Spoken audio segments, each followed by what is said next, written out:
Hello and welcome everyone. I'm Jacob Reynolds, Head of Policy for us at MCC Brussels. I'm really delighted to have the opportunity to say hello and welcome and to kick off this event, which is really, really important for us. We knew that we would do something important for the 250th anniversary of American independence.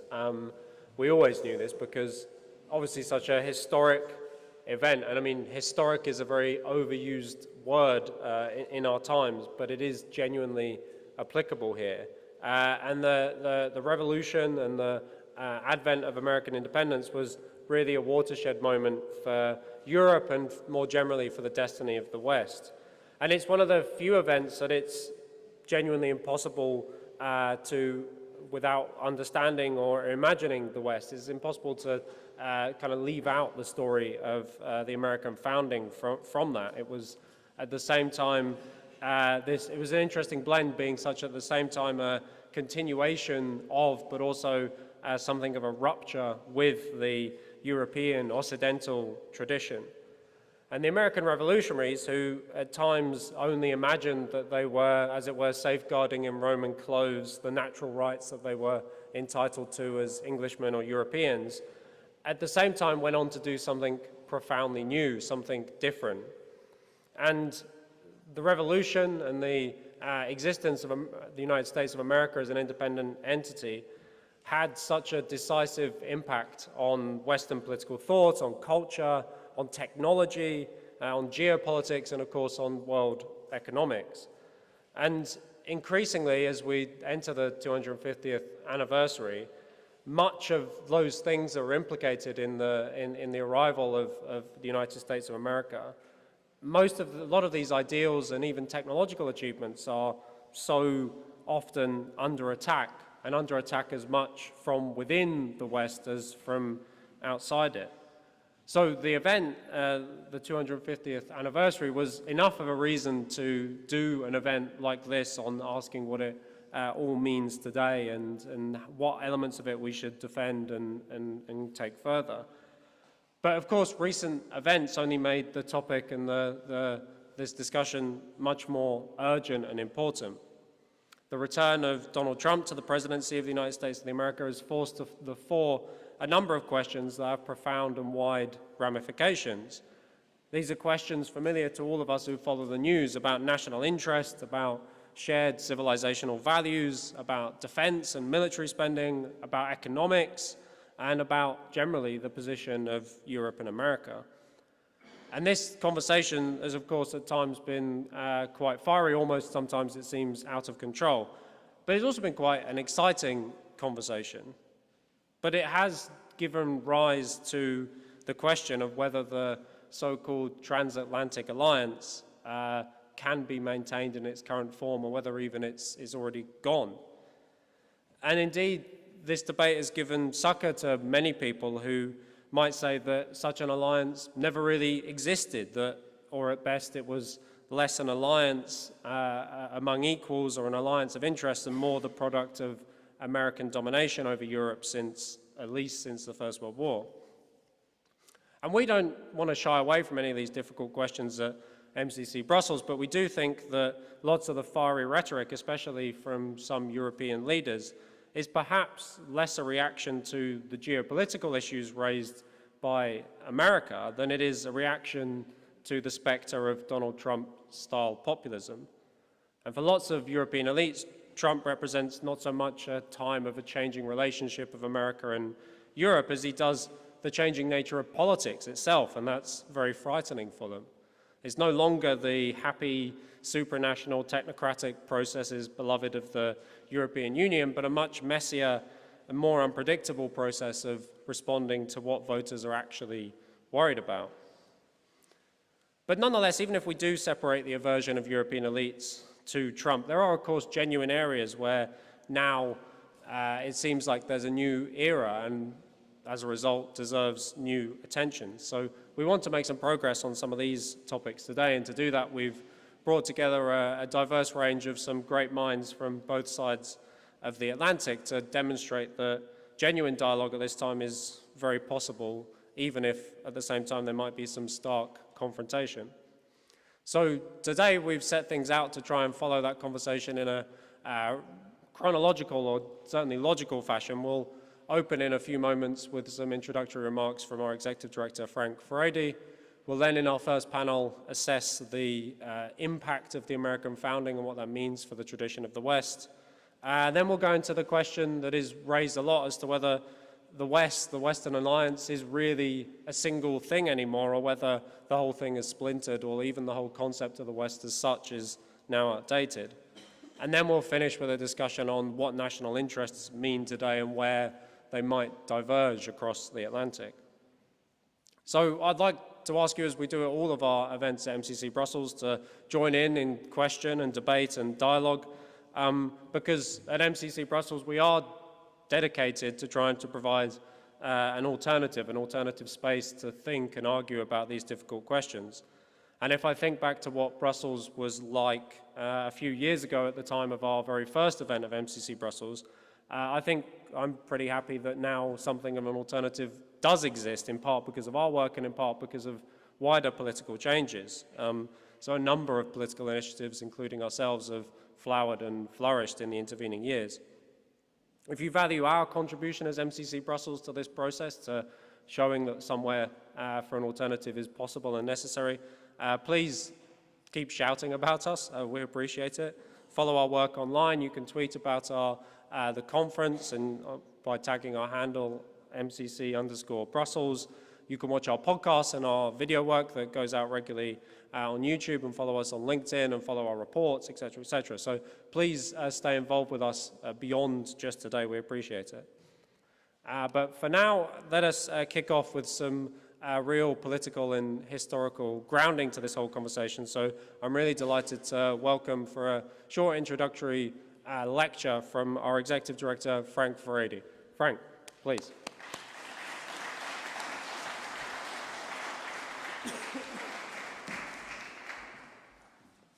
Good morning, everybody. It's really great that you're all here, because a lot of people don't realize how important this particular event is in terms of the kind of issues that it raises, something that has really escaped the attention of a European audience. I was recently in Italy and mentioned to a colleague that we're having this event in Brussels. That was very important that we have a discussion around the 250th anniversary of the American Declaration of Independence. And the man looked at me and said, well, why are you doing that? You know, this is not a particularly relevant question for Europeans. And in the course of our conversation, it became very, very clear that as far as he is concerned, Europe has got no need to discuss the historical and the contemporary concerns that preoccupy the American imagination. And within that kind of conversation, there was an assumption that somehow Americans and American political culture, both now and historically, is morally inferior to that of Europe. Which is interesting, because I always remember as a young guy coming across the Federalist Papers written by some of the founding fathers of America and being completely caught unaware by the quality of the writing, by the quality of the thinking that went into it. And I said to myself, how did these people in the United States in the 18th century, who had no access to the kind of great libraries that we have in Europe, who are not really part of this very, very important philosophical and intellectual tradition that existed within Europe, how did they manage to generate such rich and important and inspiring ideals? Because when you read the Federalist Papers, you realize just how far we've come in terms of the debasement of political ideals in Europe. When you think of the incompetent political class that we have, the politicians, you know, who you sometimes think can barely spell, never mind communicate any challenging ideals, and you compare them to some of these people that were active in the writing of the Constitution, writing of the Declaration of Independence, it does seem as if there's been a kind of downward shift in the quality of political discourse and political engagement. And therefore, I think it's important that we take a step back and think about how important the American Revolution was, not so much for the Americans, because that's absolutely clear, but just how important the American Revolution was for Europe. You have to remember that back in the 18th century and the 19th century, the Declaration of Independence, whose anniversary we're discussing today, was a source of tremendous inspiration, particularly people throughout Europe who were trying to change the world, who were trying to break away from the absolutist, monarchical, anti-democratic culture that prevailed, that was hegemonic in most of those societies. And you find that in a sense, revolutionaries in particular throughout Europe drew directly on the Declaration of Independence for their own inspiration. So when you think about it, you had the Irish Rebellion of 1798. You had the Polish Uprising of 1794, the Greek Wars of Independence in 1821, the Hungarian Revolution of 1848, even here in Belgium, the Belgian Revolution of 1830, all of them quite explicitly referred to the Declaration of Independence. And all of them found something truly amazing in that relatively brief document, which was something that kind of allowed them to take that great leap forward. Lajos Kossuth, or Kossuth Lajos, who was the leader of the Hungarian Revolution in 1848, described the Declaration of Independence as something that was nothing less than the noblest, happiest page in mankind's history. And when you look at Kossuth's writing, and you look at the whole Hungarian Revolution against the Austro-Habsburg Empire, you can find that these people, far away, in very far away places, pretty much regarded the Declaration of Independence as their own. And there's very good reasons for that. Because if you care to look at the Declaration of Independence and you read it today, you'll find that it is as if it's almost anticipating many of the problems that we're confronted with in the 21st century. So when I look at the Declaration of Independence, I don't have to go very much further than the first few lines. And one of my favorite and one of my most important statements that is made in the Declaration of Independence is when it says, "We hold these truths to be self-evident that all men are created equal." Now, the statement about self-evident truths is not something that resonates today. We don't have self-evident truths in European culture anymore, at least in the hegemonic European culture. The idea of self-evident truths is not something that people, in a sense, can take for granted. For a start, if you use the term self-evident, that something is self-evident, you will be immediately questioned about the fact, how can you say that something is self-evident? How can you say that there are these truths, there are these ideals that we in our community can take for granted? If we have communities, as we do in Europe, that are utterly divided, that are highly polarized, where we don't speak even the same cultural language, where very often we feel that those people over there don't understand us, and I certainly don't want to understand them. When you have that kind of attitude, how can you have self-evident truths when virtually everything is contested? But never mind self-evident, take the term truth. Today, a lot of people actually deny that there is something that is the truth. That the people that talk about the truth are somehow manipulative elites, ruling elites, who want to hide their power behind the word truth. Because truth is not something that people actually particularly in the cultural institutions of our world, take very seriously. As far as they're concerned, everything needs to be contested. And even truths that were derived at over the centuries that are part and parcel of our legacy, of our historical legacy, truths that, in a sense, were unquestioned generation after generation, are now seen as something that really needs to be explored, attacked, and questioned.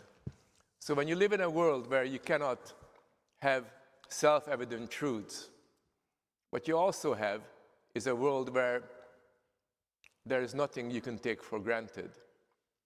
You know, being able to take something for granted, being able to just say something and know that the person you're talking to will know exactly what you're talking about, being able to express yourself in a language, in words, about family life or community life, or about a culture, without having to explain yourself, is actually essential for the running of a civilized society.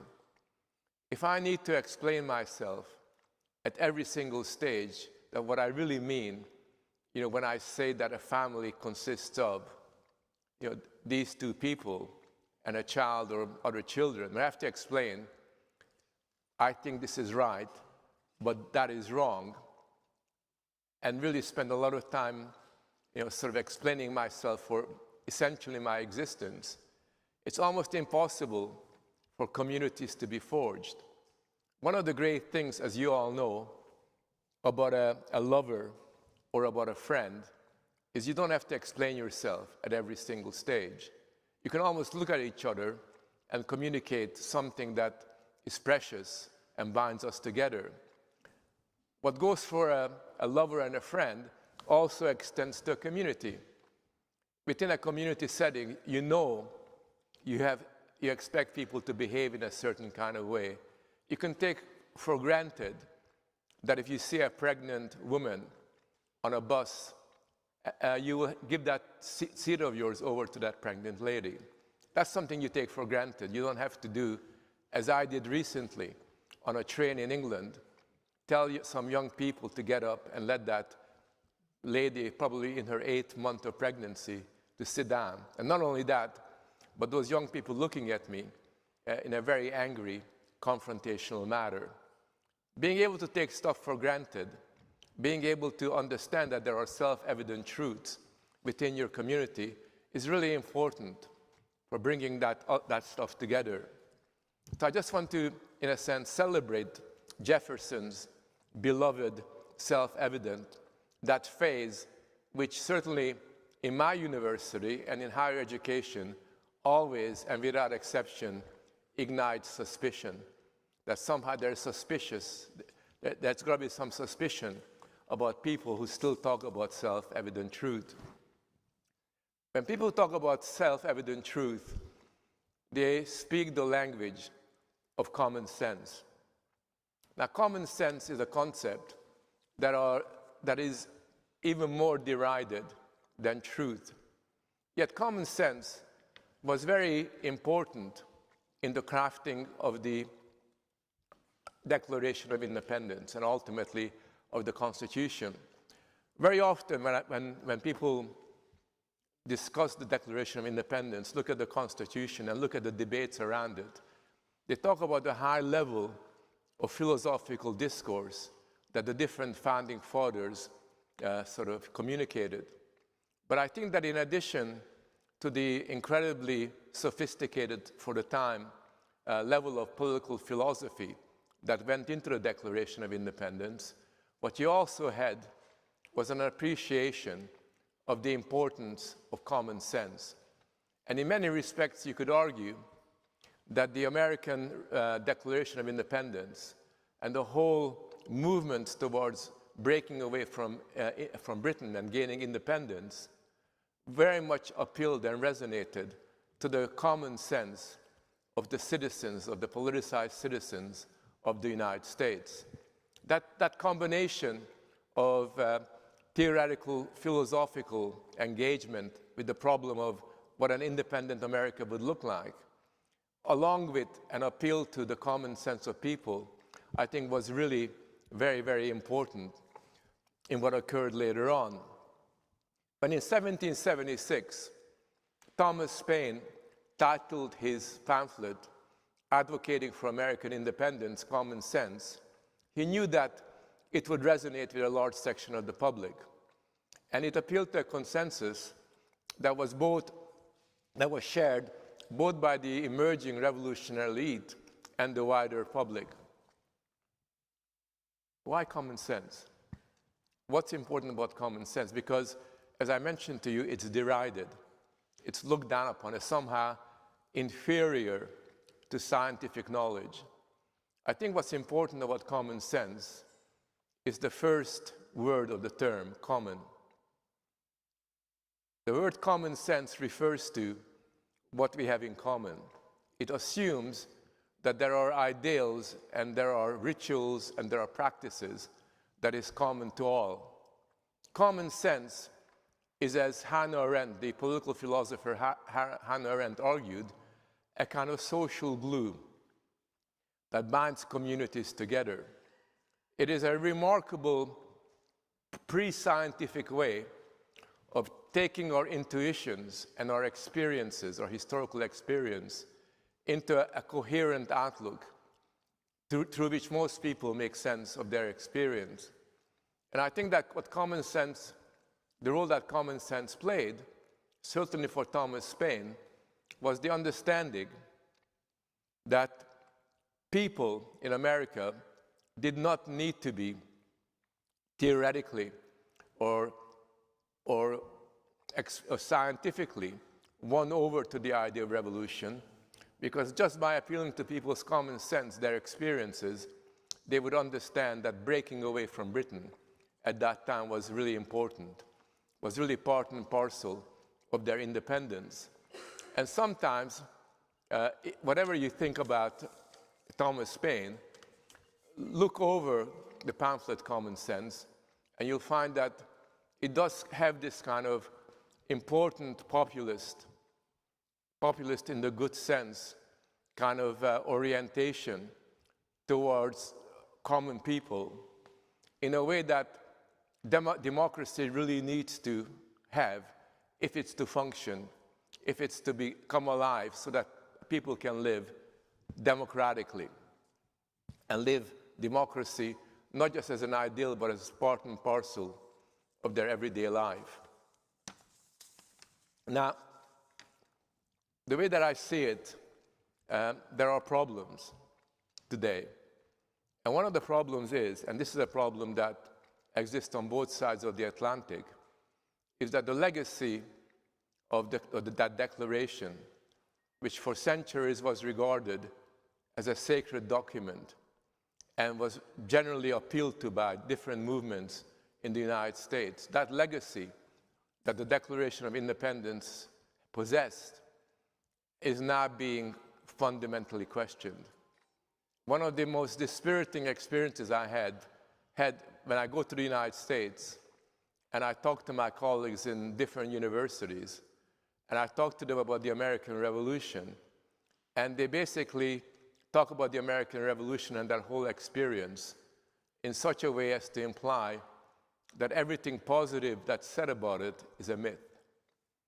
Everything is mythical, that the American Revolution really wasn't a blow for freedom, that the American Revolution wasn't really about bringing about independence. They would argue that the American Revolution was a slave owner's charter, that the American Revolution was motivated not by the love of freedom, but was motivated by greed.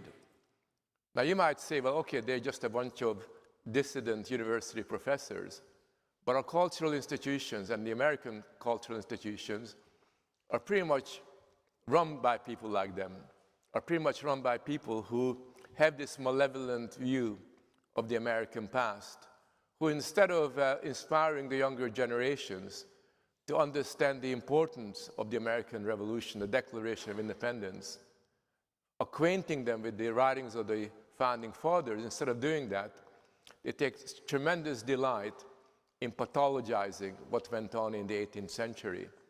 They're basically in the business of grievance architecture, where essentially they go back into the past and try to find everything that could possibly be interpreted as bad or wrong, and use that as a way of undermining this. Now, there are good reasons for this, but I just want to end on one point, which I think is something that, unfortunately, we share with America here in Europe.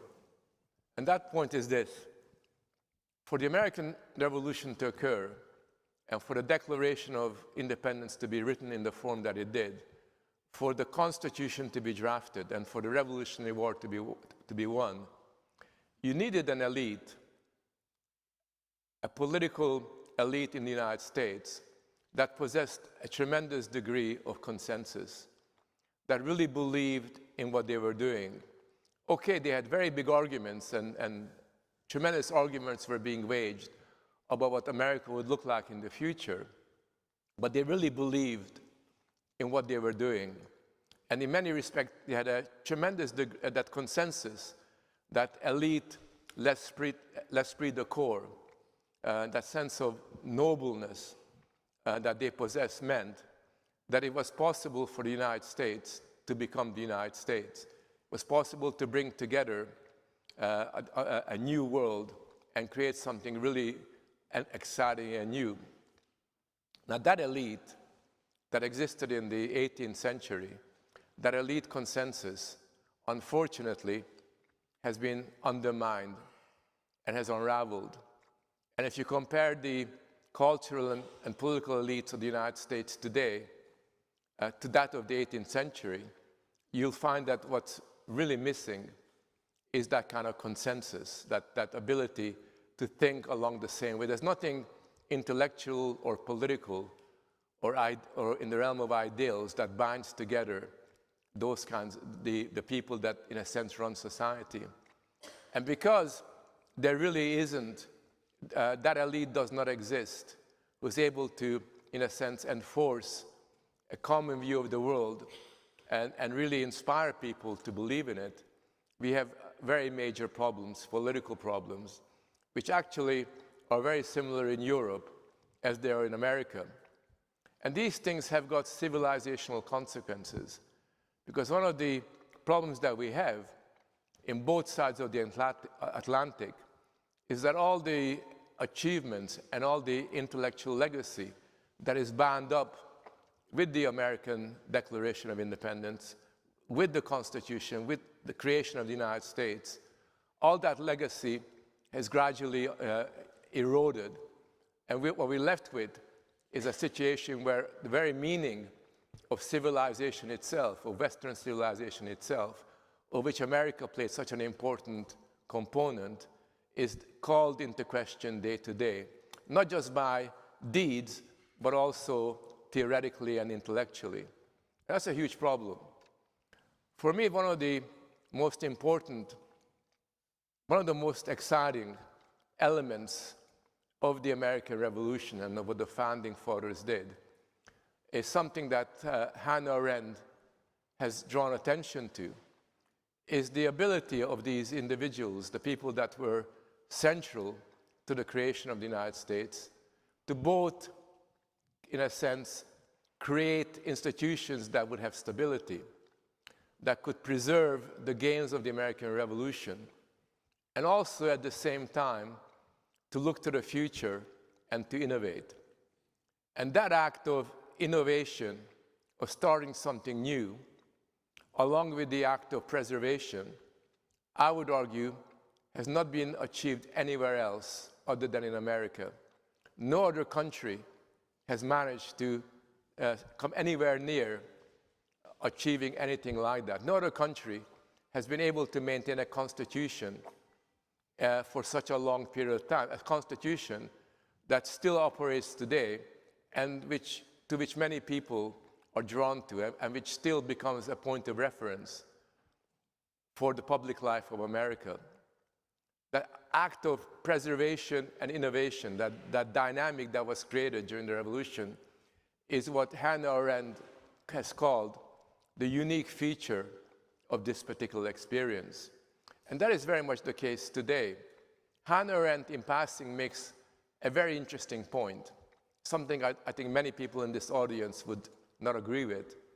What she argued was that in the 18th century, you had a situation where the distinction between preservation and innovation did not really exist, where you could conserve as a conservative, but you can also innovate as a liberal. In other words, in the 18th century, what liberalism represented, along with what conservatism represented, existed in a very creative, symbiotic relationship with one another. And Hannah Arendt argues is that one of our laws has been, since the 18th century, is that these two ways of engaging with the world have separated and separated and separated to the point at which they become almost the polar opposite. That creative engagement, interaction has gone. And Hannah Arendt saying that that is one of our losses. I want us to not just simply meditate on that loss, but also to remember that it is our job, in a sense, to retrieve, to culturally rescue what was really positive in the 18th century. Because that's something that's not just important for America, that is something that is equally important for us here in Europe. And if we are interested in the civilizational dynamic that exists around us, I think the only way we can culturally rescue the insights and the legacy of Western civilization, the only way that's possible is if we take and celebrate the events of the 18th century in the United States more seriously, because at the end of the day, the Declaration of Independence is just as much ours as it is theirs. Thank you.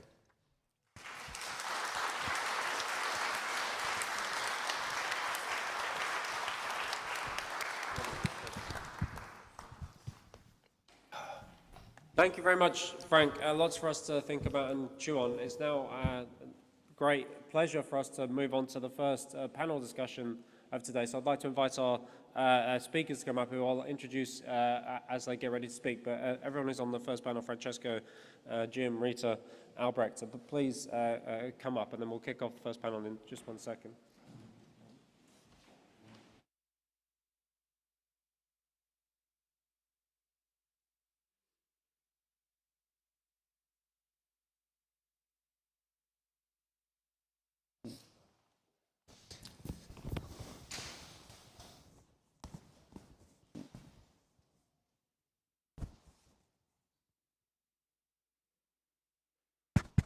So yes, if you've been with us at MCC Brussels events before, you might be slightly familiar with the format that we're going to follow here. I'm going to ask our guests to take to the podium, give us a few introductory thoughts. This is a topic that we want to get into in this discussion that actually deserves much more time than I've allocated for the speakers, of just 10 minutes to give us some opening thoughts. But we'll get into some questions and comments afterwards. But Frank spoke to many of the themes that we wish to interrogate, particularly in this discussion, which we've titled Revolution or Hegemony, Reassessing America's Contribution to Western Civilization.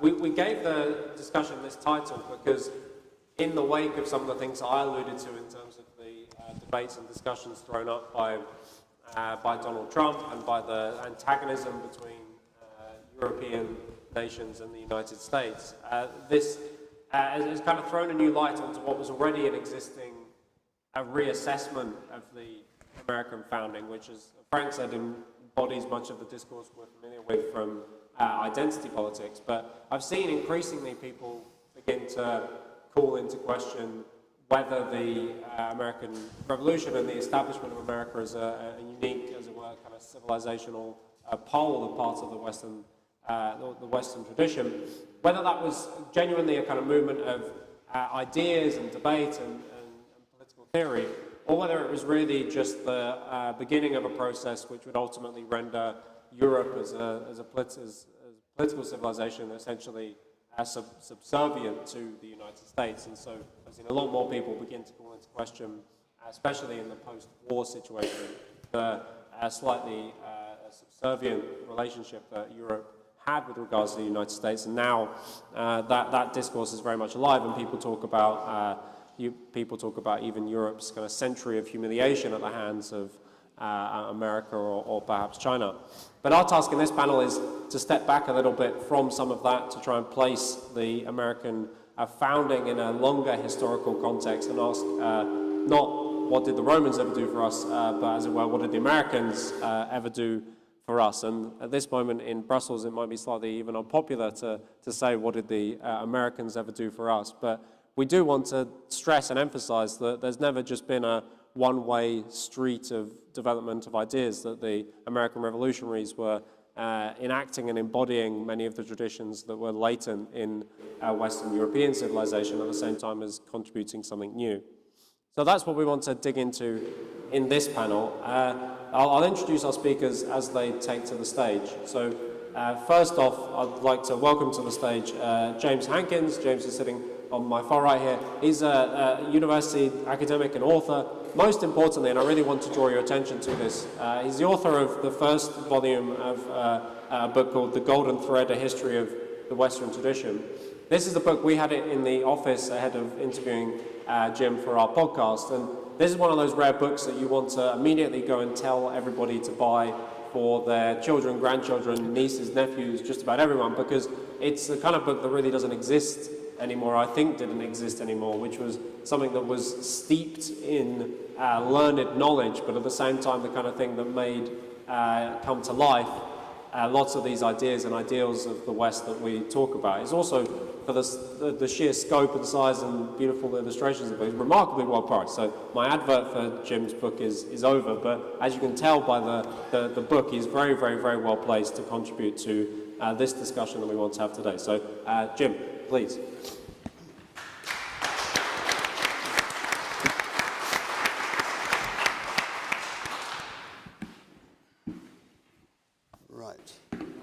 Well, thank you for the invitation to come here and in this incredibly beautiful space.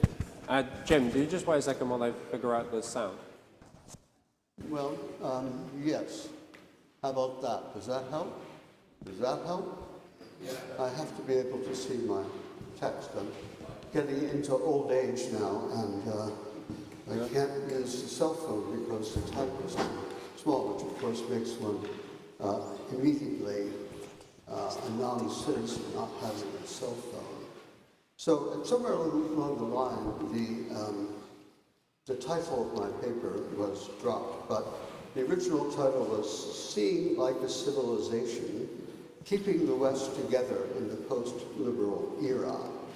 And the title was inspired by a book by James C. Scott, who's a Yale professor and a self-professed anarchist and populist, or I doubt he would be a populist. In the modern time, he certainly considered himself a populist in the 1990s when he wrote this book. It was called Seeing Like a State. And the book is it makes an argument that states seek to force administrative legibility on their subjects by homogenizing them and creating standards that simplify traditional, natural, and diverse social arrangements. So his examples include the introduction of family names, censuses, uniform languages, vocabularies, grammars, standard units of measurement. And he's speaking now of the high modernist state. He's not talking of this been since the origins of time. Scott is, and he's critical of it because he's an anarchist. He's an anarchist not in the sense of wanting to destroy order, but to restore an earlier form of order. So the immediate goal in the era of the modern state was to facilitate extraction of taxes, regulation, military recruitment, and drafts. So one of his examples is the introduction of house numbers in France and Italy were designed to facilitate the draft and also taxation. So while such innovations aim to facilitate state control and economies of scale, Scott argues that the eradication of local differences and the silencing of local expertise in effect destroys the state's pre-existing civilizational structures. So the vision of the state that's sustained by an ideology of high modernism which bears a close resemblance to what post-liberals call liberalism, which particularly as theorized by Philip Pilkington, is what he's talking about, the high modernist state or the high liberal state. I always distinguish it from classical liberalism, which I have a strong approval of. So there's a close relationship between the performative egalitarianism of the modern state and the modern state's desire to impose its authority on its subjects. It's a feature of high liberalism, again, not classical liberalism, that it becomes increasingly anti-historical and even hostile to the past of the civilization from which it grew. This is because its own narrative of endless progress towards an imagined utopian future becomes unsustainable. The only response to a failed narrative is to create a false narrative of the past, or even to wipe out the past. Hence, Frank Farady's year zero thinking. We have to wipe out the past, forget the past, and simply start over again from our own inspirations. So historical knowledge becomes a liability. The study of history is undesirable for the high modern state because such study creates a sense of proportion and undermines the fanaticism necessary for progressive government. Historical knowledge widely dispersed in the population makes it harder to impose states of exception, the main precondition for the ratcheting up of state power. And I think we're all aware of what happened during COVID, all too aware that we had to basically suppress our knowledge of past events such as the Black Death or the 6th century plague, and pretend that the threat to 1/3 of 1% of the population was an event that justified the shutting down of our societies for a year and a half. So what I'm proposing today is in a way the opposite of what James Scott was talking about in his book. It's a strategy of restoration or renaissance, learning again to see like a civilization, not like a high modernist state, but the opposite, to see like a civilization. This is an educational and cultural strategy that is meant to fight against and to restore the type of civilizational values that we had before the high liberal state began its attack on them. My contention is that we in the West, and especially America, need to recover our common past through the study of our history, our common Western history, which has been dying out for 2 generations. Western civilization used to be in the West, certainly in America, a regular item on the education of all high school and college students, required courses. And it's not just in the post-war period, but in fact what people learned in school about history has always been about the Western past. My co-author Alan Gelser and I, who wrote The Golden Thread, decided that what we should talk about is the Western tradition, that there are 4 civilizations that are constitutive of the West. There's the Greeks, there's the Romans who absorbed Greek civilization, there's the Christian civilization of the Middle Ages, which absorbed both Greek and Roman legacies, and there's modern European civilization, which absorbed the legacies of Greece, Rome, and Christianity. So these are the states that these are the civilizations that constitute our tradition. And they also constitute the study of history, since history was organized as a separate study.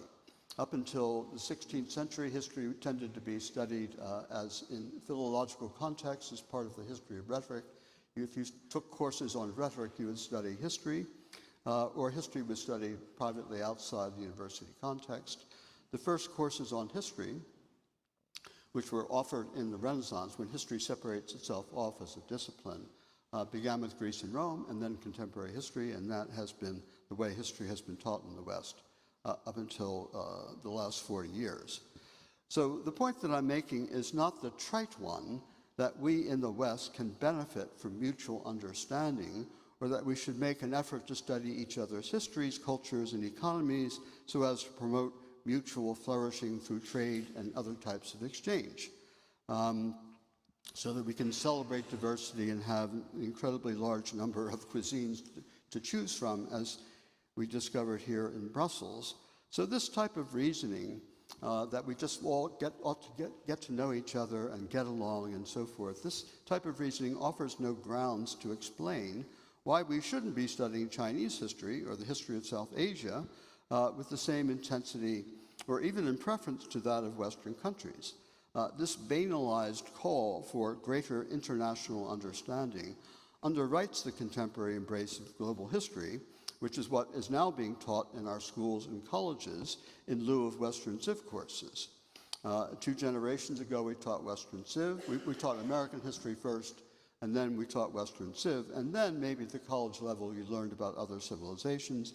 Now we start global history in 6th grade. I have 3 nephews who teach in public education and private education in Pennsylvania, and they begin to study the history of the globe in the 6th century, which is deeply confusing, as you might well imagine.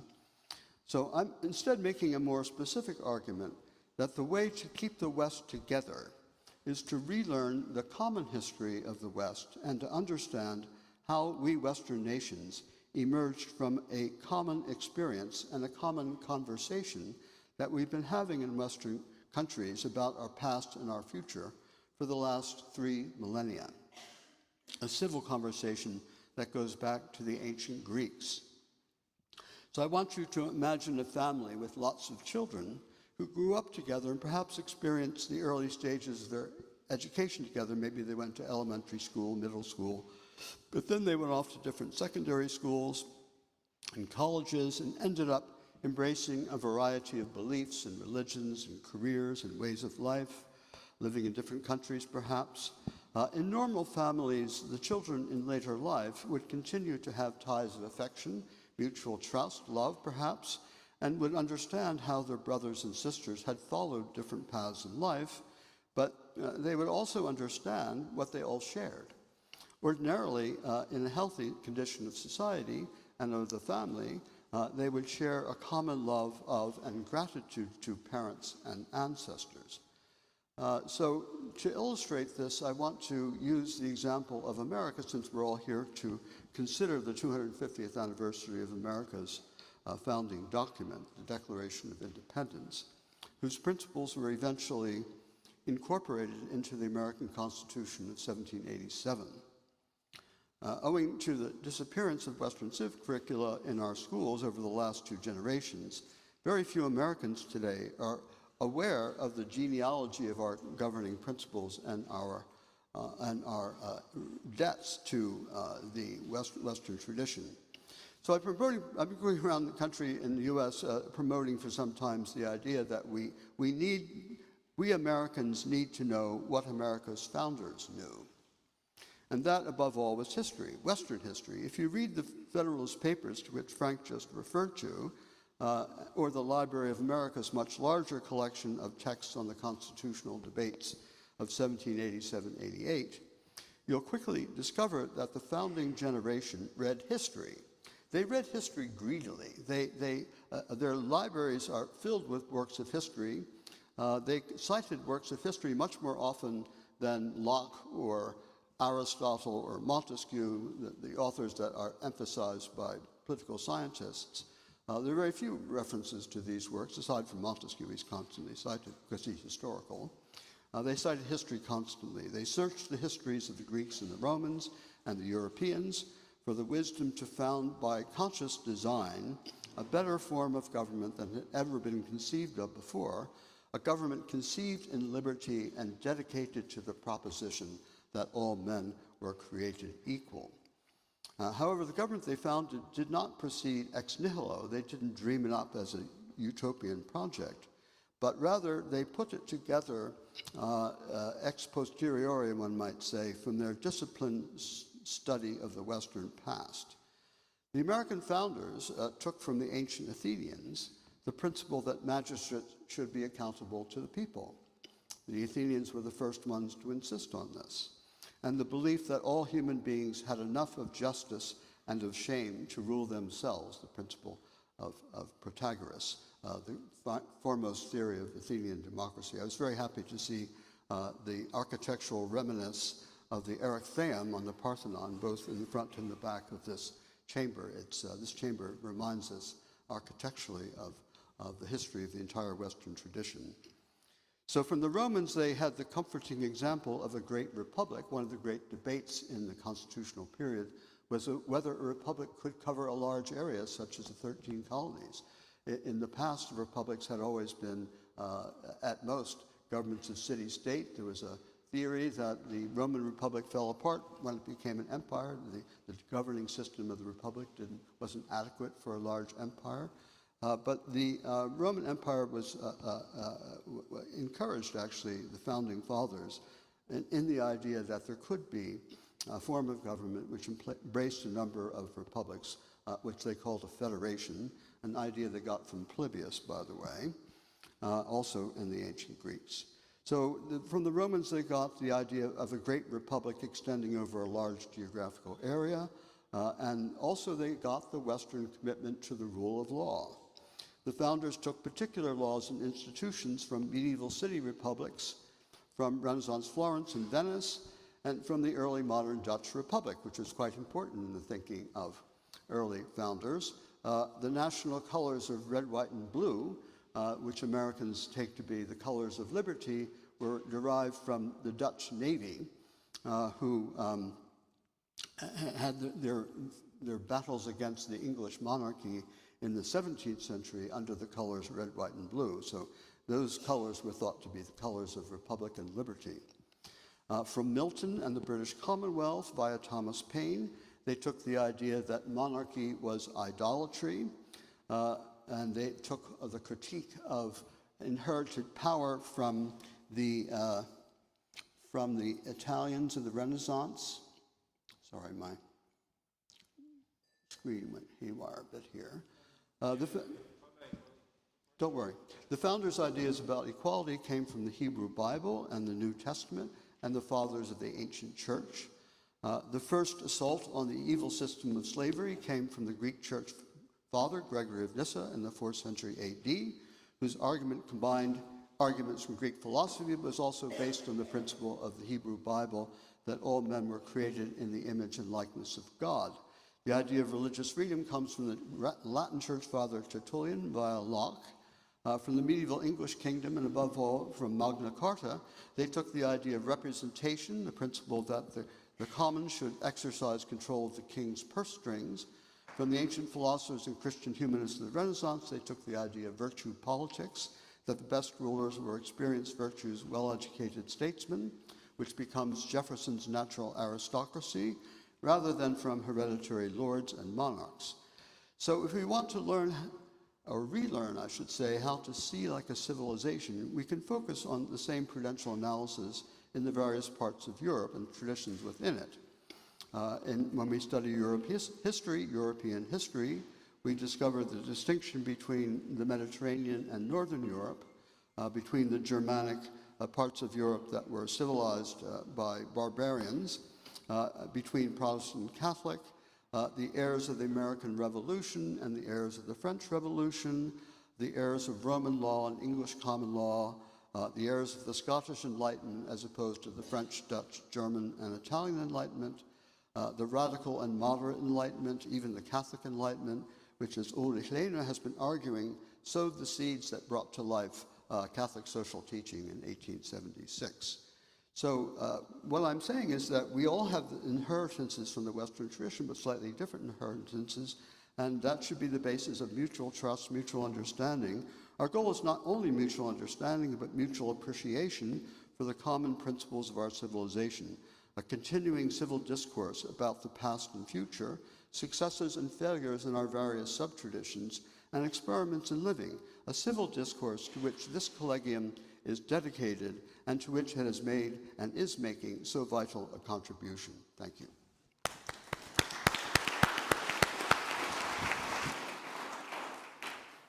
Thank you very much, Jim, and a wonderful historical overview of an enormous amount of ground. Thank you for that. Our next speaker, I'm delighted to introduce Francesco Giubile. He's the president of the Taratella Foundation and also of Nazioni Futura. More than the labels, Francesco's been someone that we've been lucky enough to turn to at MCC Brussels for guidance and intervention at some of our biggest and most important debates. But Francesco, I think, represents something that we're trying to model ourselves here at this conference at this time of somebody capable of contributing to debates right across the kind of transatlantic spectrum whilst being deeply rooted and grounded as he is in a national culture and also in a European culture. Francesco, please, we're delighted to welcome you.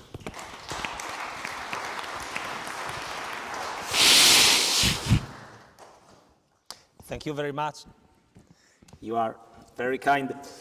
Let me say before starting my speech that I attended many conferences organized by MCC in Budapest, also in other Hungarian cities, and also here in Brussels. But I think that it's really important to be here today, and it's really important, especially in this moment, to support MCC and to support the activity of Frank and of all the other Hungarian friends, because I think that what MCC did in the last years is quite important, not only for Hungary, not only for Brussels and Belgium, but for all the conservatives in Europe and all the conservatives in Western countries. And for my small side, you have all the support of the Italian conservatives in this moment. I think that Western civilization is founded on three pillars: Rome, Washington, and Jerusalem. These three cities represent our spiritual, classical, and political roots. Rome is the origin of everything. It represents the birth of law, the organization of the state, and the concept of citizenship.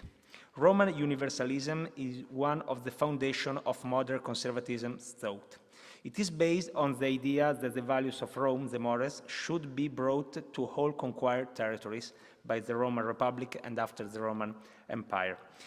This was not a form of multiculturalism, but of universalism. The same universalism can be found in the Catholic Church, whose doctrine is shared heritage of Catholics around the world. The Christian roots of the West originate in Jerusalem, which represent spirituality. In his famous work, Order and History, philosopher Eric Feigelin identified Jerusalem, Athens, and Rome as the foundation of Western civilization. Washington, by contrast, represents the modern attempt to create a universal political order through a civil theology. The United States has therefore interpreted its historical role with the messianic spirit, seeking to Washington as a new Jerusalem through a form of political religion or civil theology. In the American view, Washington symbolized the values of freedom and democracy that have defined the West for 250 years, since the Declaration of Independence. The reason why United States is the emblem of these values can be explained by two factors. On one hand is the ability to bring the legacy of Rome and Jerusalem into the modern age. On the other hand, the unique characteristic of the American state, born from the American Revolution, which differed from the French Revolution. The influence of the ancient Rome on the founding of the United States was very strong, especially that of the Roman Republic. The founding fathers, Jefferson, Adams, Madison, Washington, Hamilton, and others, were scholars of Roman authors. They read Cicerone, Plutarch, Livio, and Polybio. They drew inspiration from the Roman political and institutional system when creating a constitutional republic. The idea and the name of the American Senate also derive from the Roman Senate. Likewise, the separation of power and the system of check and balance were inspired by the mixed government described by the Greek historian Polybio in his analysis of the Roman constitution. Figures such as Cato, a conservative before his time, and the general Cincinnatus were sources of inspiration for George Washington and other founding fathers. It is no coincidence that the new capital, Washington, D.C., were designed as a new Rome. This began with the Capitol, which takes its name from the Rome Capitol Hill, and was built using the design of a Roman temple. The same applies to symbolism. The fasces, the symbol of authority and the unity in the ancient Rome, can be found from the Senate to the Lincoln Memorial, also today. The eagle, which was the symbol of the Roman legions, is another example. Roman law was also a source of inspiration for American law. Even today, many Latin expressions are still used, such as habeas corpus and pro bono. The United States motto, e pluribus unum, is also derived from Latin. The expression came from the Appendix Virgiliana Moretum, a text written by Virgilio. This is not the only motto that derived from Rome. The official motto of the Marines, Semper Fidelis, came from the ancient Rome. The expression Novus Ordum Secolorum, found on the $1 bill, originated from a Virgil opera. The Roman legacy is combined with the unique character of the American Revolution, as Helmut Bork explained in his book Reflection on the French Revolution. The American Revolution, which culminated in the Declaration of Independence in 1776, developed in a different way from the French Revolution. In France, the revolution wanted to destroy the established order. In the United States, it began as a defense of the traditional freedom of the English colonists that were being lost. In the American case, it's possible to speak of a conservative revolution using the definition later employed in German during the early 20th century. It's not coincidence that in his speech, American Taxation and Conciliation with the Colonies, Burke criticized the absolutistic claims of King George III. He argued that by opposing the colonists, the king would destroy their loyalty to the crown. While French revolutionaries wanted to build an entire new political system, the colonists fought to defend their traditional rights.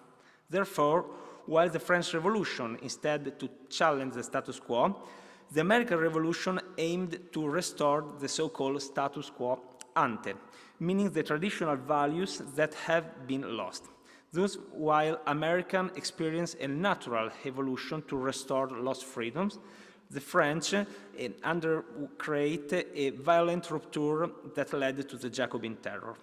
In his famous book, Democracy in America, Alexis Tocqueville outlined the main characteristic of democracy. Today, we have to ask to ourselves what remains of the spirit of the origin of the United States. It's undeniable that we are living through a difficult period in relation between the United States and Europe. But I think that the great mistake the West can make today is division. The United States and Europe must pursue a common vision in a world that has become multipolar. The main threat to our values today do not come from outside. They rise within our own society, beginning with the woke culture and the politically correctness, which represent a danger to our identity. America and Europe must therefore rediscover the values of freedom that inspired the Founding Fathers. It's not coincidence that the statues of the Founding Fathers have become targets of iconoclasts who label them as a slave owner, racist, misogynist. Targeting the statue of Thomas Jefferson because of his association with slavery means challenging the very values on which the Constitution and the American state were built. This reflects an attempt to judge the history of 250 years ago through the haze of today, as Frank Furedi explained in his book, War Against the Past, which is definitely a really interesting book. The spread of woke culture and cancel culture in Europe, both of which originated on American university campus, show that not everything that comes from the United States is always positive. The same can be said of a model of globalization without rules that harmed our business and the most vulnerable social groups. So, in recent years, we saw a paradox. The United States, the homeland of free speech and freedom protected by the First Amendment, has become not only a place where censorship has spread with increasing frequency, but also a country that has exported restriction on freedom because of woke culture. The Trump administration attempted to reverse this trend. Yet this phenomenon had become even more paradoxical in Europe, where models foreign to the European history and society, such as, for example, critical race theory, have been adopted. This has reached an unprecedented level of oikophobia, hatred for our own civilization, and has even led to the condemnation of historical figures from European nations, such as, for example, Cristoforo Colombo, who discovered America.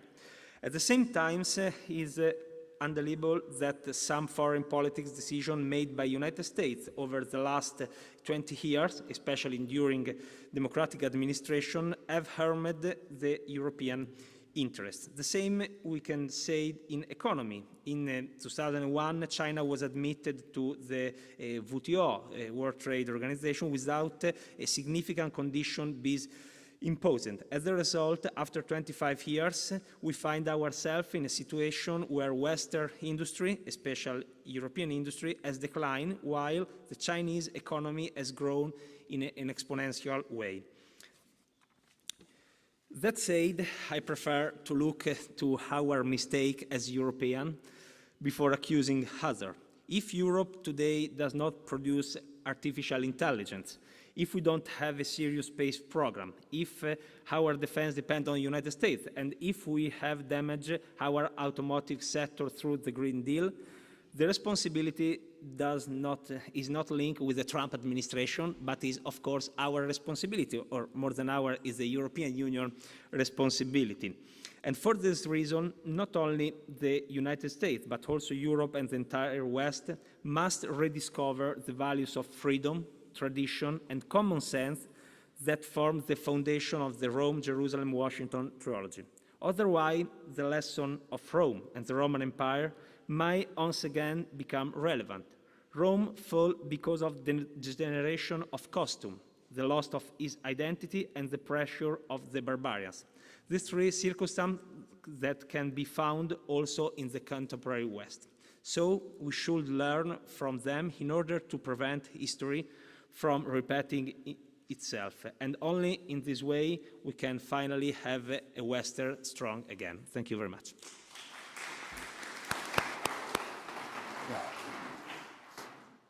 Thanks a lot, Francesco, bringing us up to the contemporary a little bit. I'd next like to ask Rita Cogganzon, who's an associate professor in the School of Civic Life and Leadership at the University of North Carolina, the author of a number of very important texts on education and the contribution and the distinctiveness of American education, including the book Liberal States, Authoritarian Families. I should say by way of introduction that Rita took a bit of time to convince me, as it were, in the run-up to the conference, that talking about education in this context, in the discussion about America and Europe, was definitely something we should hear about, and I think that she will likewise be able to convince you as well. That's why it's an important element of this discussion. But Rita, please. Sure.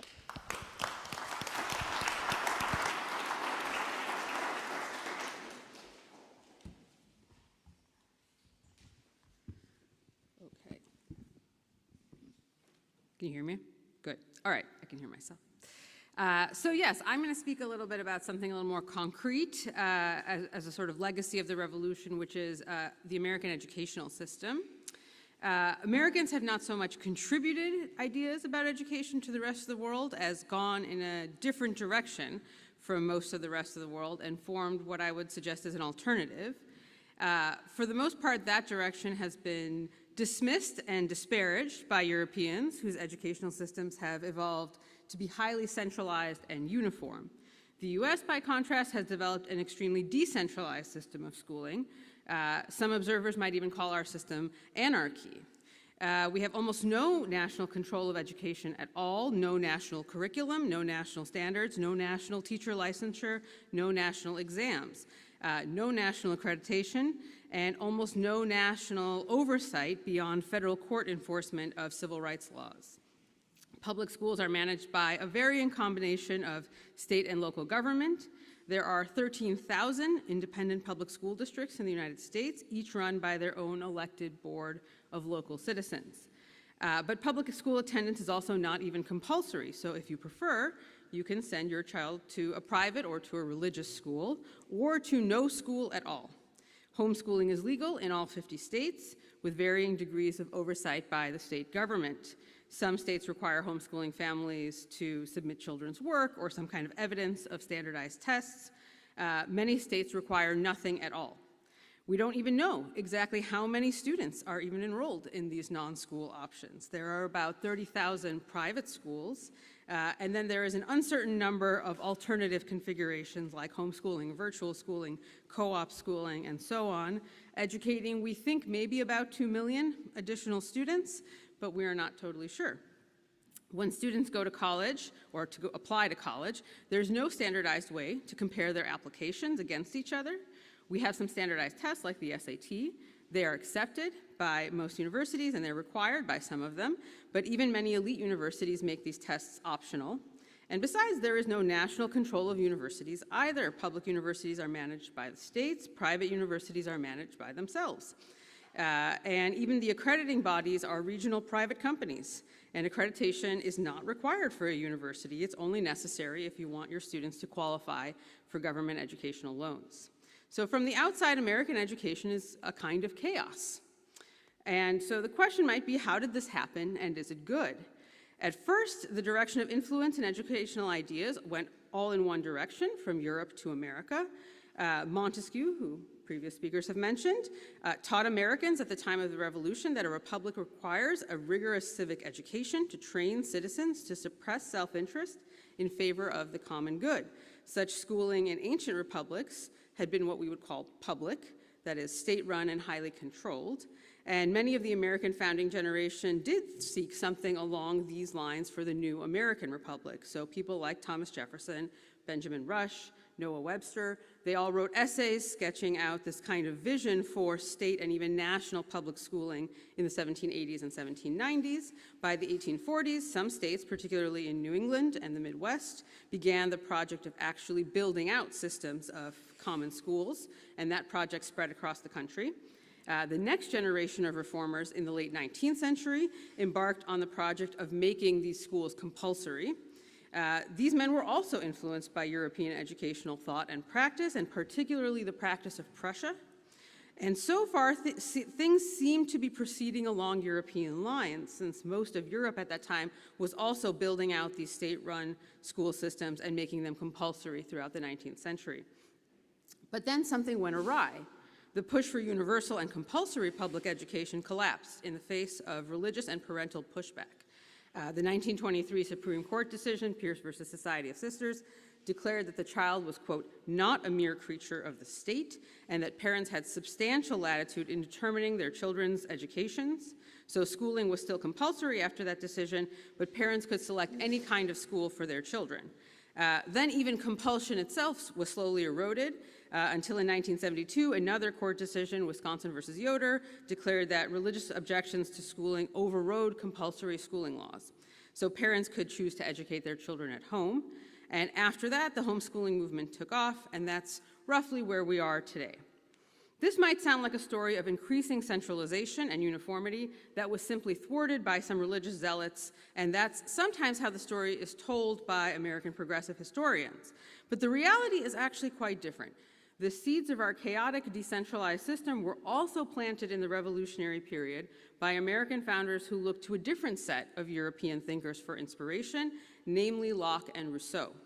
Rousseau's treatise on education, Émile, is the more famous work that probably many of you are familiar with, but Locke's educational treatise, Some Thoughts Concerning Education, was actually more influential in the American founding. Both, however, reject schooling of any kind, public or private, for children. The problem with schools, they argued, is that there are too many children. Schools submerge adult authority, and they are dominated by the moral authority of other children. And children's authority over each other is, for the most part, both ignorant and vicious. So schools cow children into intellectual conformity and into moral submission. The correct form of education, according to Locke and Rousseau, is at home with a personal tutor, or better yet, with a father himself acting as a tutor.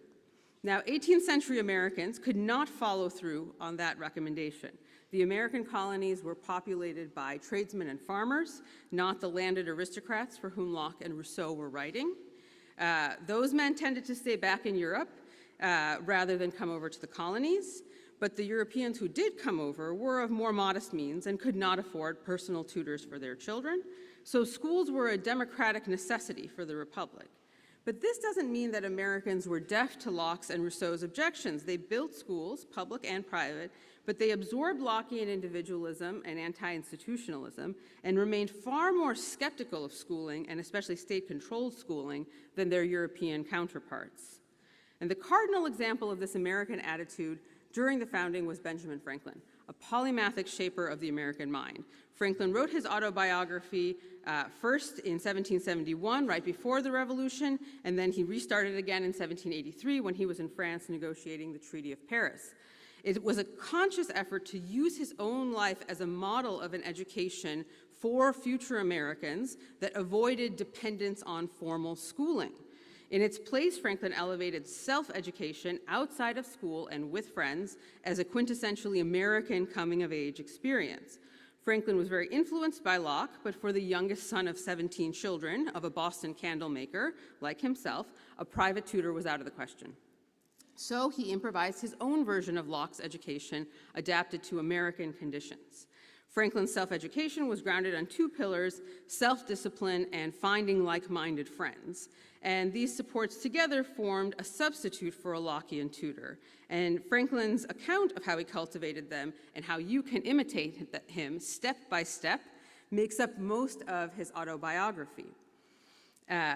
Franklin's example of self-making, the process of leaving one's childhood home, he runs away to Philadelphia from his family in Boston, and making a life away from, and often enough against, one's upbringing, has remained a regular trope of American coming of age, even long after the advent of universal schooling. Indeed, the autobiography's popularity grew along with the expansion of schooling in the US in the 19th century. Franklin inaugurated a tradition of American thinking about education that accepted the democratic necessity of public schooling on the one hand, but retained the Lockean suspicion of its stifling moral and intellectual effects. This tradition reconciled the tension by promoting schools while denying that schools ought to provide the whole or even the majority of what we would call education. The school might still be a necessary prerequisite, but in this tradition it would also be an antagonist, and education would be a process that occurs against or in spite of the schools. So consider, for example, Mark Twain's Adventures of Tom Sawyer and Adventures of Huckleberry Finn. Or maybe this is a little bit more obscure, but Louisa May Alcott's Little Women. These are two examples of this kind of American cultural skepticism of schooling. Or you can think about the education of Henry Adams, that's later in the beginning of the 20th century, or even the early 20th century psychologist G. Stanley Hall, whose landmark study Adolescence, which sort of creates adolescence as a developmental category, deemed rebellion against authority to be a normal and expected developmental phase, right? So you can think about where the school might fit into that. Or look at American movies with their deeply ambivalent depictions of school full of boring teachers, stifling rules, and vicious bullies. What is a smart, enterprising child to do under these circumstances? Well, the answer tends to be to ignore the school, make your own friends, and go off on adventures outside of school with those friends. That's how one gets a real education. So Franklin's autobiography became the basis of a long-standing American educational philosophy that is very suspicious of institutions and institutional schooling. This philosophy has not prevented the expansion of schooling in the US, only moderated its centralization and uniformity. So by the end of the 19th century, school attendance rates in the United States were as high as those in Western Europe, higher in some places, but American schools were locally controlled and mostly voluntarily attended. In the 20th century, American education really took off, in large part by the importation of the German Research University into America, which found fertile ground in the K-12 system. And during this period, this is sort of suspicion of centralization and uniformity and systems proved quite effective for technological innovation, and even, ironically, the assimilation of several waves of foreign immigrants. The American system has been quite effective, in fact, at coping with ethnic and religious pluralism and political polarization. But this American education system has not been an American contribution to the world because most of the world rejects this approach. Are they wrong? So I'm a Montesquieuian about this. I think the US has some unusual features that are not common to the rest of the world. It is very large and spread out, and it's also very democratic in the sense that it has no aristocratic inheritance in its history to turn back to. These conditions make a decentralized, non-compulsory educational system either easier to manage or perhaps the only manageable option altogether. What about the rest of the world? Anglophone countries tend to be somewhat more like the United States in terms of their decentralization and suspicion of schooling. So especially when they're very large, like Canada or Australia, educational control by the state tends to be laxer. This is not so surprising if you consider the influence of Locke over the Anglophone world. Continental Europe and East Asia are in some sense at the other end of the spectrum with generally high centralization and uniformity. But this approach has problems too. So a few examples. In France and Germany, the increasing democratization of society and culture have eroded educational systems that were designed to be very hierarchical and selective, that is to say, not very democratic. And they've turned, for example, the gymnasium and the lycée into institutions that now increasingly resemble the American comprehensive high school. So in a way, they have Americanized against their will. And in East Asia, educational credentials have become almost the sole road to success, which tends to channel entire nations through a single sort of achievement sieve. And the pressure to achieve academically is so intense that often wealthy families in China or in Korea have sent their children to America, if they could afford it, for a more balanced education. So there too, the American model appeals even when it is officially rejected. So in some sense, the question that I want to raise for this conference and for our discussion is whether American education, itself a legacy of the revolution, whether it can offer an alternative model for the world that is workable, especially in contexts where centralization and uniformity are now sources of conflict under conditions of polarization, rather than the engines of civic virtue that Montesquieu had hoped that they would be.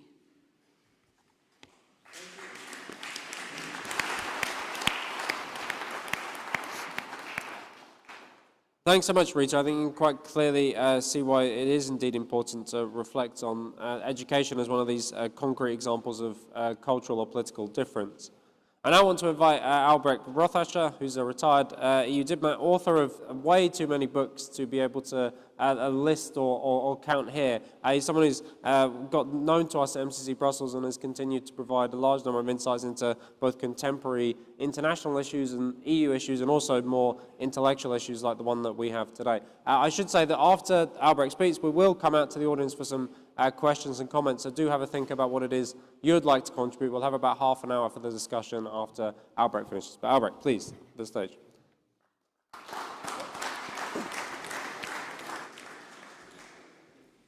Yeah. After 4 brilliant speeches, starting with Frank Furedi and the other 3, I hope I'll be short and sweet. Let's go back perhaps to not too far into history, but the first 200 years of US intellectual life, it was pretty much a one-way street. There were immigrants from Europe, and I remember when I was a Fulbright scholar in Connecticut, I was proudly introduced to the public library. I was told this was the first cultural institution to supply input from the European heritage, newspapers, books, into this newly settled wilderness. So it was the public libraries who introduced European cultures and supplied this for the immigrants at the time. So that were, even before churches were built and schools were built, this was the start of some sort of civilization of our immigrants which first came, but religious dissidents from the UK, followed by all those waves of settlers from France, the Netherlands, Germany, later Poland, Russia, and elsewhere. So, so this was a one-way street. The reverse thing we just had discussed was, of course, the Declaration of Independence, which had an enormous impact on and actually these founding fathers, as it was rightly mentioned, were extremely educated lawyers who knew about European and especially Roman history, where they wanted to avoid all these pitfalls of a republican system, which in the Roman Republic resulted in civil wars and etc., and resulted then in the Caesarian dictatorships. So that this concept of division of powers was extremely powerful and still remains. And that now we have the reverse case, that this inspired the French Revolution, and also because at the time in Europe people were either slaves or were princes, although it was of course a feudalist order, and so this was the French Revolution, and then later in the 19th century, then of course the Paulskirche and the Hungarian Revolution, the Austrians, and so this gave a massive impulse how that not just the Swiss confederal system, but also on a larger scale a democratic order of civilization, political civilization could be established. So this was, it was rightly mentioned, an enormous impulse. Voila. And then, of course, it was not just this political impulse, but also if you experience American entrepreneurialism and simply the initiative to engage and to be not be restrained by bureaucratic rules, and that helped, of course, a lot of innovation, which also spilled over into the European sphere. I mean, it started, for instance, with the invention of the first submarine was developed in the American Civil War, and but also the machine gun was involved. The light bulbs, cameras, photographed by Edison, the lightning rod by Benjamin Franklin, steamships by Fulton, radio transmissions by Morse, telephones by Alexander Bell, barbed wire, modern handguns, all these things, and the assembly lines developed by Henry Ford. All these were technical innovations which spilled over into Europe, and for which we are more or less thankful. American military interventions in Europe were, in the First World War, it depends on which side you stood. I would have been on the other side, but so, of course, the Americans then left Europe in a mess, because they were not interested in the League of Nations, and left us out to sort out the mess that they had created. And the Wall Street crash did not help either to establish democracies, rather the opposite. And after the Second World War, they left half of Europe to Stalinist dictatorships, which did not help either. So fast forward, so American soft power, of course, we all know it, we appreciate it, and it starts with, you know, the popular cultures of comics and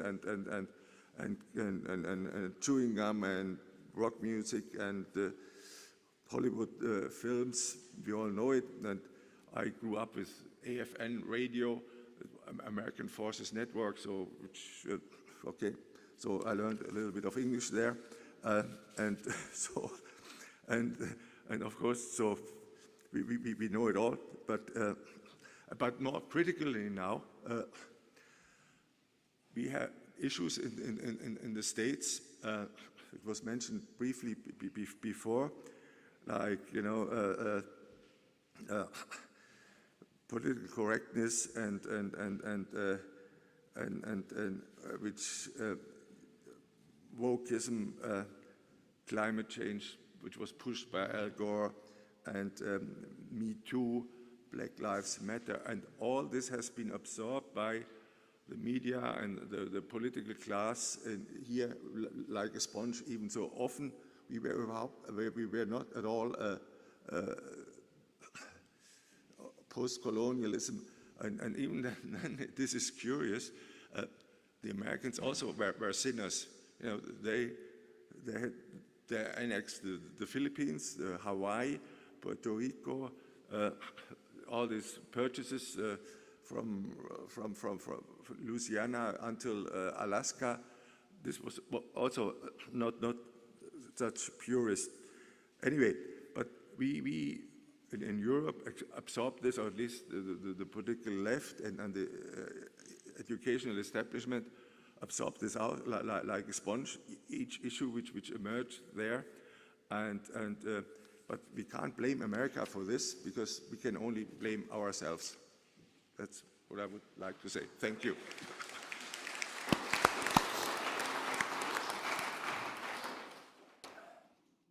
So as I indicated, very much keen as we are at all of our MCC Brussels events to come out to the audience and hear any questions or contributions from yourselves. Please indicate with your hands if you'd like to get stuck in. Maybe people are taking some time to get going. Yeah, we'll kick off with there's a gentleman over here. I'm looking for my colleagues who have the microphones. I don't know where they've gone. No, they're working. Yeah. So there's the microphone. One microphone to that gentleman there. Then the other one, there's a lady in an orange blazer, or red orange blazer. Yeah, my colleague. So first yourself, then you, and to the panel. I'll take a couple of questions or something, and then we can reflect on those rather than doing a strict Q&A. But yes. Thank you so much. I'm Roland Freudenstein from the Brussels Freedom Hub. And here's just a reminder what Mahatma Gandhi said about Western civilization. He said, I think it would be a good idea. Any thoughts on that? Isn't a bit of modesty maybe required when we talk about Western civilization? And shouldn't we maybe talk about universal values that were discovered in a certain historical context in Europe and America? Great, thank you. Nice provocation. Yeah, the lady over there, if anyone else wants to come in as well, let me know. Please. Yeah, that actually set up my question perfectly. So in the first lecture, we heard a little bit about conservatism and liberalism. I'm American, evidently with my accent. Something that I've observed in American politics is on the far left and the far right, liberal has become almost a slur. It's mocked, it's derided.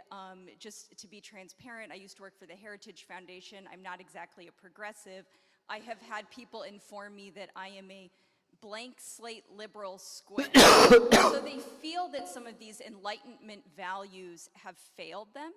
So what can we do to have a narrative where we support the right liberal values and we create a culture of respect for individualism, reason, science, but also acknowledging that in the 20th century, especially the latter half, there have been some problems.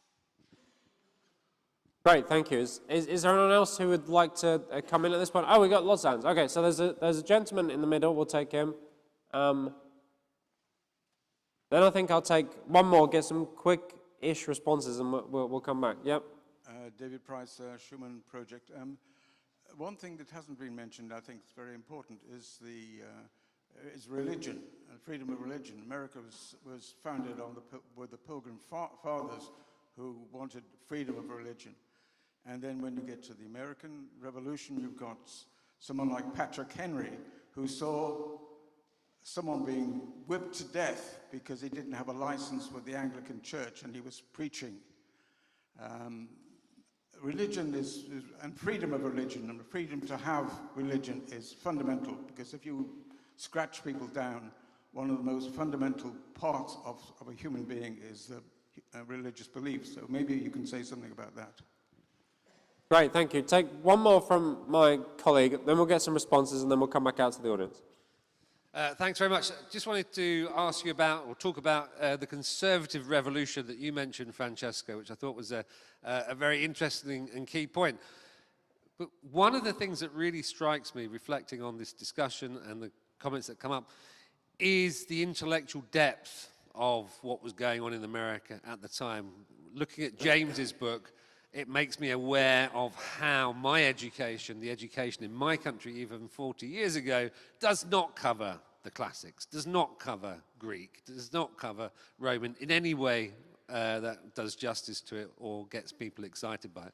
So there's that problem of intellectual depth, and what is it that's worth conserving, and indeed having a conservative revolution for, Francesco. But at the same time, last night, North Belfast was burning. North Belfast was burning because a Sudanese asylum seeker had tried to cut off somebody's head, yeah?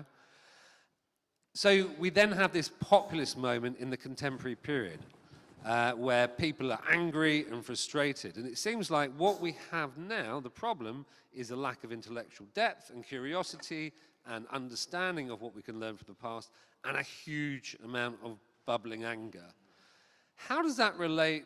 How's that different from the situation in the American Revolution? Because they recognized the need to seize control, to take their freedom. Once they realized they weren't getting it from the British, Francesco, they took that next step and seized control. So in the contemporary period, are we all going to spend ages having to go back to the books? Or is it going to be the wild abandon of North Belfast? Or how can we find a genuine way forward when it's so desperately needed? Okay, thank you. As I say, I'll come out, especially if our panelists can keep responses relatively brief, and then we'll come out again, and then we'll have something to reflect on. But first, Jim. The point I've been trying to make, we should, there are different sources of values, and we all have common values as Westerners and Europeans and Americans that derive from our civilization that need to be defended. There are also universal values. I think we need to think of our systems of culture as national, civilizational, international, not just international and national. We need this, the middle layer, as it were. One way of putting this is that we, in America, conceive ourselves to have a special relationship with the United Kingdom because of common language, common government institutions, and so forth, and laws. What I'm arguing is that we all have, in the West, a special relationship with each other because we have a relationship with our past, which gives us values like freedom of religion, which goes back to, as I said, to the early 3rd century in the West. But there's also universal values, which can't be slighted, but they're rather difficult. I've been involved in a conversation with the Tiansha project at Tsinghua University, run by the Schwarzman Foundation, and we're trying to develop called moralia minima, minimal moral values that apply to all civilizations, and it's very difficult actually to do that for a variety of reasons. But we do have a millennia of discussion in the West about what we should do and how we should go forward and find a future, and things that have failed and things that have worked.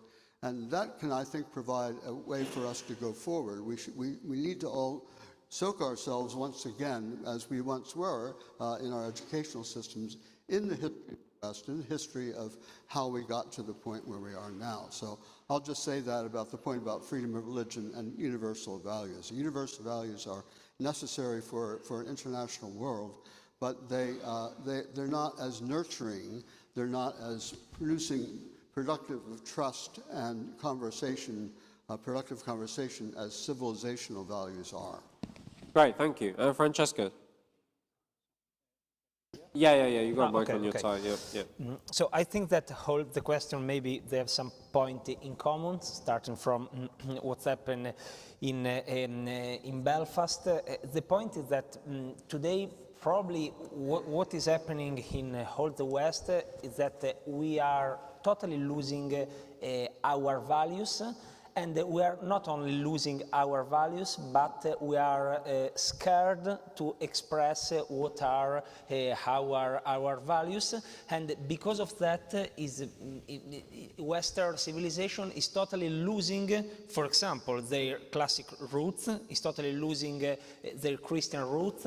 And the model of multiculturalism is the model which start failing. What happened in Belfast, but also what happened last year, and the video was released a few days ago of the young British which was killed and by migrants, and the police arrived, and the police immediately start accusing the man who was killed that he's racist. Because of that, there are some images which explain that we are totally losing the contact of the reality. I also tell you what happened, for example, in my country. We had local elections a few weeks ago in Venice, which is not a normal city, of course, is also a symbol, Venice, because of it's the city of San Marco, it's the city of where started Lepanto, and all the electoral campaign of the leftist candidate was based on the necessity of talking to the Muslim community, and all the campaign was focused on open a new mosque in the city and closing the public school for Ramadan. And I mean, if the idea that we have in Western country is to undermine our Christian roots, forget our classic roots, and in the same time open to a model which is a multicultural model in favor of our other civilization, we are of course condemned to destroy what we are. So I think that the solution that we have is to rediscover what we are in origin and try to be a bit more brave about defending our values. Thanks, Francesco. Rita, do you want to reflect on it? Actually, I'd like to address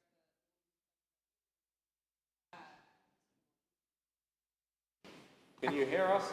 Okay, I can just yell really loud.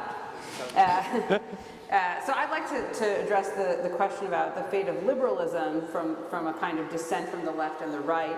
I mean, I think that the part of this dissent, and I'm familiar with it too, since I'm also American, you just lose one election and you just rediscover the virtues of liberalism, because liberalism is the philosophy of protecting the minority, right, the political minority. And so I think, and part of what I discussed is the importance of decentralization. And I think decentralization is a very difficult thing to effect in a small country. It's much easier and more obvious in a large country like the United States, but it diffuses some of the tensions of polarization.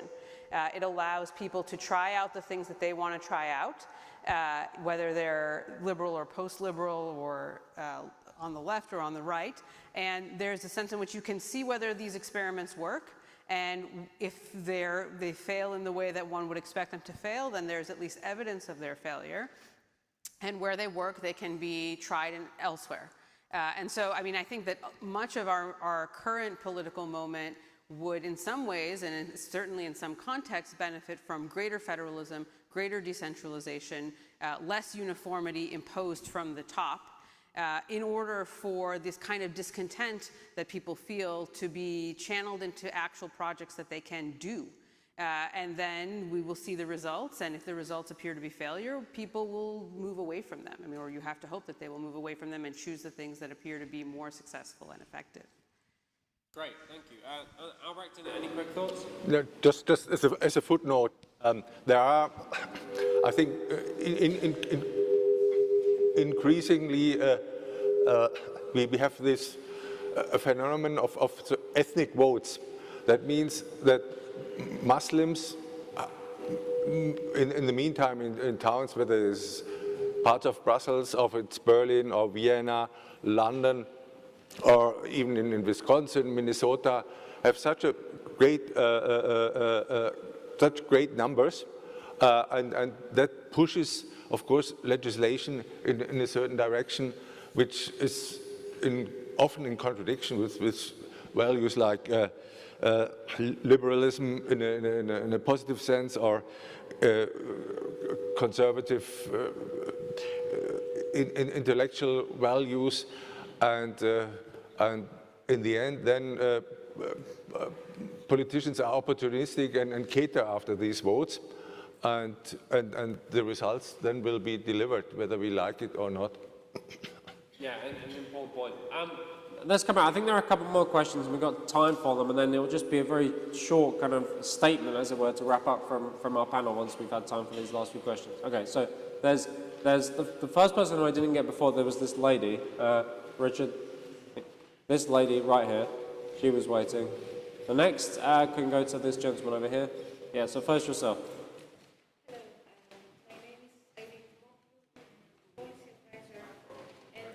Okay, sorry, can you hold the microphone and speak into it properly, please? So the question is, my question is, the American founders read Polybius and Cicero, but the Greek polis they invoked was built on autochthony, the claim that citizens and citizenship grows from the soil. America inverted this, a polis of arrival rather than a polis of origin. Is that inversion America's genuine contribution to the Western tradition, or its departure from it? And can Europe, whose nations still carry the autochthonous instinct, learn anything from a republic founded on consent rather than dissent? Thank you. Decent. Very, very good. Related to a debate that's happening very much now, calling into question some of those traditions associated with America, or I guess you call it civic traditions or civic nationalist traditions, which lots of my friends on the right, on maybe the further end of the right, very much I think are looking to consider rejecting. So interested on that one. Okay, there's a gentleman here. Then Richie, if you can take, yeah, Ashley, and then Rob. Yeah. I heard that the American Revolution was model for other revolutions, as was the French Revolution, but people do not hear about the Plakkaat van Verlatingen and Akte van Verlating, 1581, where the Dutch said to the Rhine, sorry, we have an accord, you didn't keep your side of the accord, so you are not our reigning ruler anymore, and that was 1581. And Professor Stormer said that the American Act is modeled on this one from 1581, Akte van Verlating, Plakkaat van Verlating.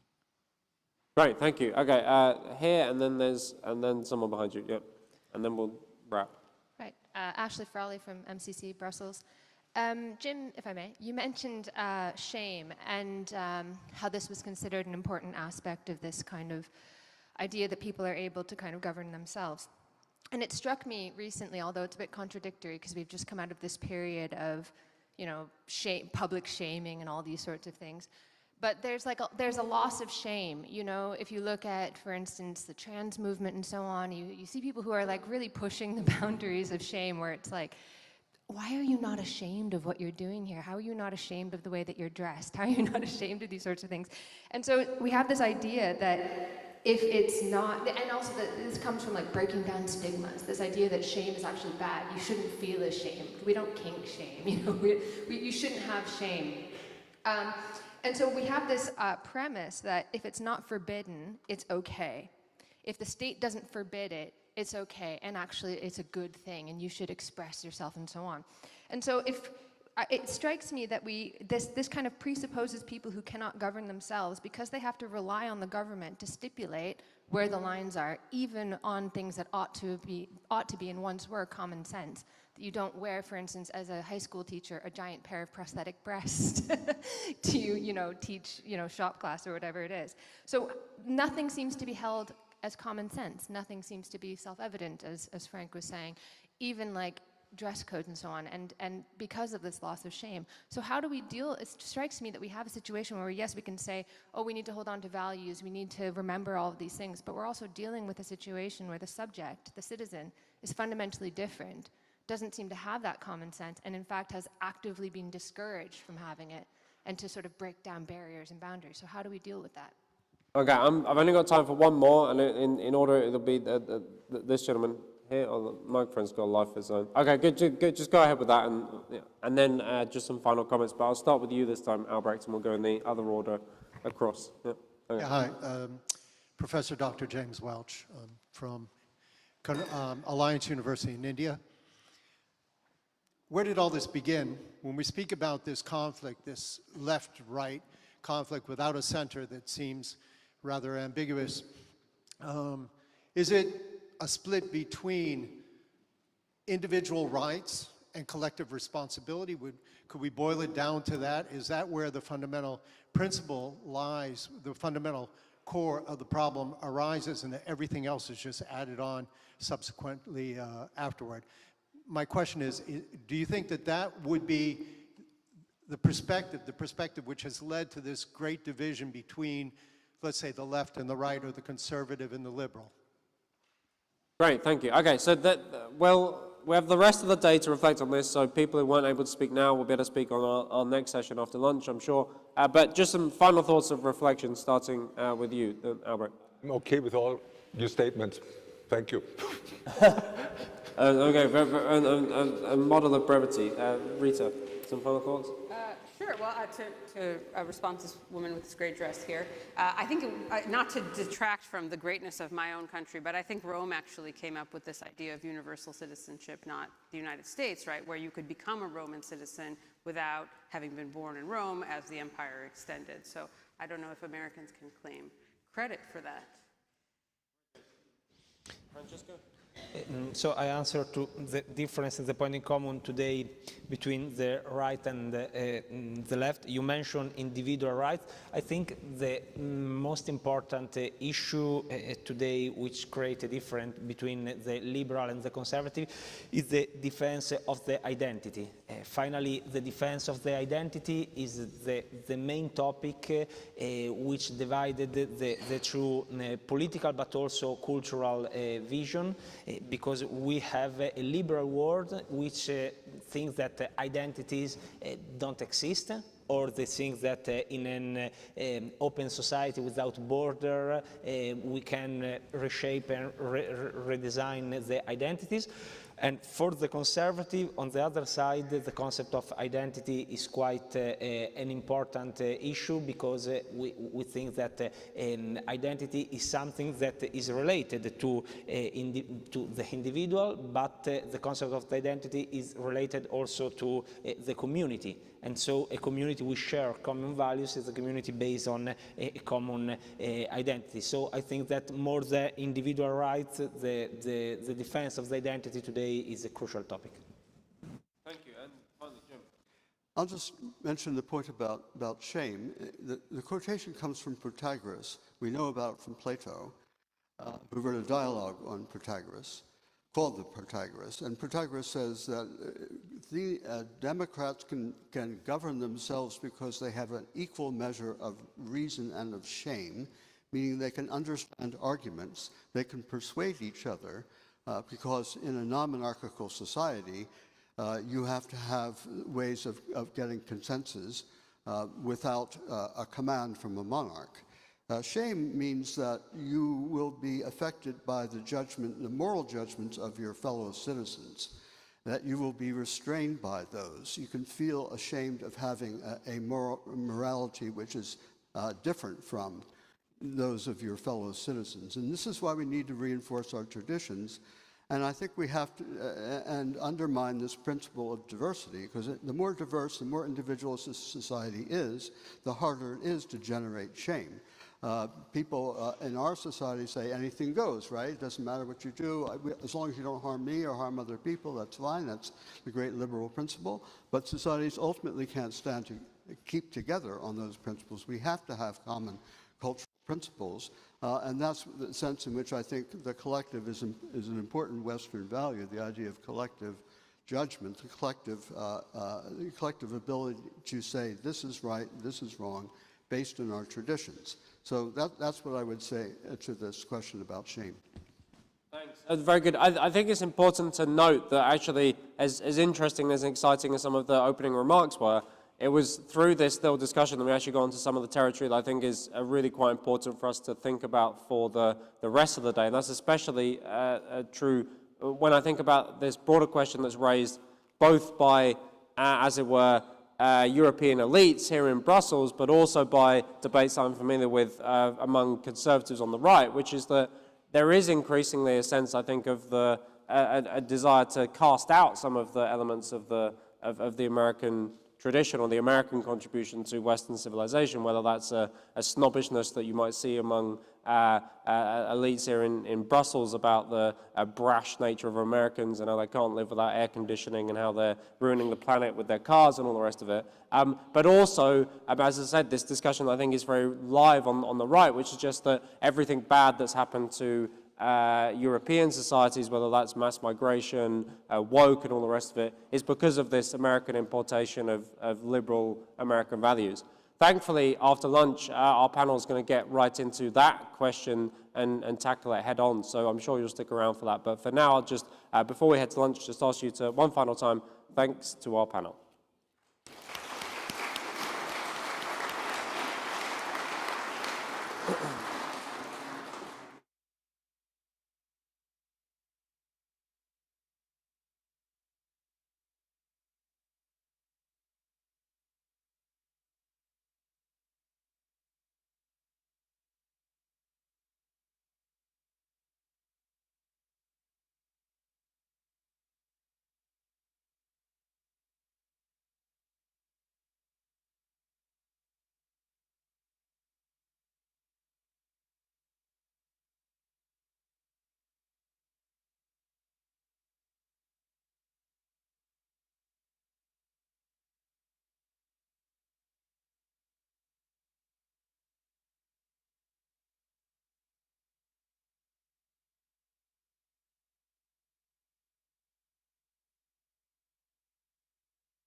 vous avoir ici, présent ici, c'est un honneur pour moi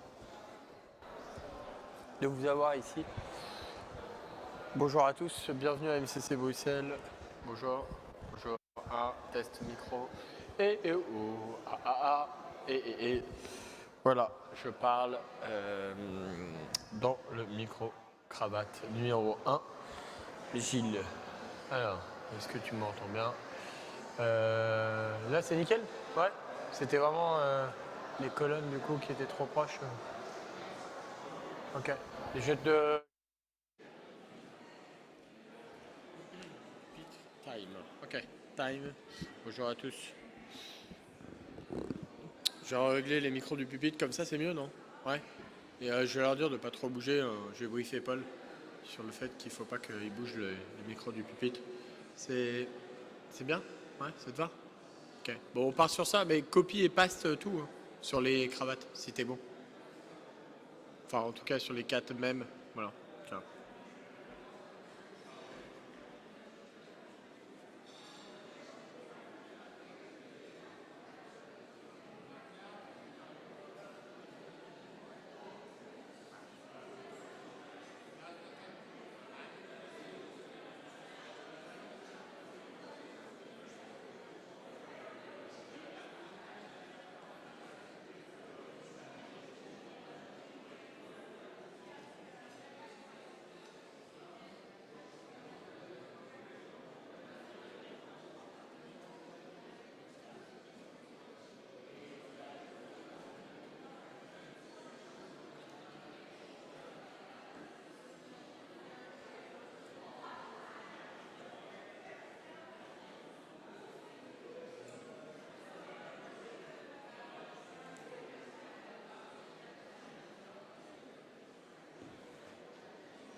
Ah ah.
I know.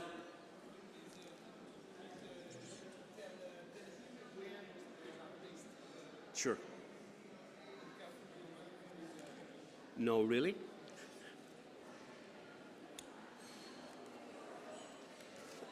No, sir.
For breakfast, I had eggs and potatoes and some coffee and some orange juice, etc. Check, check. Okay. Yeah. It's ringing a bit. So we're going to do 10 minutes each of remarks. Yep.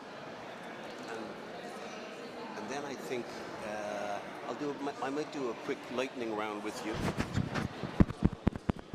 Check, 1, 2. Hello, hello, hello.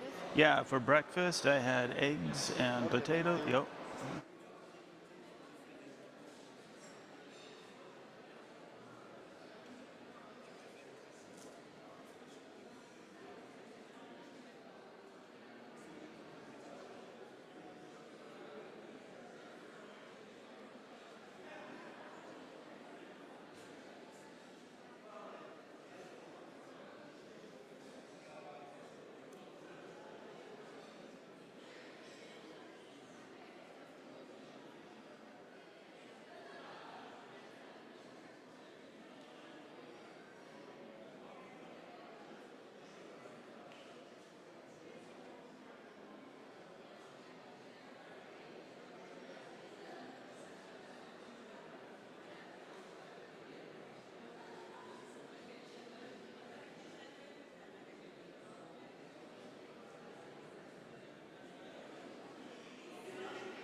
Can you say a few words, please? Okay.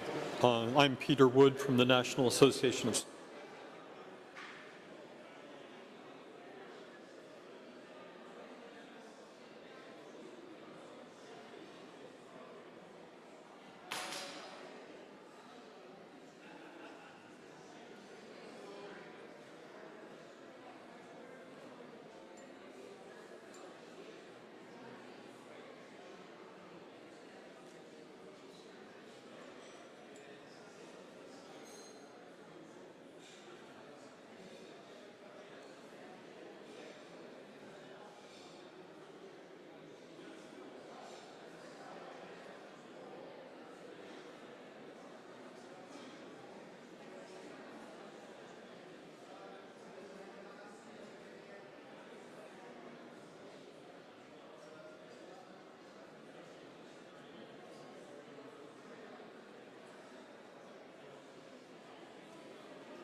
Que ça va comme ça, si je parle de cette manière, est-ce que c'est bon? Je pense que ça fonctionne. On m'entend? Là, j'ai mon téléphone dans la main droite, c'est pour ça peut-être que ça fait un peu de bruit. So what we're going to do to you both is I'm going to give you 10 minutes. All right. Yeah, yeah. It's going to be short. So. Then I'm going to come back to you, most likely, and ask you a question. It would be good if you can...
speaking at about this level. Is that all right? Can you hear me? Yes.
The kids, they don't understand. They think control is the same like guidance. Is not the same.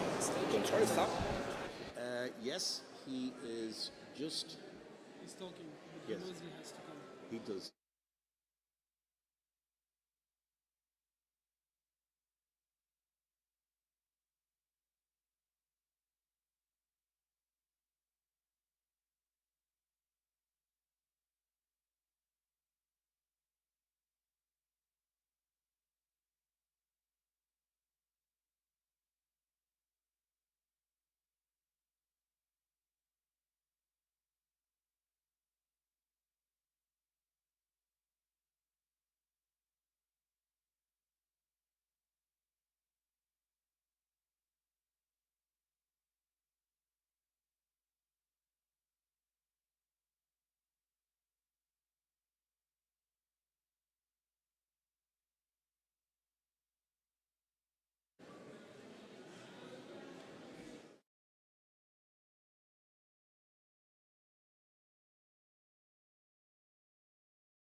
And if you can take your seats.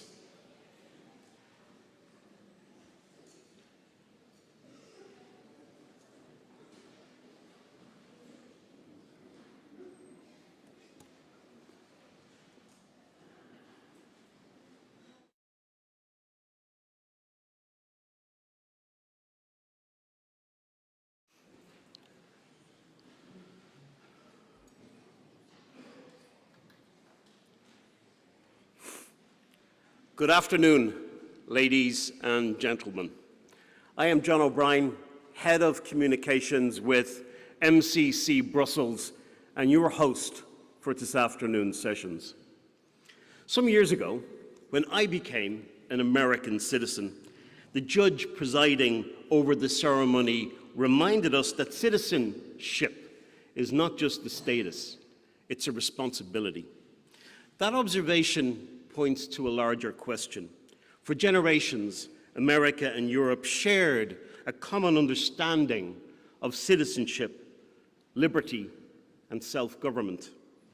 They differed in many respects, but they broadly understood themselves to be part of the same Western political civilization. Today, that assumption is increasingly in doubt.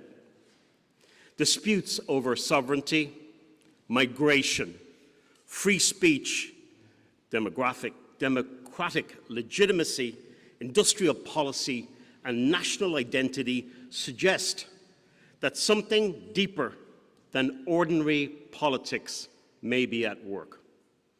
Are these temporary disagreements within a shared civilization? Or are America and Europe beginning to embody different understandings of democracy, citizenship, and political order? Those are the questions we will explore this afternoon. I want to tell you that disagreement in an agreeable way is strongly encouraged this afternoon. So please feel free to raise those difficult issues that are here with us in society and in the room. We're going to run this session until 1500 hours. Then we're going to have some coffee, and then we'll continue the final session for the day. What we're going to do now is we're going to hear a short presentation from each of our speakers. Then we're going to have some questions, and then we're going to come out to you, the audience. We want to hear what you have to say, what you are thinking. Our first speaker today is Matthew Crawford, philosopher at the Institute for Advanced Studies in Culture at the University of Virginia. Matthew, please come up.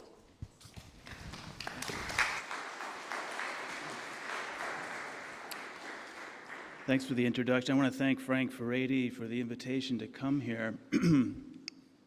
Also, I'm pleased with the seating arrangement because it makes me appear center left, which is the most respectable thing you can be, and I'll need all the respectability I can get here. I share Frank's high regard for the founding generation. I think the more you know of political history, the more singular their accomplishment appears. And I wanted to start with that because what follows is a little bit dark. And it's going to be fairly schematic, maybe overstated a bit, because with 10 minutes to talk, that's what you get.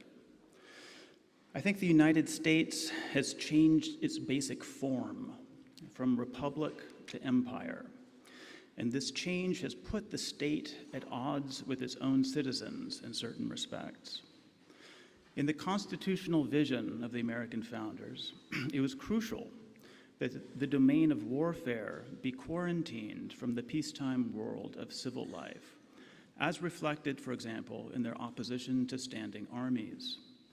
James Madison summarized an English Whig tradition when he wrote in Federalist 41 that historically, standing armies are the means of defense against foreign danger, but tend inevitably to become the instruments of tyranny at home. Whoever controls the army controls the state. Now, events would eventually prove the necessity of a federal army, and it's no big surprise. There was violence on the western frontier, and the European powers had imperial ambitions in North America. But the worry that Madison expressed would prove well-founded. In his farewell address upon leaving the presidency, Dwight Eisenhower famously warned that a military-industrial complex had arisen during the war, and that this set of interests formed a political bloc with outsized influence. It threatened to co-opt national purposes in the pursuit of permanent war. I think it would be far too narrow to suppose that the war lobby in the United States simply represents material interests. It continues a messianic strand in American conquest that began with the Puritans' project to realize a new Zion on the shores of New England, and continued with the westward expansion of the U.S. into a land conceived as a blank slate, unoccupied and fully available as a place for the United States to realize its manifest destiny. And this happened around the same time as a new wave of colonialism by European powers elsewhere in the world. France had its civilizing mission in Africa, and the British were moved by missionary zeal to try to eradicate the slave trade there, which would require taking up the burden of ruling it. That such moralizing projects could serve as a dishonest cover for plunder is of course obvious, but that doesn't negate the role that messianic energies play in imperial projects. In the 21st century, the American empire has often been justified as an instrument of social transformation. Our military occupation of Afghanistan for 20 years was prolonged by America's mission to break the patriarchal social structure of that society, to get girls in particular out of the house and into schools where they could be awakened to the ideals of autonomy and choice. In Eastern Europe, making the world safe for gay rights would require the US to intervene in national elections, whether by direct pressure or through NGO proxies. All this puts one in mind of what Edmund Burke called the Jacobins' aspiration to create a universal empire of the anti-traditional. Now, the cynic might say that such projects are just a thin ideological veneer laid over the main purpose of US empire, which is to preserve the status of the US dollar as the world's reserve currency, which status allows the US to run extraordinary budget deficits while maintaining social peace at home. Easy credit, underwritten by empire, obscures an ongoing, massive transfer of wealth from young to old. If broadly understood, these transfers might lead to a revolt of the young. And I think considerations like this can be sound even if the idealists in the foreign policy establishment are sincere in their idealism. The current US empire was established at the end of World War II, let's say. But after the collapse of the Soviet Union, it took on a different character. The basic logic of it has been expressed in the formula, invade the world, invite the world. I refer, of course, to the regime of mass immigration that began in the 1990s. Our military adventures abroad sometimes sow chaos and failed states. This keeps up a steady flow of refugees and migrants into the US and Europe. Yet when polled, the citizens of the West consistently and overwhelmingly oppose immigration on the scale and pace that has occurred in recent decades. This puts the empire at odds with its own population. This opposition must be managed and neutralized as far as possible. Thus, having an external empire on the current terms requires also the establishment of an internal empire. That is, it has required attenuating the principle of popular sovereignty. The device that has arisen for accomplishing this is now clear: cognitive warfare as an instrument of domestic politics, directed at the citizens of the West by their own governments. The need for this comes in no small part from popular opposition to mass immigration. The means of it happen to arise at the same time as the need. I refer to the internet and the levers of social control that come from concentrated ownership of computational infrastructure by the platform firms, what we call big tech. With the rise of the populist threat in 2016, techniques of information warfare developed in the global war on terror were turned to the enemy within. This has been convincingly documented by Jacob Siegel, a former Army intelligence officer, in his book, The Information State, The Politics of Total Control. Working in tandem with the Silicon Valley platform firms, the deep state learned to engineer mimetic contagions among the knowledge class, creating what Democratic Party operative David Axelrod called permission structures for believing X but not Y. It's a fascinating story, but I'll have to leave it aside here for reasons of brevity. But recall what Madison said, that standing armies become the instruments of tyranny at home. If you update the term army to encompass the apparatus of cognitive warfare, Madison's worry stands fully vindicated. So why is algorithmic cognitive hacking of the population at odds with republicanism? Simply because self-government is predicated on the rational assent of citizens who are wide awake, not the manipulated acquiescence of consumers who are distracted. Let me mention two further bits of context for understanding the US empire. In the aftermath of the Holocaust, the idea of the nation was programmatically discredited as a political form that tends inevitably to violence and revanchism. This critique, though often tendentious, provided a moral rationale for seeking the erasure of national borders and the withering away of the Westphalian political units of Europe. As Karl Popper famously put it, we should seek the open society because the alternative was closedness, or what he called tribalism. It was in this moral setting that the neoliberal economic regime would develop at the turn of the millennium.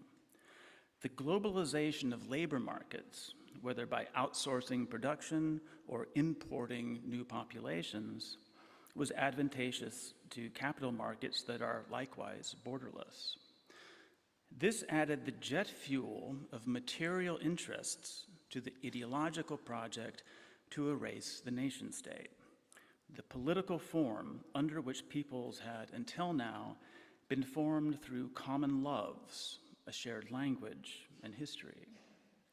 The ideal human material now would be an undifferentiated mass of human resources, with predilections that are fully legible and predictable because the Frenchman and the Syrian, the Englishman and the Pakistani, and every other human variant has been replaced by the consumer, taken as a universal human type.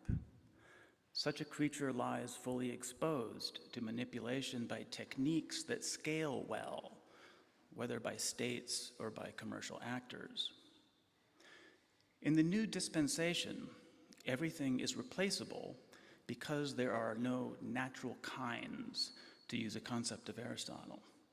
There is no fundamental heterogeneity. Differences are only apparent. They can be understood simply as different arrangements of the same substrate, which is ultimately protons, neutrons, etc. Thus, artificial intelligence means simply swapping out silicon for carbon. No big deal. Human beings can be replaced by machines. Men can become women. There's thus a metaphysics of interchangeability that underlies the political economy of replaceism and the empire that rests on it. Recovering the possibility of self-government will ultimately require recovering a truer metaphysical picture and a truer picture of the human being. We're fortunate that such a picture is available. It comes to us through the tradition that tells us that man is properly ordered towards something that is perfect in the image of which he was made. Such an understanding rebukes the aspiration to reduce man to raw material, to be shaped according to the dreams of our rationalists. Thank you.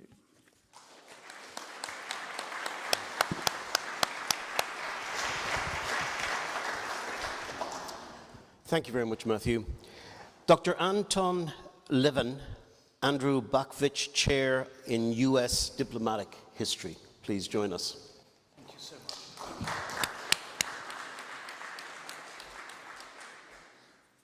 Yes, I'm also at the Quincy Institute for Responsible Statecraft in Washington, but of course my remarks today will be my own, not that of the Quincy. I wanted to say thank you very much to the MCC for inviting me, and also my congratulations to the MCC for their magnificent choice of venue, which you could say represents an older European civilization and is certainly a very welcome break from your usual concrete conference centre. So thank you for that.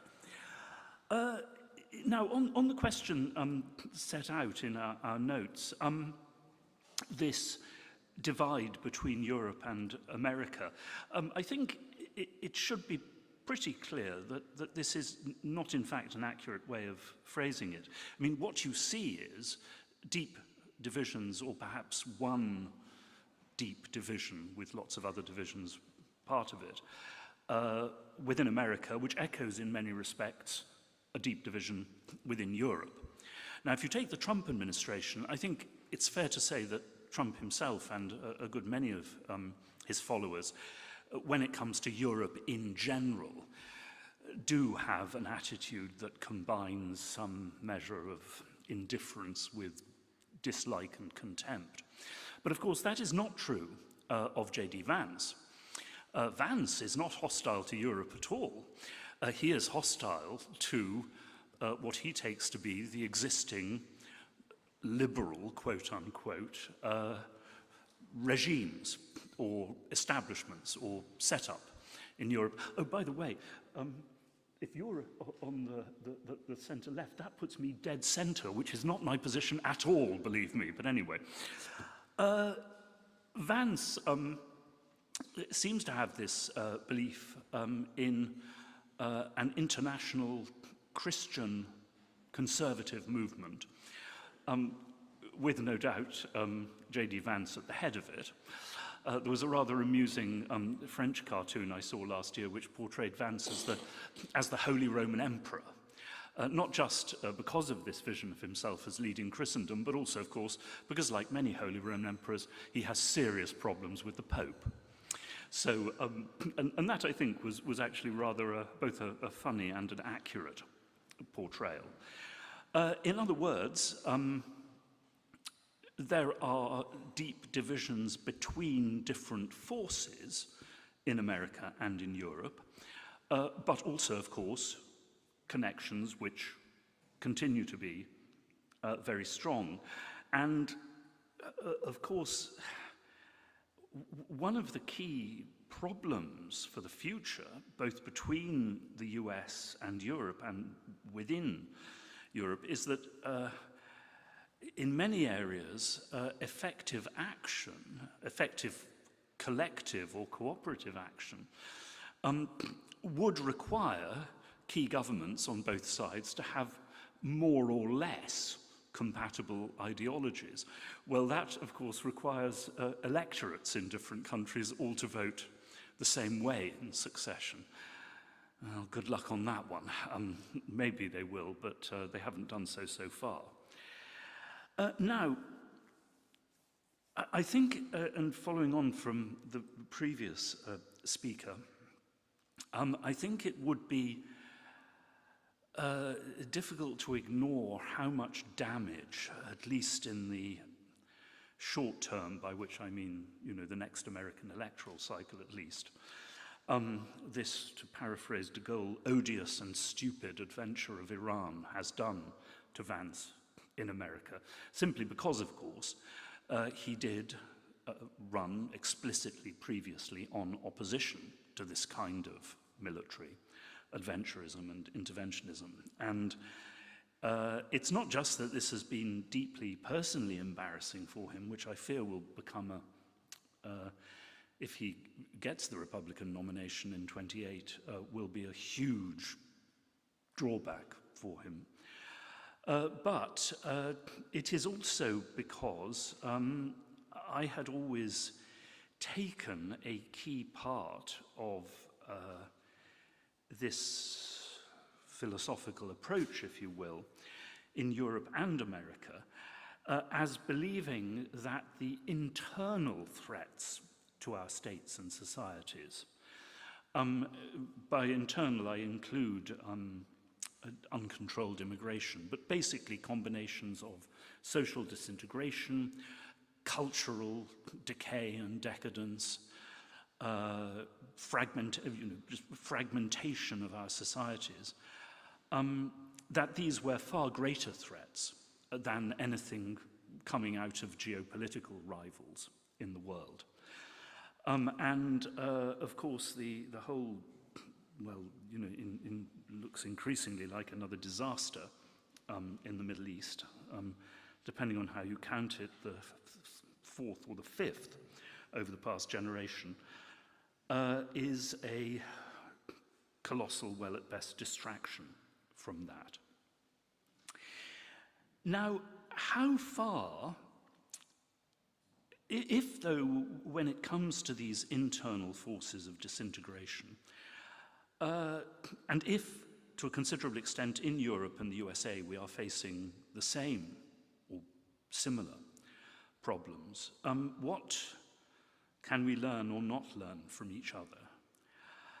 Now, something that deeply troubles me is that, of course, a famous Frenchman of a conservative background but a liberal temperament, Alexis de Tocqueville, way back in the 1830s, of course, presented America as a kind of moral model or example for Europe. And his book, Democracy in America, was intended, of course, to suggest that this wasn't just a portrait of American democracy, but it was a portrait of things in American democracy which could be a lesson for Europe as it moved in the direction of mass society and mass politics.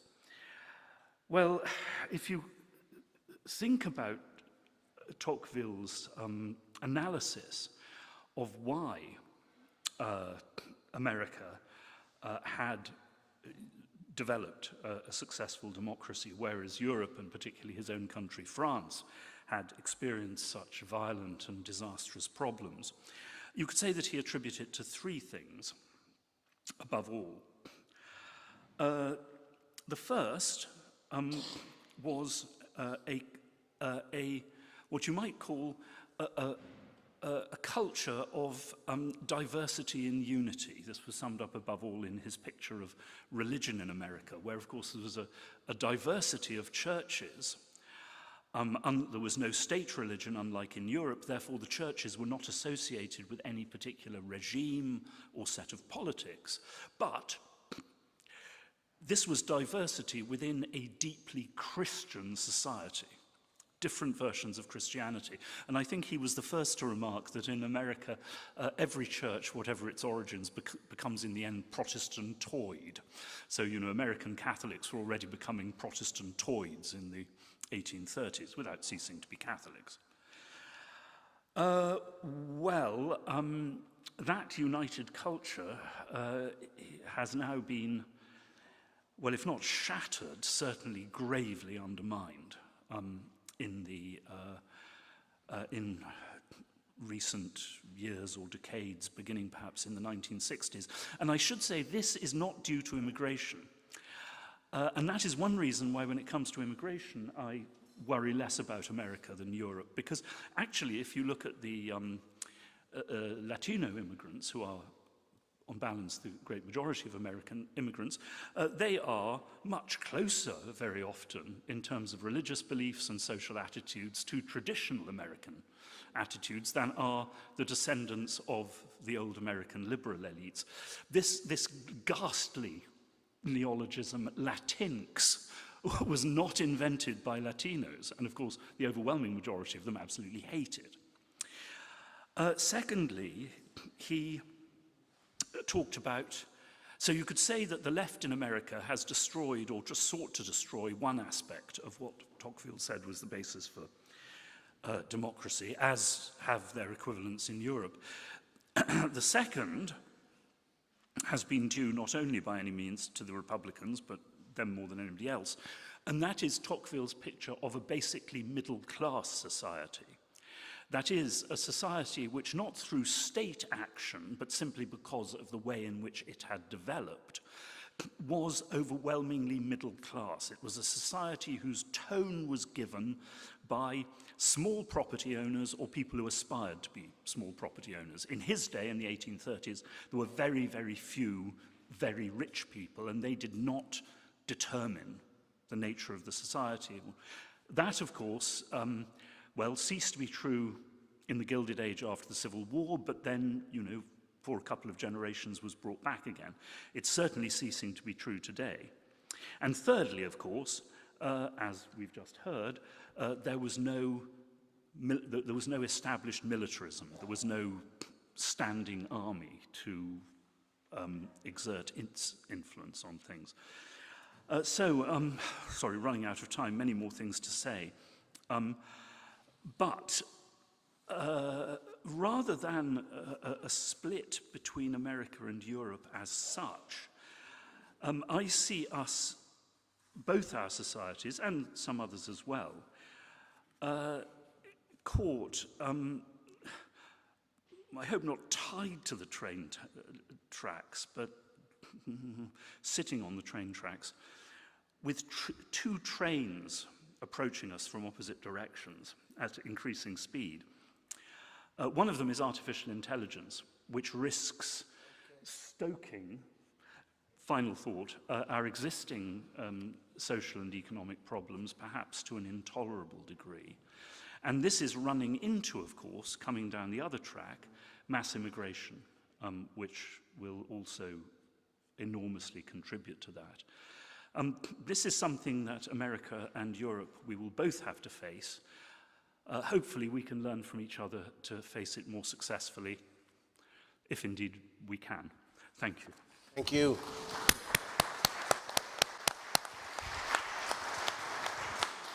Now I'd invite you to give a warm round of applause to Thibaut Mercier, President of Cirque Droit et Liberté.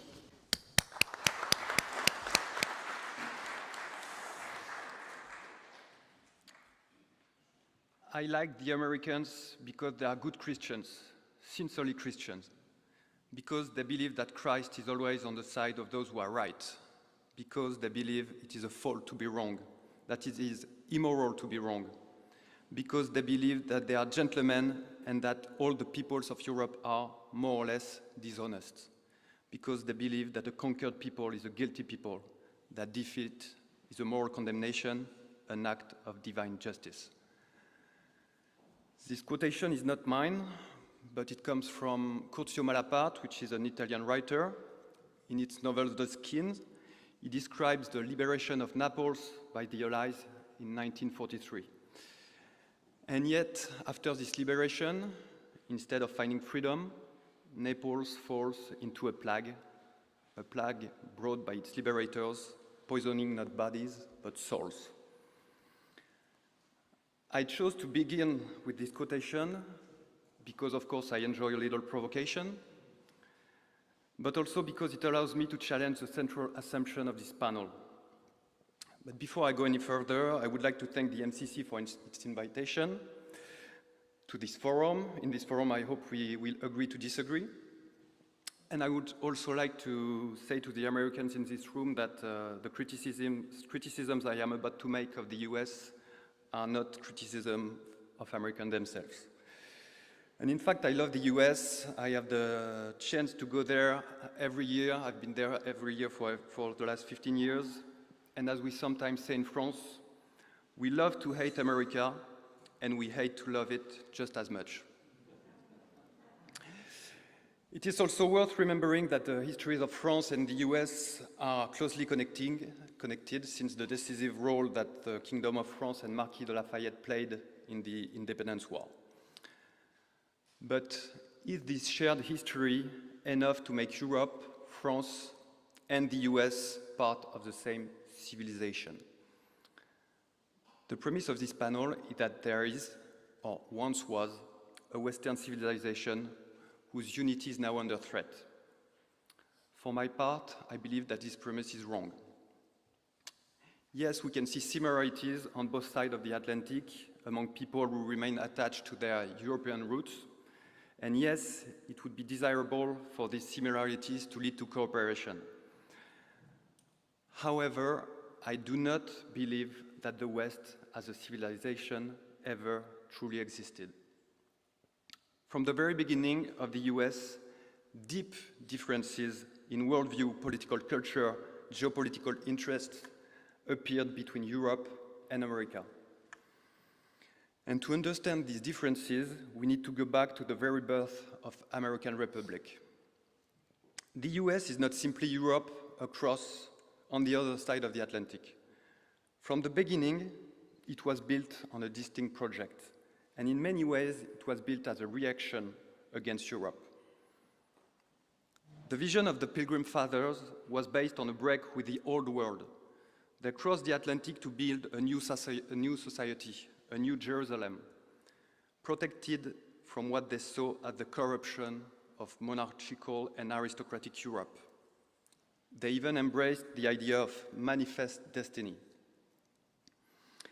And from the perspective of many American Puritans, weren't we, and aren't we still, European, some kind of savage people? As a result, America developed a vision of the world that is different from our own in Europe. And I will put it very simply, we could describe it as a combination of liberal individualism and unlimited capitalism. Since I am a lawyer, the difference can only be seen in the way the law is understood and practiced. And I will quote Solzhenitsyn in his famous Harvard speech in '78. In this speech, he criticized what he saw as one of the main weaknesses of modern societies, the tendency to reduce morality to legality. In his view, US society had become excessively legalistic. People were less concerned with doing what is right than with pushing the limits of what the law allows.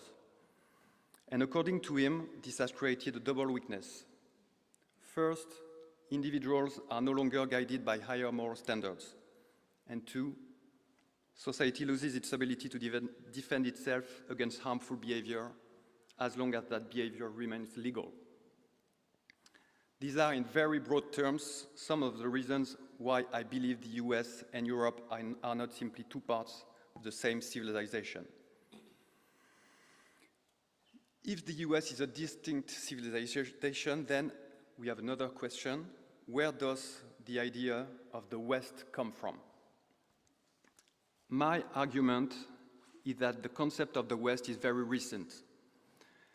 Since the Cold War, it has become an American narrative designed to shape minds in favor of an ideology that justifies the preservation of a unipolar world order. And in reality, the defense of the West has become a mask for American imperialism. And let me be provocative again. I will draw a parallel with France's former African colonies. Today, we could say that some of these former colonies are, in a physical sense, colonizing us in return.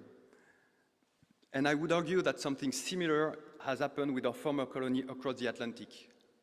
The difference is that this colonization is not physical, but cultural and intellectual. And the US has imposed over Europe what we might call a form of great mental replacement.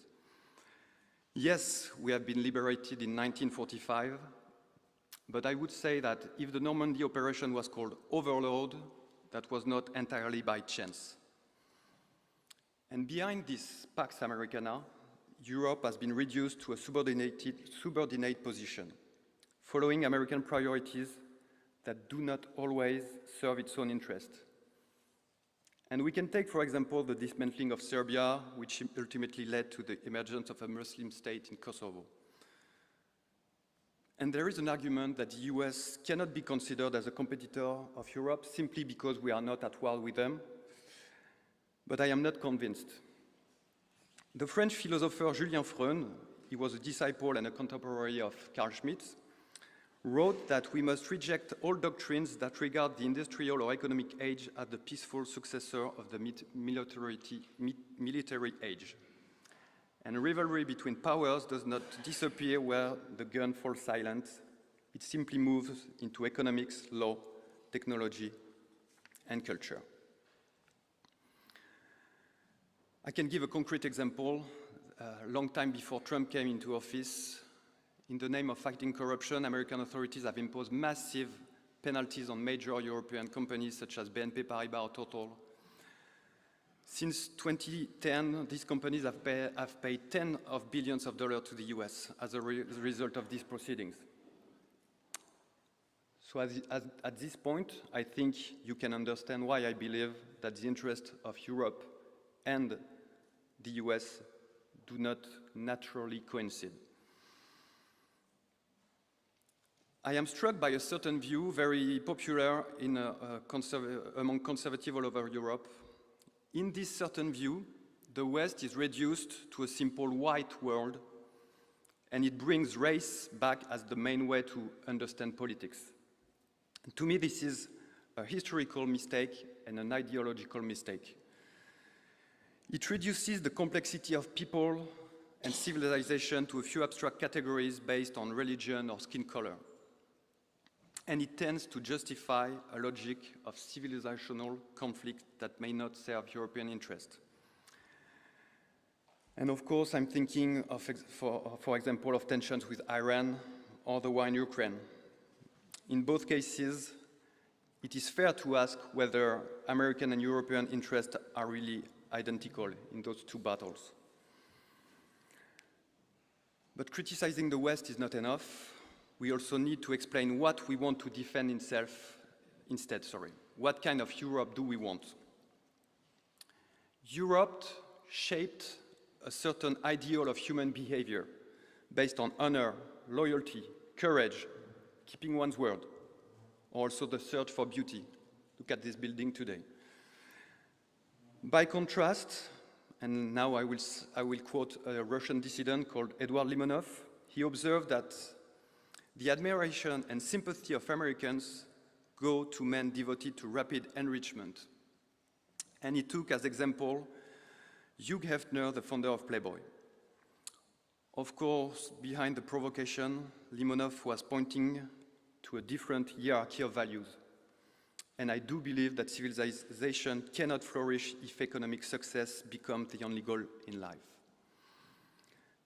More importantly, Europe carries a particular vision of the world, the idea of a multipolar world. In The Nomos of the Earth, Carl Schmitt argued that every great civilization should be free to pursue its own historical destiny within its own sphere. Europe accepts that the world is imperfect. It understands that not every society is destined to follow the same political model. In that sense, Europe remains fundamentally foreign to every form of universalism. In conclusion, I do not believe that America and Europe are now drifting apart. I believe that they have followed different paths for a very long time. The real question is whether Europe is still capable of embracing its own historical, political, and civilizational identity. And it's too easy, of course, to blame the US for own failures. The first responsibility of Europeans is to become themselves again. Thank you. Thank you.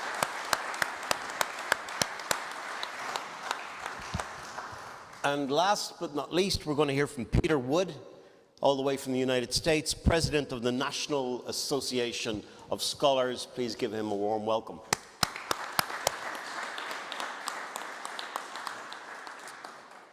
So the question that we were invited to address is whether a civilizational split is imminent. I have a simple answer to that: yes, and it's welcome. It's imminent because so much of Europe has walked away from the cultural commitments that it once held in common with America.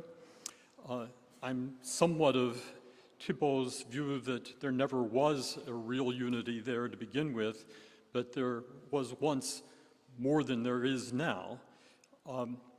America admired, sometimes envied. It looked upon Europe as senior to us in America. When we thought of culture, we thought that that's the stuff that Europe has: great books, great art, great music, great ideas. But it's all going away. It is a welcome split now, because to preserve what's best in Western civilization, America must keep its distance from the distortions that Europe has introduced. This great coming apart has many pieces, among them immigration, Islam, Christianity, civilizational confidence, military strength, history, shame. And there are others that are even more outside my range of competence, but I'll mention them anyway. Europe has relinquished much of its energy production. It has moved towards deindustrialization. It made it almost inevitable, at least in places like Germany. And it makes itself more and more dependent on external powers. Who's going to keep your factories running? Well, it's not going to be your coal or your oil or your natural gas. It's going to be maybe from solar and wind, but those are highly unreliable and aren't really going to get you anywhere. You're just going to be importing more and more energy from abroad in the form of basic materials. Its vulnerabilities make it a problematic partner. It's in the midst of forfeiting its autonomy. Among the ways in which it's doing that is it's plummeting birth rates among the non-immigrant populations of the European states. Europe's also uncomfortable with much of modern technology, though it denies it. In the name of digital sovereignty, for example, some European countries have restricted them. Cloud computing and artificial intelligence are on this list, so are concerns about data privacy and other security obstacles. Now, I put all those considerations on the table only just to put them aside. I take it that the really essential matters before us that have set the stage for this civilizational divorce are immigration, religion, and historical identity. The foreign-born population, and you're going to have to hear a few numbers here, in the European Union is now 64.2 million, some 40 million of whom arrived since 2010. Across the broader European continent, the total immigration has now surpassed 87 million. That was by 2020. It's even larger now. Belgium's population, as it happens, as of 2024 was more than 11.7 million, of whom more than a third are foreign nationals or Belgian citizens of foreign descent. Now, I'm not going to comb through any more European demography than that, but by comparison, fewer than 15% of Americans are foreign-born, and most Americans regard even that as a crisis of immigration. Moreover, the vast majority of recent immigrants to America, as we just heard, come from countries that are culturally similar to America in respect to religion and civilizational orientation. Those who are not, such as the Somalis, are a tiny fraction of the whole. That is about 0.5% of the recent immigrants. But that faction has proved more defiant of US laws and resistance to US culture than all the rest combined, which points to a problem about where your immigrants are coming from. Now, I mention this only to underscore that the problem that European civilization has brought on itself by opening its borders wide to masses of people who have virtually no loyalty to or investment in Europe other than as a refuge from the tyrannies and poverties they left behind. Instead, they bring with them the expectation that Europe will adapt to their cultural prerequisites. This is most visible with Islam, but not in the sense of building mosques and instituting prayer calls. Islam brings with it an entire sense of the meaning of history, of the nature of law, its own concepts of family and of kinship, its own conceptions of rightful authority, and its own sense of what to dispute and how to resolve disputes. Now, I'm an anthropologist and would happily call this another culture, except that it's not just another culture, it's one of many. Islam is a religion of conquest. It has spent 1,400 years conquering and semi-assimilating many millions of people, now more than 2 billion worldwide.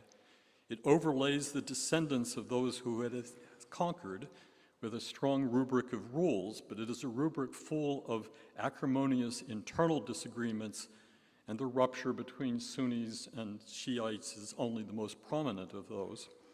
Europe has gulped down this indigestible meal only to discover that it's Europe itself that is on the menu. Many Europeans have recently awoken to what has happened, and they would like to fight back. But from my side of the Atlantic, I really regret to say, that it appears too late. I've mentioned Europe's Muslim immigrants, but to be clear, the problem is wider still. More than 10 million of the EU's 64 million immigrants are from Africa. Non-Muslim sub-Saharan Africans will be more easily assimilated into European societies than Eurasian Muslims, but they also arrive with commitments that aren't really to European civilization.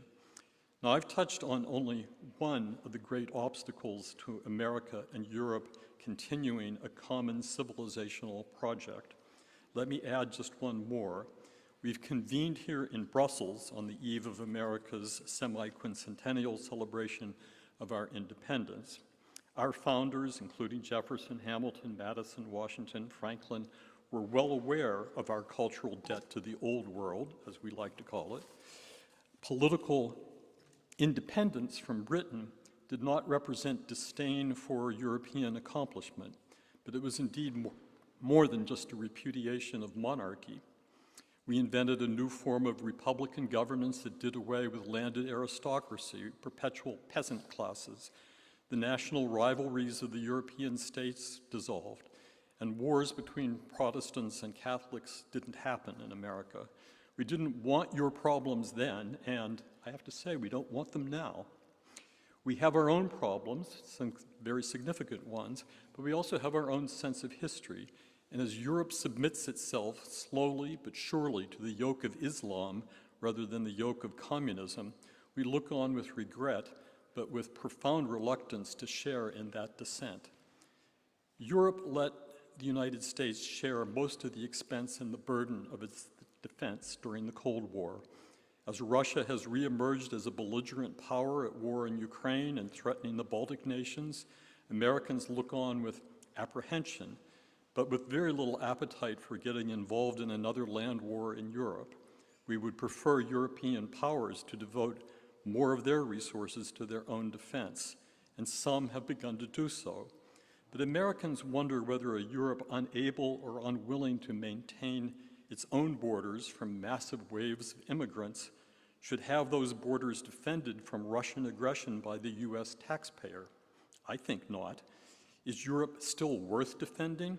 Americans justified their entry into the First World War as a defense of Western civilization, quite explicitly, that's what we said.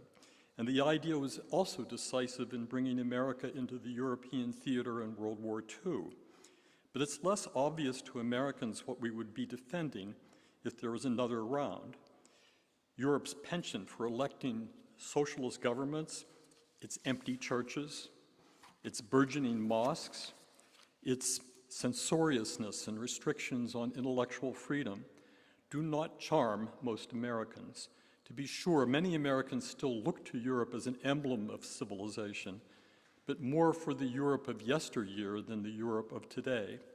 The Europe that has recklessly abandoned its defenses against Islamic dominance, acquired a massive influx of immigrants who have no intention of assimilating to European culture, retired Christianity as its common faith, allowed itself to be governed by an elite that has contempt for American culture, is a Europe that should probably go its own way.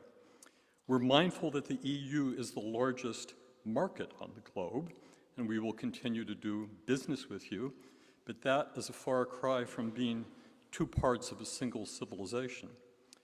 Now, we've had some not complimentary remarks addressed to Vice President J.D. Vance. I'm going to play the other side of that. Last week, Vance wrote in a reference to Henry Hoek, the young English student who was murdered in Southampton by an immigrant in December, that, quote Vance, he died the same way a civilization dies, abandoned, handcuffed by authorities who neither trusted nor cared for him, and accused of hate crimes that he did not commit.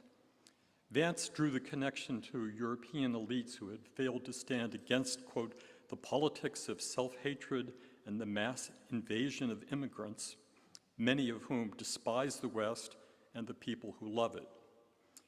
If there is hope of reuniting the two Wests of this panel, it would require the emergence of a new movement, which we may see the first glimmers of in this conference and the work of MCC, that will call the continent back to the civilization that it has now left behind and which is languishing. Thank you.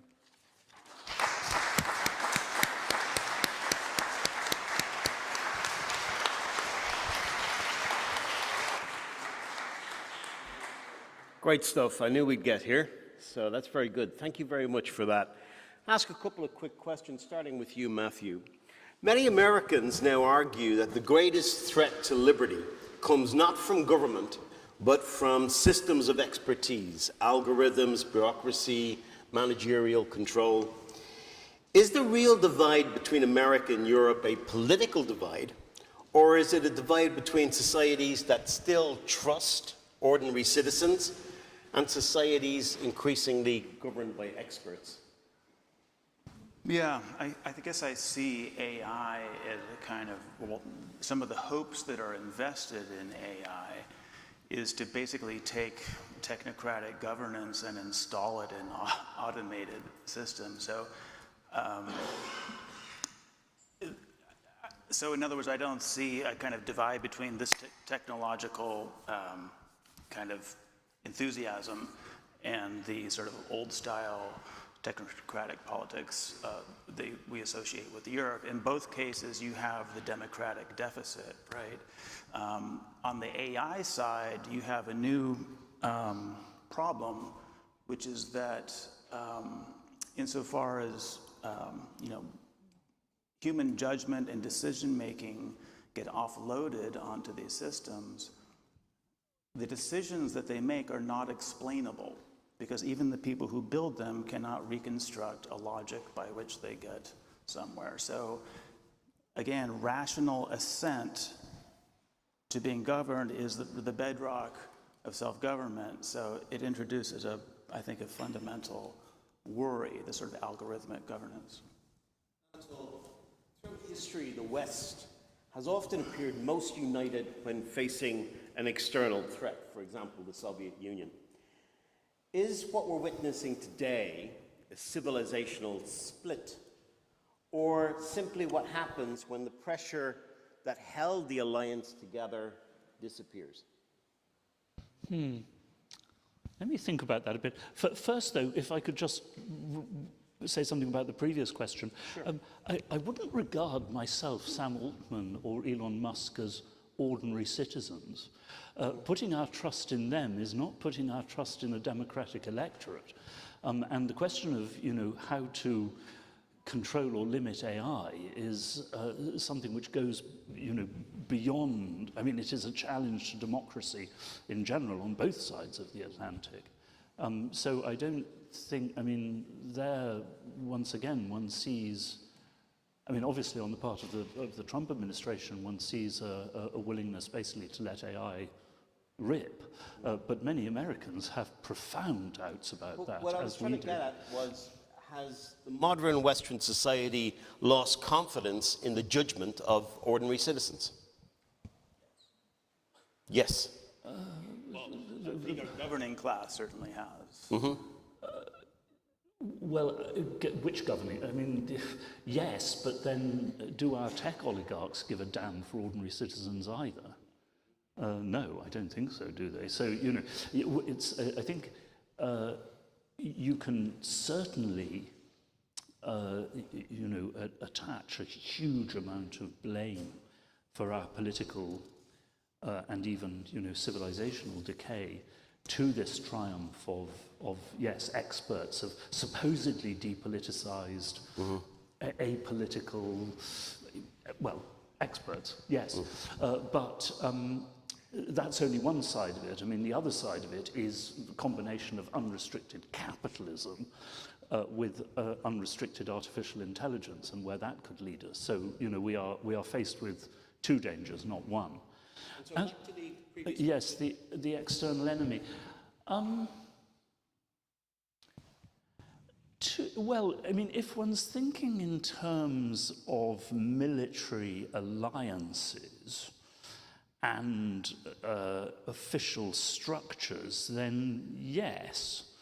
But I mean, let us not forget that whether you're talking about, you know, the Europe of Christendom, you know, before the Reformation, or the modern, or sort of, well, the Europe of the 18th and 19th centuries. I mean, let us not forget that amidst tremendous and long-running wars, you had at the same time a continued sense that, yes, people, certainly educated people, still did belong to one civilization, which was not simply defined by the British against the French or the Austrians against the Prussians or whatever. And of course, I always recall that, you know, throughout the French Revolutionary and Napoleonic Wars, a ship went to and fro between Dover and Calais under a white flag, so that British academics could visit the Académie Française and vice versa. China disappeared tomorrow as a strategic challenge. What would still hold the West together? Culture, but I mean, that's the point. That was what I was trying to bring out. The deep, you know, cultural splits are now within. You know, you will have. It's easy to find people in Moscow or Beijing with whom some people in the West have a great deal more in common than they have with their own immediate neighbors. Okay. Thibault, critics of Europe argue that demographic legitimacy is increasingly being displaced, democratic legitimacy is increasingly being displaced by legal and technocratic authority. Do you believe Europe has become too reluctant to trust voters? Do I believe what? That Europe has become reluctant to trust voters. Oh, definitely.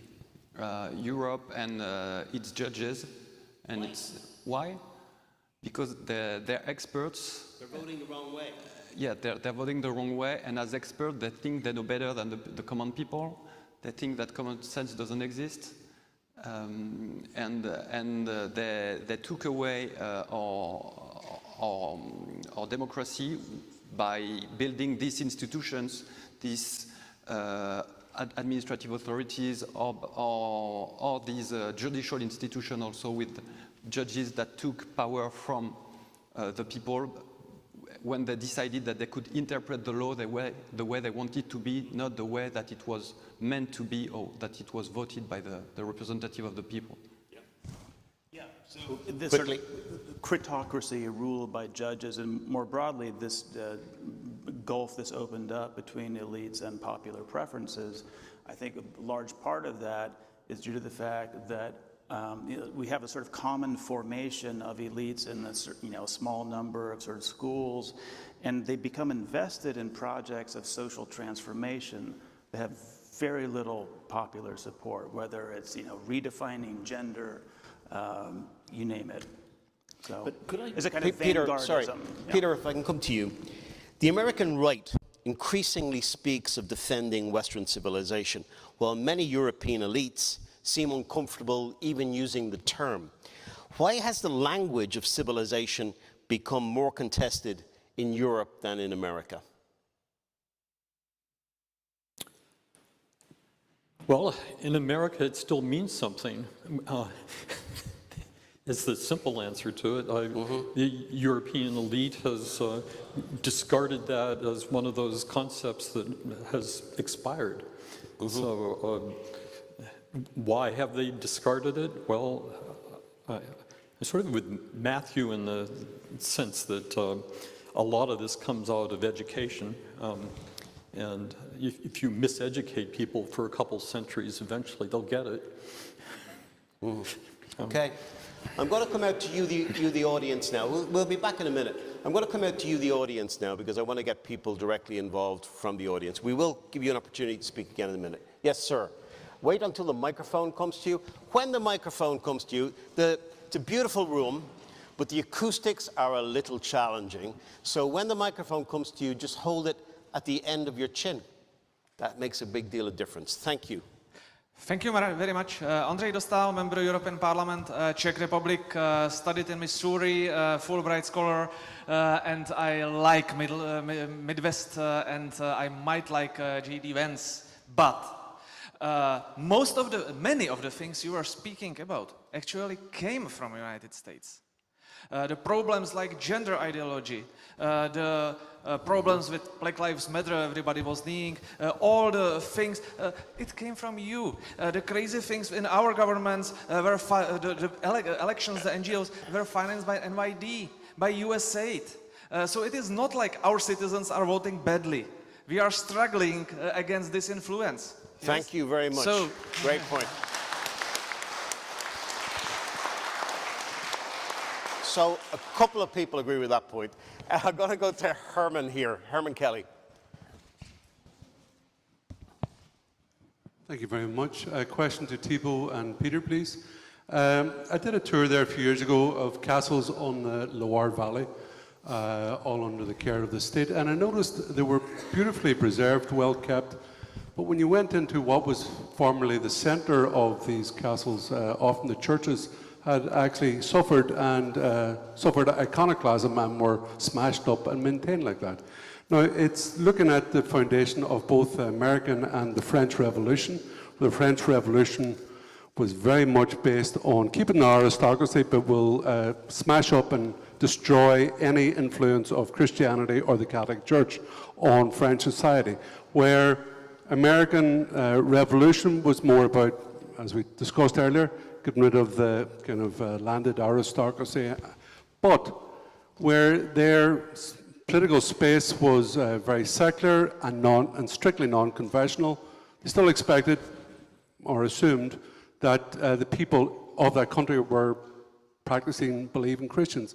Okay. Would the attitude, do you believe both, because you have different views, do you think that the attitude formed at the beginning of the American and the French Revolution is most impactful on Europe and America today? Thank you. Okay, thank you. I'm going to go to here. Yeah? Thank you. Yeah, Bill already. I loved Peter's provocation, and I think we should take it very seriously. It reminded me of an article I wrote over 20 years ago after a conference about relations between Europe and America at the University of Oxford. And I concluded the article by saying that ultimately, it's not whether you are for or against America that matters. It's what are you for? And that's the confusion that Europe has. Although, having said that, that same point could be inverted. And if you're American, it's not whether you are for or against Europe that matters, but what are you for? I hear a clarity, maybe, about what he's for coming from Peter. I'm not convinced that he represents the entirety of the United States. I'm not convinced that America knows what it is for in the contemporary period. And maybe Europe could act as a little bit of a warning. Great fun. That's really, really great. I'd like to start with you, because you were quite animated, Anatole, with the idea that all of these wonders that America has dumped on Europe. Would you like to give a little bit of voice to that, and don't speak for too long, or I'll have to cut you off. Thanks. I mean, it's just that, I mean, as I tried to suggest in my remarks, these deep cultural divides that, yes, we see in Europe, but we also see in the United States. I mean, the term woke was not invented in Europe, for heaven's sake. Now, I'm not saying that therefore... You're very good at it, though. Yes, but, you know, so are many Americans. I mean, what I'm trying to suggest is that, you know, well, of course, when I say our two societies, there are huge differences between European societies, but, you know, many of our divisions and our problems on both sides of the Atlantic are similar. There are differences, but we're not. This isn't a case of a united conservative America. If a united American, conservative America were facing a united ultra-liberal Europe, I take it that most of the audience today would not be here, right? You know. So I think, you know, we are united in a way by our differences, as America and Europe, as much as we are by the things that we continue to share. And as I've tried to suggest, although with differing levels of danger, but the threat of increased social and economic differentiation and disintegration posed potentially by AI on top of everything else that has come to us, that is a common threat in Europe and the United States. Thank you. Going to Thibaut and Peter to pick up on some of the things the audience said, especially the differences between where you both stand. Briefly, please. I heard today that there was some differences between French Revolution and American Revolution. Of course, in the French Revolution, we destroyed the past. We killed a lot of people, and there was the terror. What you didn't do in the US, but I think both revolutions are quite similar because they wanted to get rid of the old world. They wanted to get rid of the natural order, and they marked the beginning of individualism. They marked the beginning of the search for comfort, health, money, rather than things that are beyond us. So in the end, I would say that they are really, really similar, philosophically speaking. Okay. Well, first of all, the various progressive causes that have invaded Europe from America, yeah, that's real. No doubt about that at all. Those causes were promoted by people who sometimes call themselves, I'm not making this up, a transnational elite. It's not the ordinary Americans who thought it would be a great idea to bring the trans movement to Europe, but there is definitely a class of Americans who think that's a great idea. And so this discussion gets complicated when we start looking at which factions are supporting which things, but it takes me to the question, what is America for? The answer, which probably won't be popular here, is right now America is for Trump. It's for America first. It's for a kind of redeeming national selfishness that has gained hold. It's also for a certain kind of revenge, I would say. Are we in favor of the popular voice? Absolutely. Do we trust elections? sort of. What we really don't trust is the voting integrity. We've watched elections be stolen from us, and just last week or this week, a couple more. I say that with full opinionated license. I'm not out counting the votes, but if you're paying any attention to the way the election went in Los Angeles, it would be an act of supernatural agency for the man who was leading by tens of thousands of votes suddenly to fall into third place when, yeah, okay. What's the revenge? I think the revenge is against what the elites have been doing to us. Okay, thank you for that. Matthew, go ahead. Just a footnote to Thibault's comment that both the American and French revolutions, yes, they were both sort of a new order was to be birthed. But in the American case, it wasn't nature so much to be, I mean, they invoked natural rights, right? And of course, on the French side, you have this sort of Rousseauist, natureism as well. So now this is not natural law, so there is a basic break with the past and sort of the Thomistic tradition there. But the status of nature in that break is it's still in there doing a lot of work, clearly. I want to go to this gentleman here, second in. Thank you very much. Stand up, sir. Microphone at your chin. Thank you. Yes, you. Thank you. So I have a question for Thibault Mercier. Before you said that the imperialistic American concept of the West pushed Europe to act against its own interest, and you took as example protecting Muslim Kosovo, as you said, and during the Kosovo War of 1999. But right after you said that the West cannot be assimilated, reduced to just skin color or religion.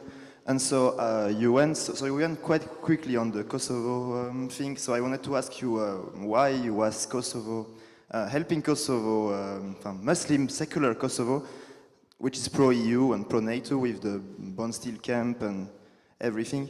Why was it a mistake while Serbia is like... Got it. Yeah. Got it. Thank you, sir. The gentleman beside you, yes?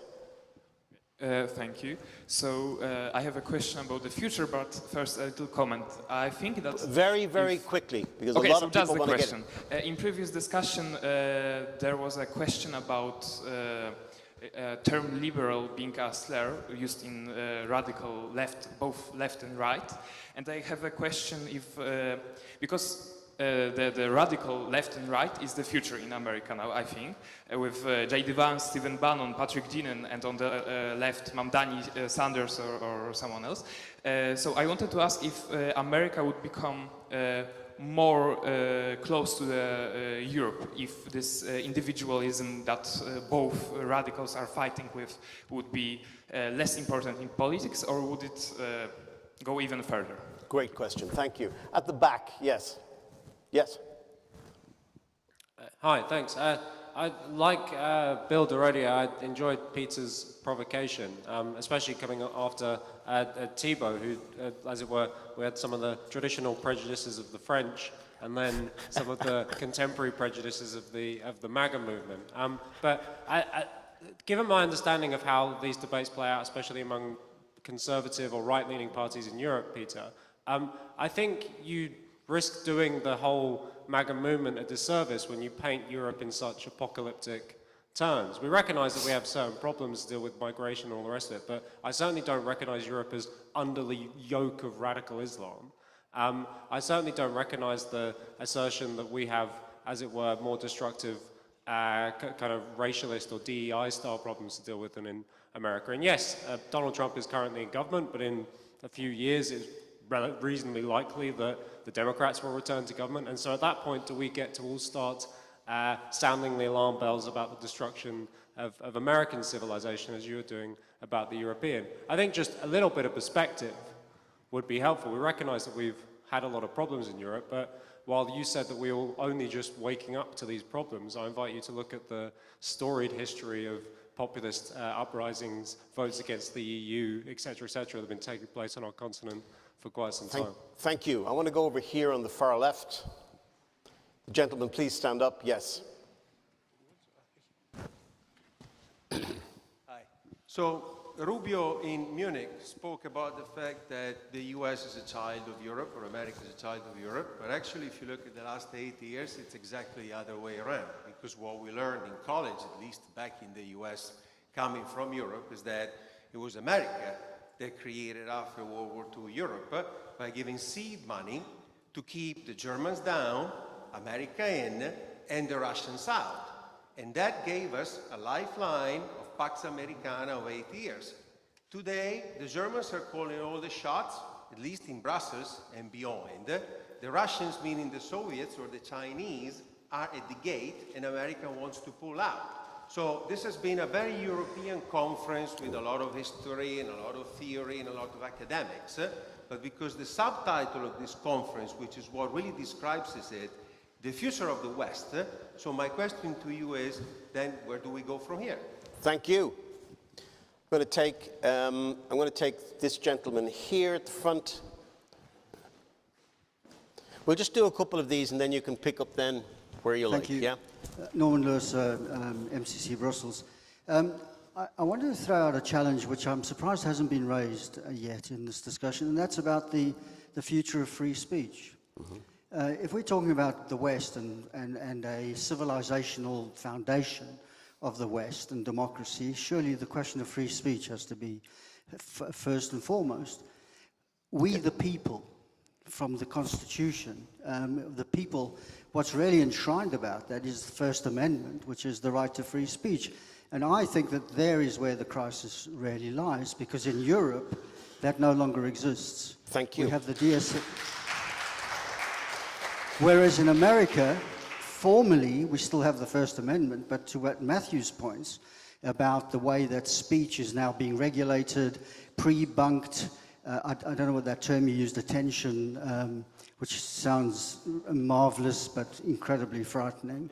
Permission structure. Permission structure, yeah. This idea that you can now regulate, that either speech is a virus or we can regulate what can and cannot be said or thought, is now become institutionalized in the thought of how society should be run. So my question is, surely this is an area within which we face a threat, not just in Europe, but much more gravely in Europe, but in America itself. Okay, thank you very much. I'm going to go to this gentleman over here. Please stand up, sir. Yes.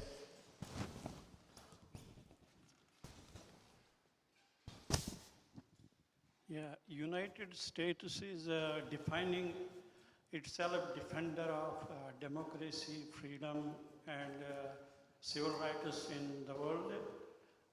Should it draw its red line when we see its interventions and imposing political models in other world societies? Thank you very much.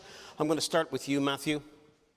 Anything you want to pick up from the audience? Thank you for those great comments and those great questions. The remark about free speech, I mean, this is clearly very important. And the First Amendment it's like now we know why we have this, right? And it has done some work for the good, you know, the release of the Twitter files and, you know, the way we become aware of all the sort of cognitive hacking that's going on. Ultimately, I think free speech is inadequate as a principle because what actually matters is truth. But as a mechanical, you know, institutional, constitutional mechanism, absolutely. But truth is what ultimately, how you resist tyranny. Maybe just say two things. Firstly, on whether the future belongs to the radical left or the radical right, or God forbid, both of them simultaneously.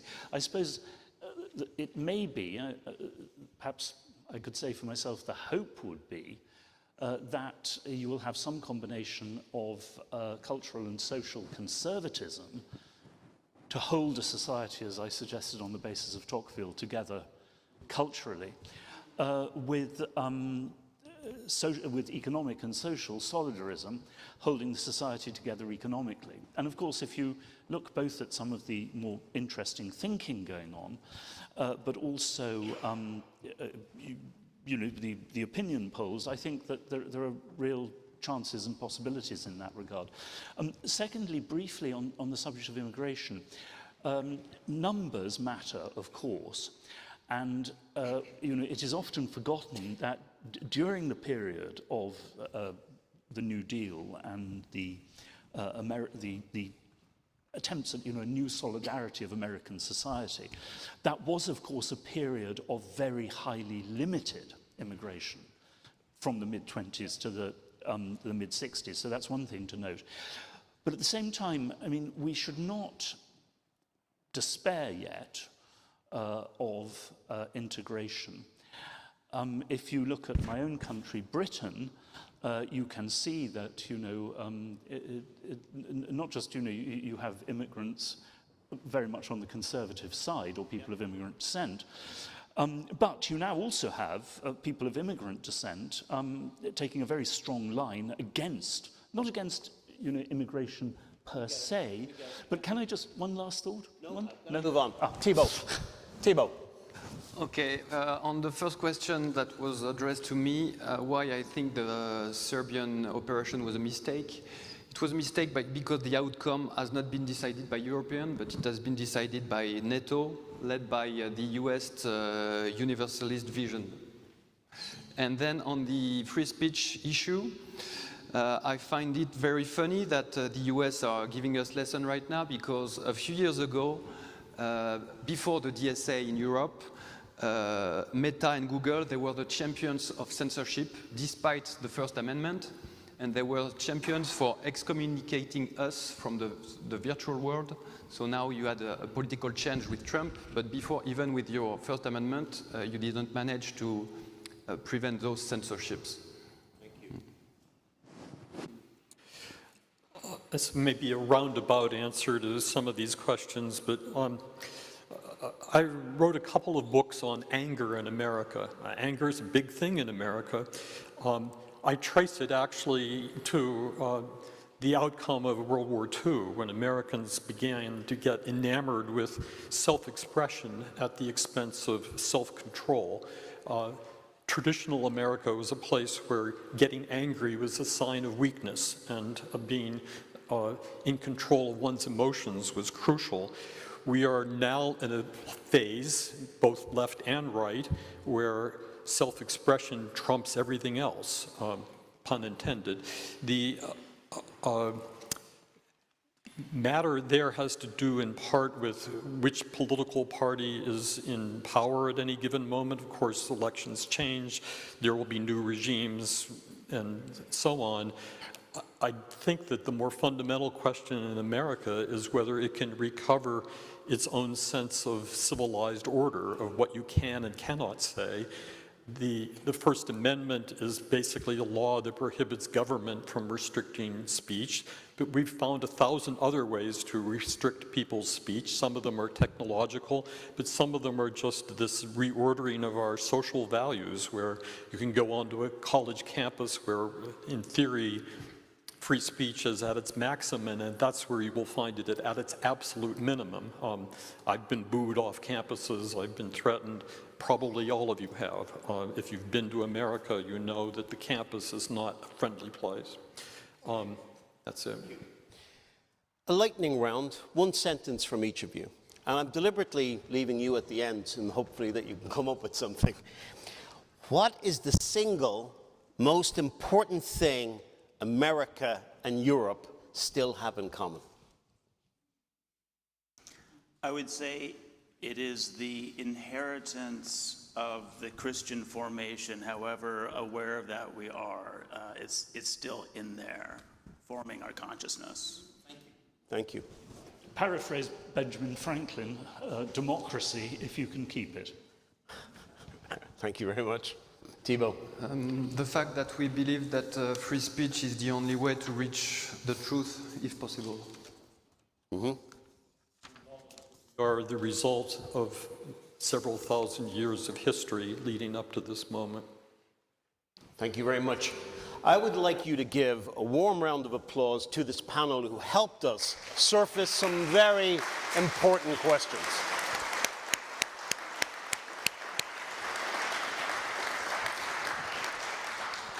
We're going to have some very welcome coffee now, coffee break.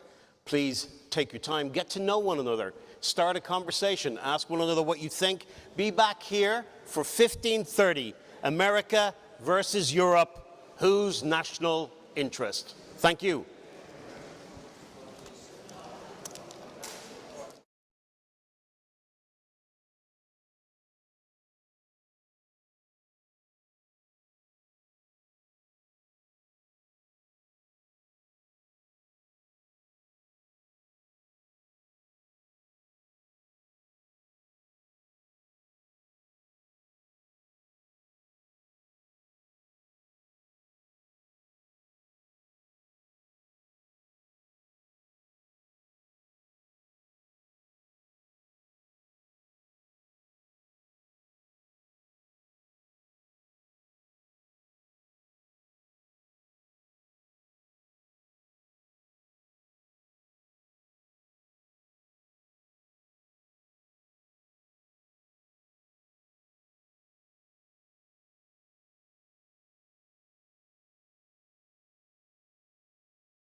Welcome back, ladies and gentlemen, to the final panel of the day. This is MCC Brussels, where no topic is off limits. Greenland, tariffs, whatever's on your mind, you probably should talk about it. The return of national interest has become one of the defining facts of contemporary politics. For much of the post-war era, many assumed that the interests of America, Europe, and the broader Western alliance would naturally converge. Today, that assumption is being tested. Questions of defense, energy, industrial policy, migration, China, Russia, digital regulation, and free speech are increasingly debated not only between rivals, but among allies. Yet perhaps we should not be too surprised. The American founding itself was, among other things, an assertion that a people had the right to govern themselves and to pursue what they understood to be in their own interests. The founders were idealists about liberty, but they were also realists about politics. They understood that nations, like individuals, have interests as well as principles. The question before us, therefore, is not whether national interests exist. The question is whether free nations can reconcile differing interests while preserving a common civilisational framework. Can the Western Alliance adapt to a world in which allies speak more frankly and bargain more directly, or are we entering an era of permanent divergence? To explore these questions, we're going to hear for about 10 minutes from each of our panelists. Our first panelist today, Marieke Ellers, MEP with PVV, the Patriots of Europe group. Please give her a warm welcome.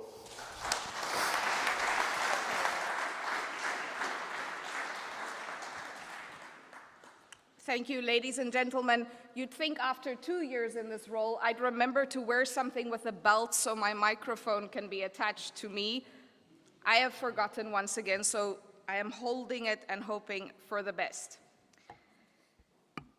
When America celebrates 250 years of independence, many Europeans instinctively ask, what has become of America? The Eurocrats debate Donald Trump.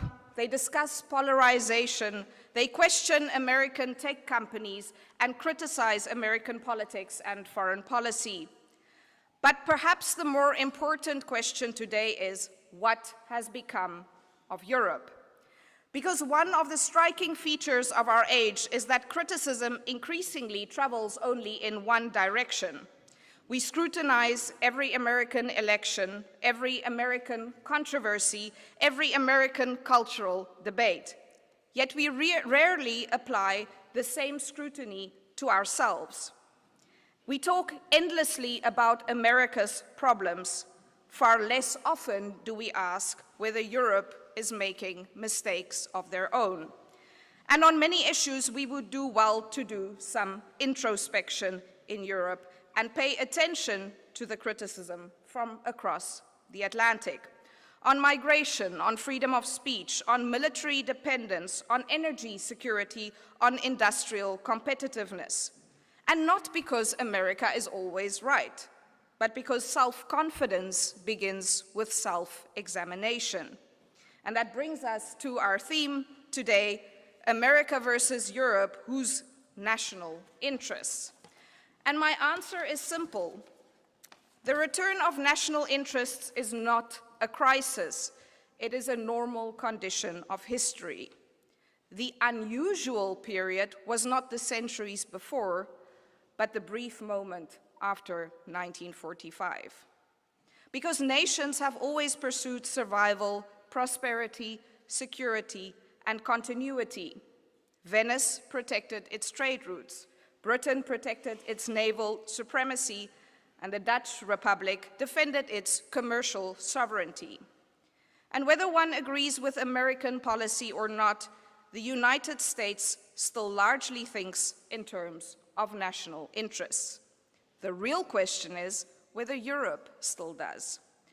Because too often Europeans speak as though national interest is something embarrassing, as though sovereignty is an outdated concept. But sovereignty is not a caricature. It is not isolationism. It is not hostility. Sovereignty means democratic accountability. It means control over borders, control over one's own laws, control over energy, and control over security priorities. And ultimately, it means that citizens feel their vote still matters. Across Europe, many citizens increasingly feel that decisions affecting their lives are made somewhere else, here in Brussels. The same challenge appears in the debate on migration. Every successful civilization in history has regulated borders. That is not radical. A nation is more than an economy. It is a shared historical, legal, and cultural inheritance. And the same is true when it comes to freedom of speech. Perhaps nowhere is this divide between Europe and America becoming more visible than when it comes to freedom of speech. The European Union approaches speech through the language of harm reduction, regulation, and platform governance. Think of the DSA. Think of chat control. Think of the EU democracy shield, which is in essence a ministry of truth. A civilization becomes intellectually weak when people become afraid to express legitimate concerns.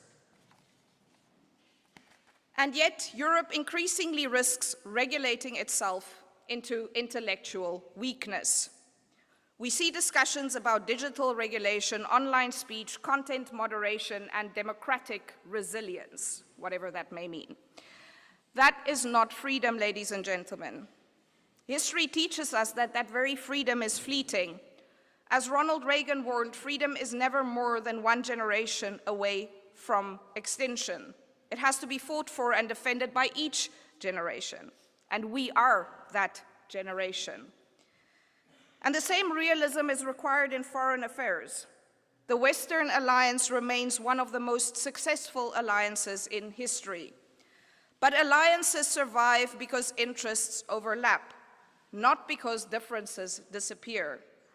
America and Europe do not have identical priorities, nor should we expect them to have.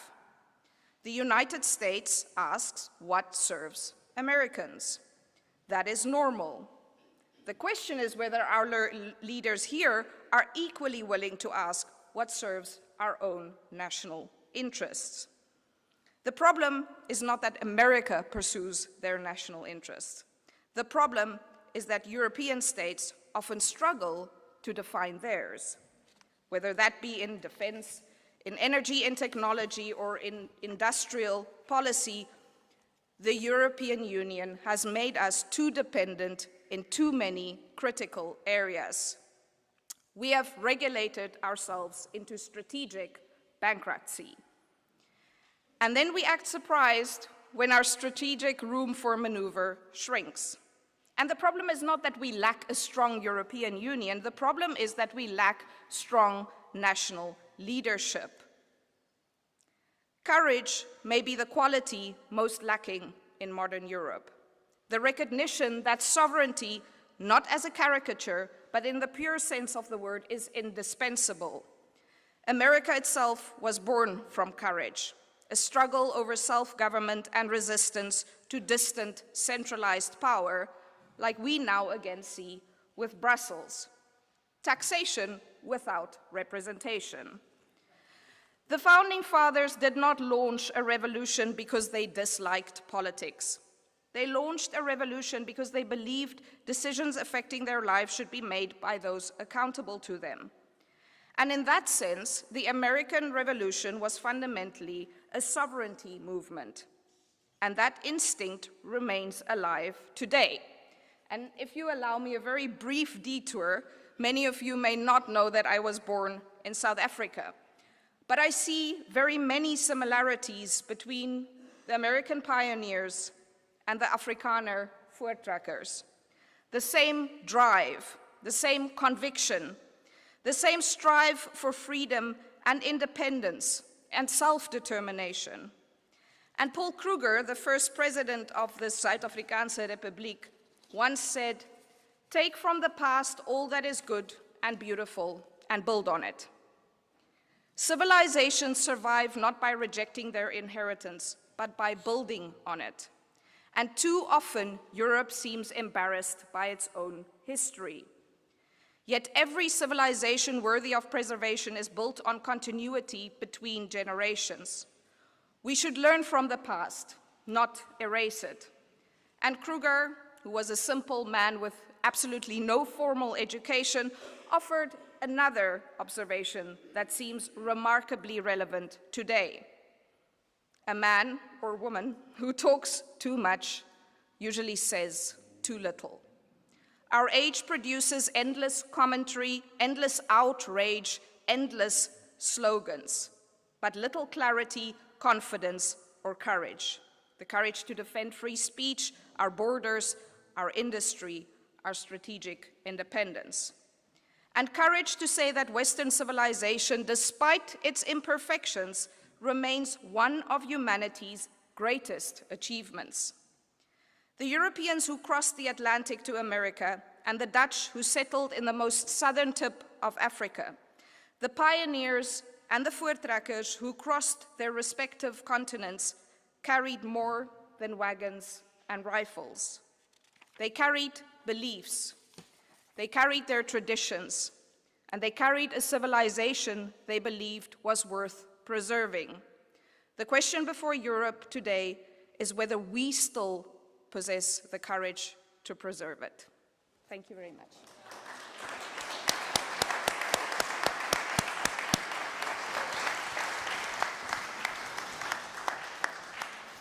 Matt Moores is president of the Valcourt Global Strategy Firm, a founding board member of the EU-US Forum. Please give him a warm welcome. Well, thank you very much, and thank you for inviting an American to cross the pond and come on over here. You know, my name's Matt Moores. I had the privilege of serving actually in the State Department in President Trump's first term. And in those early days, because I came in on Inauguration Day 2017, one of my first challenges I had was often deciphering what a Trump foreign policy meant for Europe to many of your colleagues in European ministries, whether they be in the Ministry of Foreign Affairs or in their embassies in Washington, D.C. And so now in my private sector capacity, I find it's actually much the same task at hand every single day.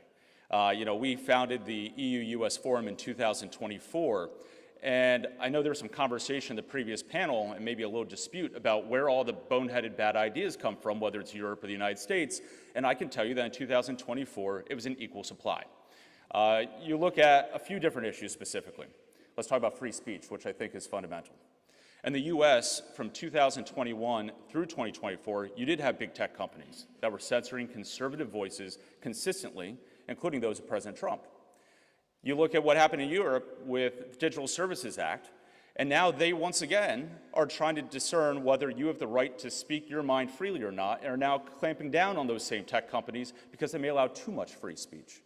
It seems free speech some days in Europe is no longer a liberty to be protected, but it's more treated as a risk to be managed by a bureaucrat, whether it's in a capital in your own country or right here in Brussels. You look at energy policy.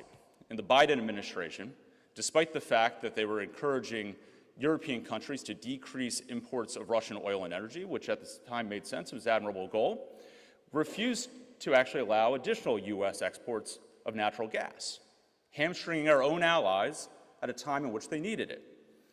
But you guys were a little complicit in this too.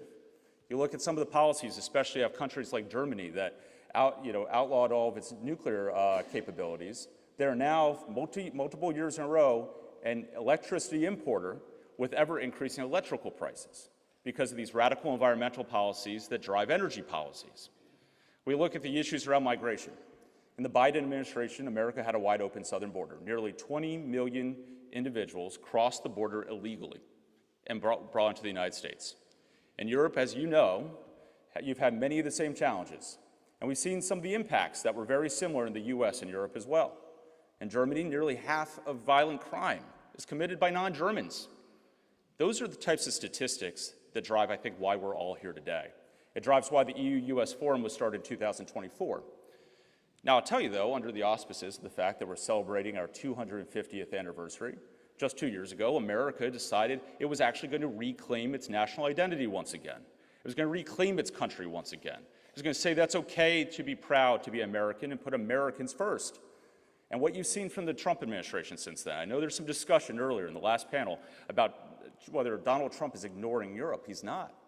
He's just challenging Europeans to do the exact same thing that America did, to actually reclaim itself, reclaim the same ideals and values that we've always claimed that we stand for, stand on the beacon of free speech, understand that you need sovereignty and national borders to ensure security for your own citizens. Understand that if America and Europe aren't going to be putting our own economies first, we're going to be putting in place policies because of a radical environmental agenda that clamps down on production and capabilities, then we're not going to be able to succeed as we move into the next century. I mean, I've talked to, again, some folks from foreign ministries who still don't believe that China could be a threat to Europe in a way that 5 years ago they didn't think, or about 6 years ago, they didn't think Russia would be a threat to Europe. We need to wake up. And it's happened, I know, in the United States, and it's still taking work. I'm not going to say that some bad ideas aren't coming across. I heard some of the complaints in the last one. I've got 2 young kids, one who's going into kindergarten next year. I will vouch for the fact that our public schools are not where they need to be when teaching values and when you see some of this woke agenda at the local level. It happens. But what I'll say is that at the national level in America, we're taking action every single day. I'll just close with one more thing. You might be wondering why an American gets the right to stand up here and give what might sound like a lecture. I'm not. But it's also because you got a couple policies, though, coming out of Brussels that impact us Americans. CSRD, CSDDD. Now, for years, the bureaucrats in Brussels have had their long arm in the hardworking, patriotic pockets of Europeans.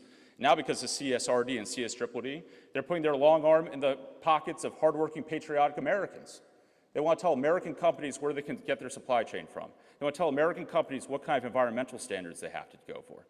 With all due respect, looking at the outcome of output from countries like Germany and their manufacturing sector, America cannot allow Brussels to overregulate its businesses the way that, unfortunately, it's often overregulated its own. And so America is going to stand up to those issues. You've already seen China stand up. Xi Jinping already came out and said he was going to shield Chinese companies from complying with CSRD and CSDDD standards. And the United States is on its way to doing the same, and Donald Trump has the ability to do an executive order on it too, if Brussels doesn't wake up and change it. So I thank you for having me and for the time. I look forward to the great conversation ahead.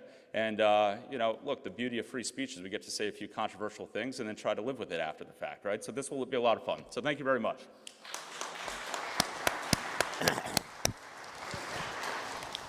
Herman Tersch is a member of the European Parliament for Vox and the Patriots for Europe group. Herman.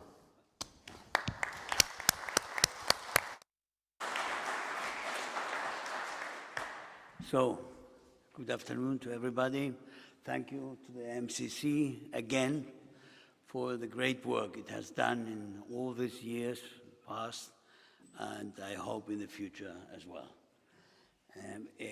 Times are difficult, but that's precisely why we are here. 4 days after Normandy's anniversary, 82nd anniversary of Normandy, we are now discussing about the US relations with Europe and why, in my opinion, the US is again helping Europe to react. And it's helping Europe to react precisely as it did twice in the 20th century. In the 20th century, 2 self-inflicted civil wars in Spain, in Europe, brought tragedy and brought monstrous suffering, and the Holocaust and huge destruction. It was Europe's production. I would say now we have seen in the United States also this weak thinking disease that has been called wokeism now, and it has other names like neo-Marxism. or as you like. But this is also a European disease. It's also European-made. It was made here. It was produced by European scholars, academics who went to the United States, who put made their disciples, their schools, and let this poisoned eggs of the neo-Marxism proliferate and go through the whole university and educational system in the States as in Europe. So we have an elite. We have now elites in the United States as in Europe, which are a product of Gramsci's great scheme of penetration of the society, of breaking the society from inside. So to create socialism in the right way, not in the wrong way like it was in the Bolshevik revolution, but in the sensible, sophisticated way of penetrating all the activities of human social conducts, penetrate them, to influence them, and so disarm societies and disarm individuals to create this society, this classless, this society without individuals, where individuals are interchangeable, and it's an uncritical mass that you can rule easily. That is our common problem. That is the Western problem. That has been the huge successful campaign of neo-Marxism since the Frankfurt School was founded. And now we are where we are in the West, and I include Canada, and I include, of course, Australia, where we have the same problems. We have now a penetration. The weakness of these societies are being penetrated also by Islamism, which is the European threat today in every case, and we see it in Spain, and we see it all over Western Europe, and it will come to the other corners of Europe if we don't stop it. I think we have, as I say, the United States, after all these years of confusion, has finally come to help again, as in Normandy, to help again Europe, and they are doing it, and the Europeans have to react, and they have to react themselves. And I think the hope is precisely that we are reacting, and Marike, our parties, our groups, our increasing force in the European Parliament, our increasing resistance against all this self-hatred and this destruction, these suicidal policies that have been performed by the European Union in the last 25 or 30 years, which comes to a great extent and to no surprise from Germany, from the influence of Germany, which again has thought, wir schaffen es, Gott mit uns, wir schaffen es. It's more or less the same, and so we are going to be able to do something to change the world, and they are to change the people. And so they brought us with their power, with their economy, and with this message, they brought us to this catastrophe where we are in now. Europe is in this moment every day poorer and every day less free. And that is the balance. That is now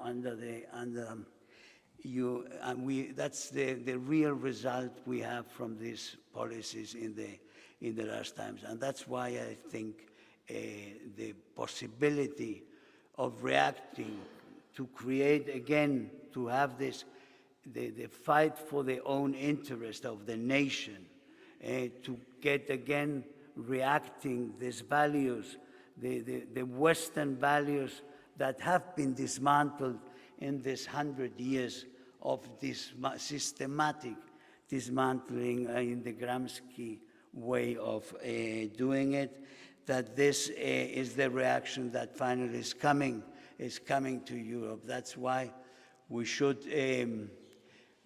be clear that the United States must be our main ally, and it is our main ally and has to be our main ally. And we have another ally, and I say it as a Spaniard, an enormous ally where the values of the Western world are still there because they have been under danger, under more danger than we, and they were more conscious of the danger, and that is Latin America, what you call Latin America, what we call Ibero-America. There we have the third foot of this solid triangle of the Western world, which has to defend itself and defend the values of the individual, of the sacred person, of the unequivocal individual, which is unique, and which is unique because it has its origin in the Christianity. With this, I stop here and let's go further.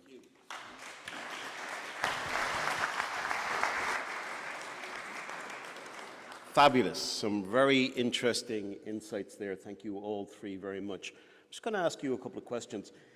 Marika, many Europeans have become accustomed to thinking that European integration is a way of transcending national interests. Is the return of national interest a threat to Europe, or is it actually the type of precondition we need for a healthier Europe? I think what I already said with the EU-US relations, where there's this idea that the interests always naturally have to align, is also the problem within the European Union. Their solution to the lack of decision-making on foreign policy issues is to abolish unanimity, so to abolish the veto in the Council, and to move to qualified majority voting. And I think the problem with that is that it completely disregards the point that we are different as member states in the European Union. We have different histories, we have different traditions, we have different cultures, we have very different geopolitical realities. Portugal will never feel the same about Ukraine as Poland does. It cannot, just by virtue of where it is located in the European Union. And so to assume that you overcome this problematic thing of unanimity by forcing qualified majority voting, you will not make Europe progress. So can patriotism and European cooperation reinforce one another, or do they always have to compete?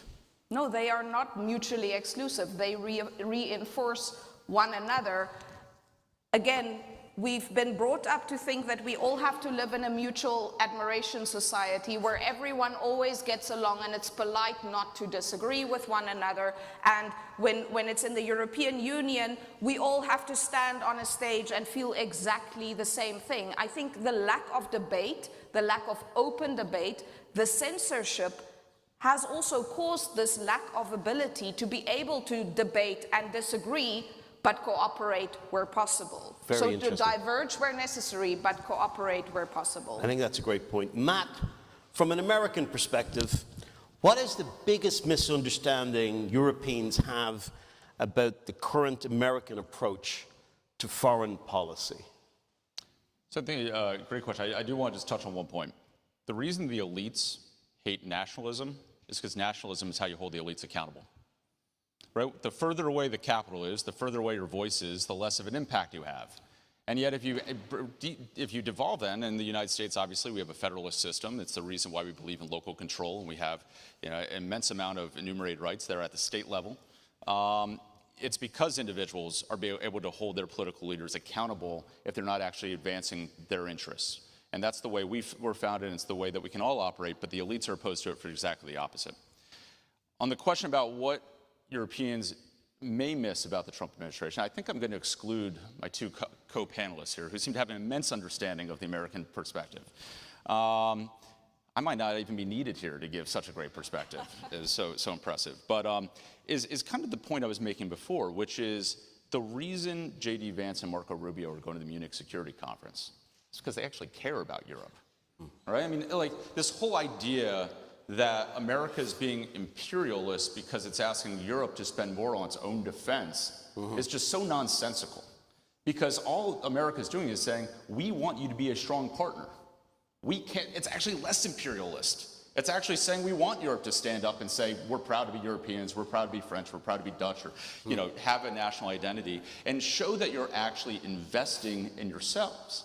Because that's the only way we're going to be able to have a partnership moving forward between Europe and America. It can't just be America leading Europe around on a leash, which has happened for decades prior, and is now ending because Donald Trump wants to have a strong Europe that can stand up for itself. So I hear you, Matt, but can you explain Greenland? Sure.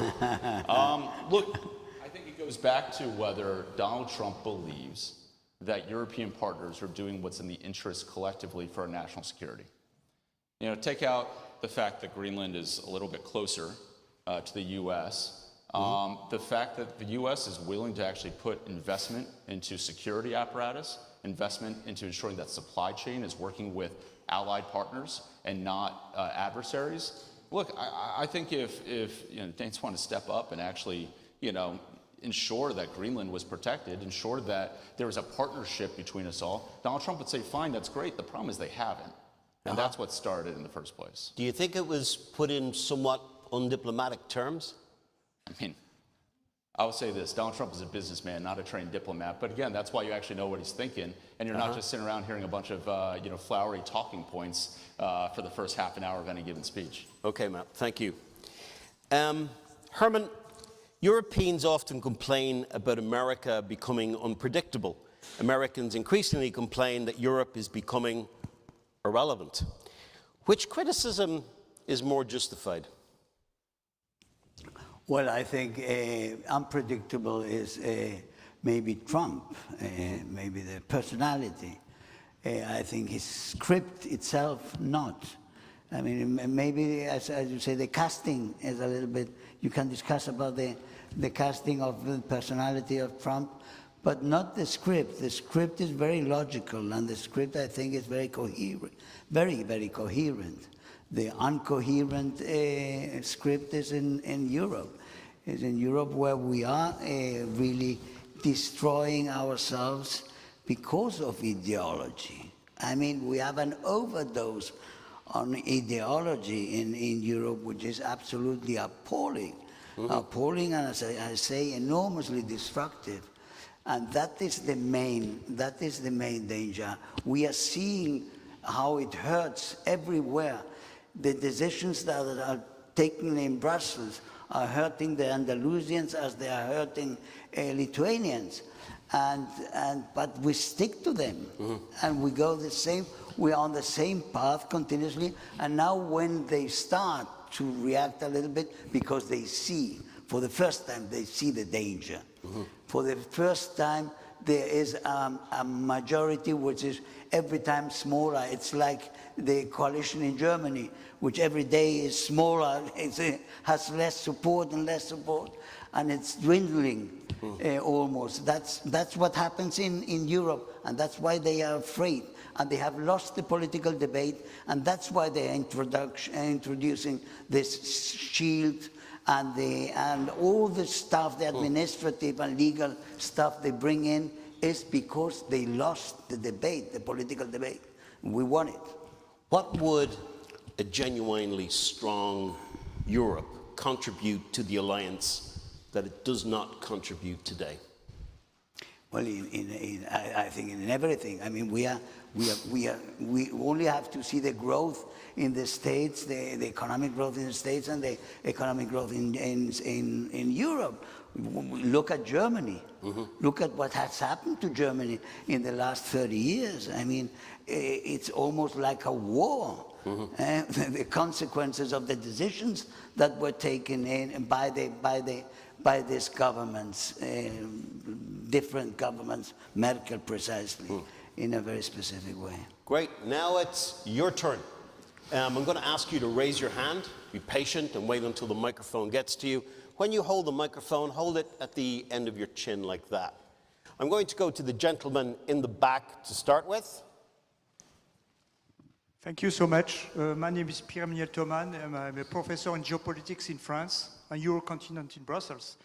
My question is about the facts, because we speak a lot of common values with the United States and a common future, but let's look at the facts. We have fundamentally different interests. And I think, don't you think that with Biden and Trump, it doesn't change, because the geopolitical strategy of the United States stays the same. Encircle Eurasia, try to prevent cooperation on a Paris, Berlin, Moscow, Peking axis, attack Iran because they are part of the BRICS. It's a continuation of encirclement of Eurasia. And the sabotage of Nord Stream to prevent any German-Russian cooperation, which is destroying now European industry. So I think Europeans, we are Europeans, not Western, we should reconnect with Russia. That doesn't mean stop cooperating with the United States, but we should counterbalance, because with Trump, the geopolitics stays the same. Okay, I'm sorry. so Thank if I get you right, you laid out a theory and said those are the facts, and you want the panel to respond to the facts that you think are facts. Okay, very good. I'll take this gentleman here.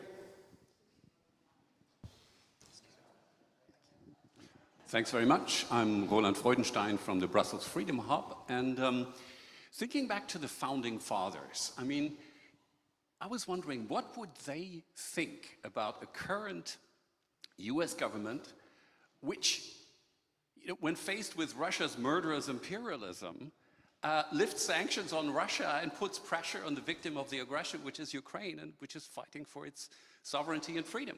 Or what would they think about a US government openly siding with the monarchical corruption of Viktor Orban's government against the people of Hungary?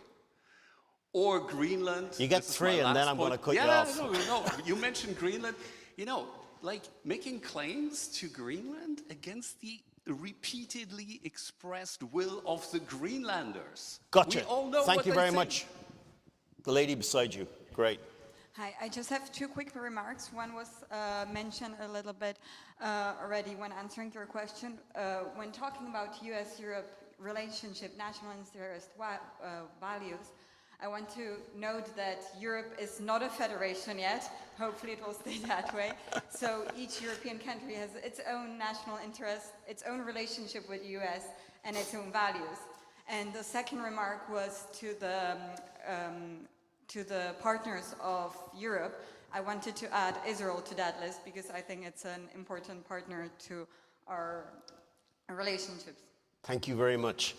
I'm going to come back and just, do you want to pick up on any of those particular points?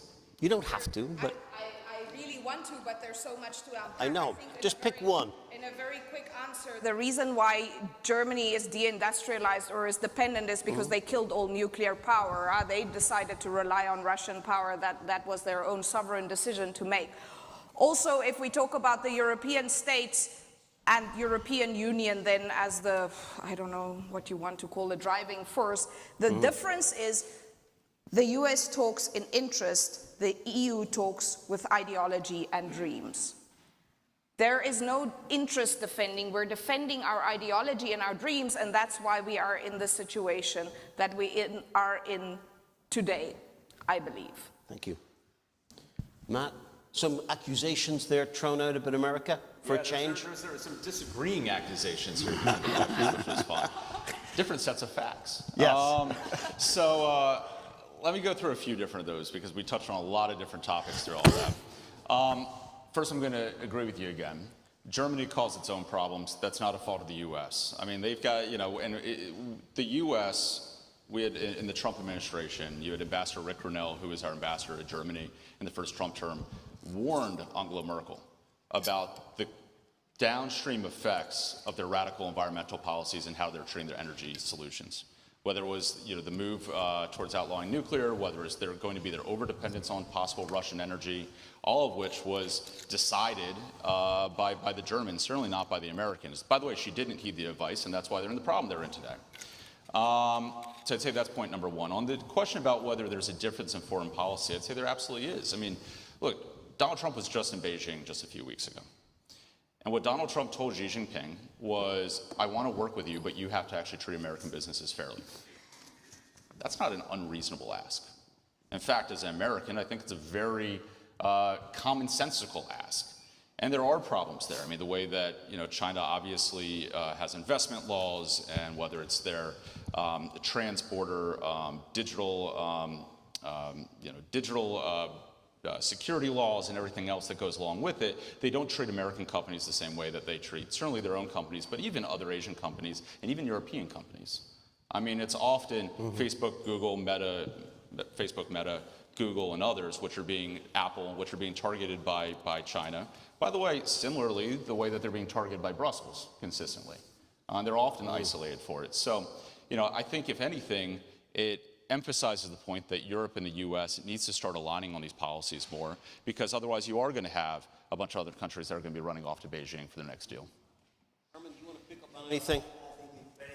Very dangerous, this attitude. You see it very much very often in the European Parliament of thinking that you can compensate, let's say, look a kind of the same distance, to look for the same distance to China and Russia than to the United States. I think we are speaking about, then where are you? Where are you? We are defending some values, or we are not defending some values, because we need these values to stay ourselves. Our nations need the values they were created with.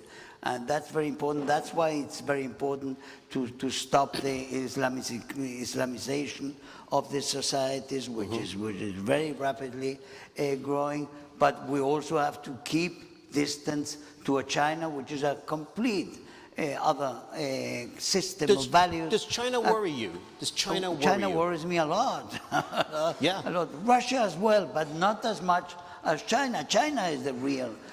China is our real future and permanent, will be our permanent problem, because China is reaching out, and China has another way of seeing humanity, and of seeing the human being. And that is the important thing. The core is, how do we see the individual, the human being, the Americans and we, and the Ibero-Americans as well, we see the human being in the same way. Do you think your fellow members of the European Parliament, do you think your fellow members of the European Parliament are as concerned about China as you are? Well, many not enough, I would say. You? Yeah, if I can add to that, I'm a member of this new EU Democracy Shield Committee. Good luck. Yes.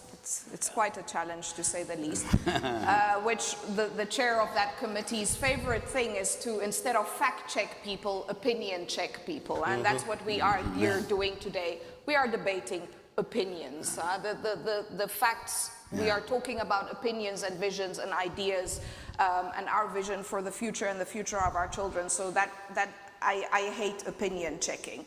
But in that committee, the focus is solely, and the focus is rightly so, on Russia. But it is solely on Russian interference. And it has complete disregard for any other type of interference, albeit from China or wherever in the world. The Muslim Brotherhood, for example, it has complete disregard for that. And I have said it on many occasions within that committee, and I repeat it here again because it's such an easy accusation to call us Putin friends. I say it again. The focus is legitimately and rightly so on Russia, but it cannot be solely on Russia. We have various other issues within the European Union that we have to have attention to, and it's completely ignored, swept under the rug like it does not Thank you. I think a lot of people here don't know that. I'm going to go to this gentleman here who's been waiting a while. The glasses. Thank you, sir. Hi, Christian, AfD, and since everybody was... Could you speak up a little bit, Christian? Okay, Christian, AfD line, since everybody was like a little bit dissing on Germany. One has to remember that the whole institution of the European Union was to a certain extent constructed to keep the Russians out, the Americans in, and the Germans down, really. And with very much happiness, we see the increasing disintegration of the whole construct. We, as like the biggest party in Germany now, obviously have an interest to have good relationships with the Russians as well as with the Americans. Because as a middle power, we are always endangered by encirclement. So for us, security encompasses a deal with the Russians as well as a deal with the Americans. And I think there is no such thing as Europe, which we have seen yesterday with the future American fighter aircraft. That deal is done. Because in the past it was the French used our money to control the European Union. That is over now. Thank you. I want to go to the back. Oh, sorry, round of applause there. I'm going to go over here on the right-hand side. Stand up, please, sir. Yes, there we go. It's beside you. Hello, my name's Craig Willey. Really great talk. I had a question first for the MEPs and then for the gentleman from the United States. So Europe has been in decline really since 1900. She used to be mistress of the world, and it's economic decline, demographic decline. I think now EU GDP is maybe 65% that of the United States. What is your answer to European decline and to not be small and divided by the other countries? Nice question. And then for the gentleman from the United States, I think a lot of what is happening in terms of US foreign policy and trade policy is what Trump wants. And my question is, how do you see the Republican coalition after Trump? Because we've seen basically new elements like the tech right. We've seen a defense of, the existing citizens of America, which wasn't the case before. So working class Americans and so on, focus on immigration. But it's unclear to me how this will evolve after Trump. And I wonder if you have any insights about that. Thanks, Craig. Going over here, Jacob. So we titled this panel about the kind of predominance of national interest, and I just wonder if we're still in a kind of slightly transitional moment where we're not yet able to actually talk about national interests as such, and that's what some of these disagreements are ultimately about. If we take just two quick examples. One, the whole energy question. Americans, like Matt, often rightly point out Europe has all these energy independence issues and blah, blah, blah. Then they try and say, oh, well, you shouldn't have been so dependent on Russia because that led them to exercise all this control over Europe. Just be honest, America wants Europe to buy American LNG. That's the basic fault. And we know that because America's desperate to broker an end to the Ukraine war, to bring Russia back into the global economy, et cetera, et cetera. They're not that worried about Russian influence in Germany. They want Germany to buy Russian LNG. It'd just be better if we were honest with that. And similarly for the Americans, where they talk, for the Europeans, especially EU elites, where we talk endlessly about defending our values of fairness on the internet or whatever, when it's just transparently obvious that Europe has no significant tech companies and they're just desperate to control the American ones as much as possible. It'd just be more honest if people, I think, proceeded from the position of national interest rather than still trying to invoke this language of values, which really belongs to an era which I think is past. Thank you very much. Who'd like to start off? Herm. I wouldn't have anything against having the national interest of each country. The countries that geographically needed, let's say Hungary, let's say Germany, let's say Poland, to have Russian oil. But Russia, which is not invading neighbors, that would make things easier to receive this and to have this so-called dependency. Mm-hmm. But the dependency of Mrs. Merkel went bigger and bigger, and then come Nord Stream second. It came, and Crimea was annexed, and nothing happened. And then Merkel was dining with Mr. Putin then very, very solidly and without any problem. That is the problem is the nature of the people you can get into dependence. Okay. And which are significantly different to our views of freedom. Matt. So there's also two very different questions, but I'll address kind of the last one first. Look, they may have the same outcome, but it's not necessarily done for the same purpose, especially as it relates to what Germany was trying to do with Russia. The encouragement there was because it was the encouragement for them to look out for their own long-term geopolitical interests, not to be dependent on someone who wasn't necessarily considered, even in the best circumstances, a good faith actor. That's number one. At the same time, the Trump administration has been unabashed about the fact that they're going to promote the export of U.S. businesses and energy. I mean, Donald Trump started up an entire Energy Dominance Council out of the White House, whose sole job is to have a team that works across agencies to ensure that there is more U.S. oil and gas found out of the U.S. and exported abroad. That's literally what they wake up every single day and doing, which, by the way, is going to, at the end of the day, help all of us. They understand there's going to be a transition for many nations to actually shift towards new sources of energy. It's the reason you've seen the Trump administration work, especially with countries in Central Europe, to try to work on that transition away from Russian gas and oil. And by the way, the biggest problem and mistake of the U.S. has been, the U.S. has not always been there on the playing field. The U.S. majors have not always gone into these markets. There have been U.S. ambassadors who, when they get phone calls from primarily Central and Eastern Europe saying, we'd like an American company to come in, who can you find us? You know, the line goes dead. That's changed under the Trump administration. They're doing everything they can right now with the revamping of the Development Finance Corporation to ensure that there are U.S. companies and really just allied companies on the playing field. One touch point on the question about the future post-Trump. In America, every political leader defines their own coalition, builds their own coalition. And what's going to be interesting to see, and I'm of the opinion J.D. Vance is going to be the Republican nominee in 2028. I think he stands a very good chance of being the next president of the United States, just as a raw political observation, and by the way, as a personal supporter, unabashed. But he's going to have to go out there and build his own coalition. He will take elements of the Trump coalition, of course.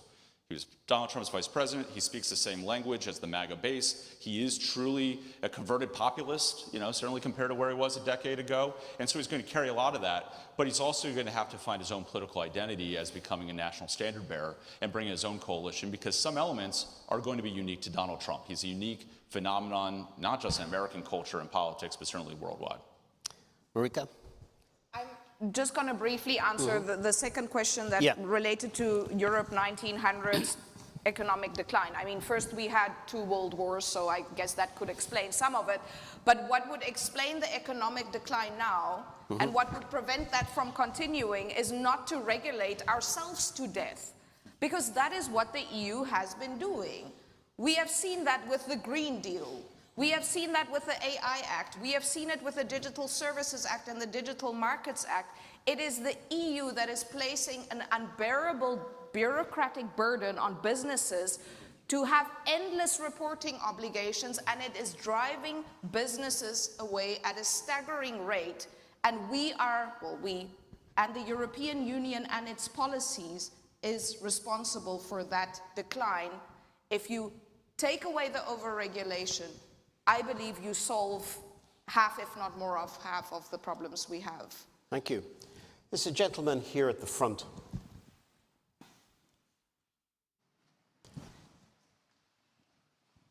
Thank you so much. Daan Bal here, Dutch newspaper FD.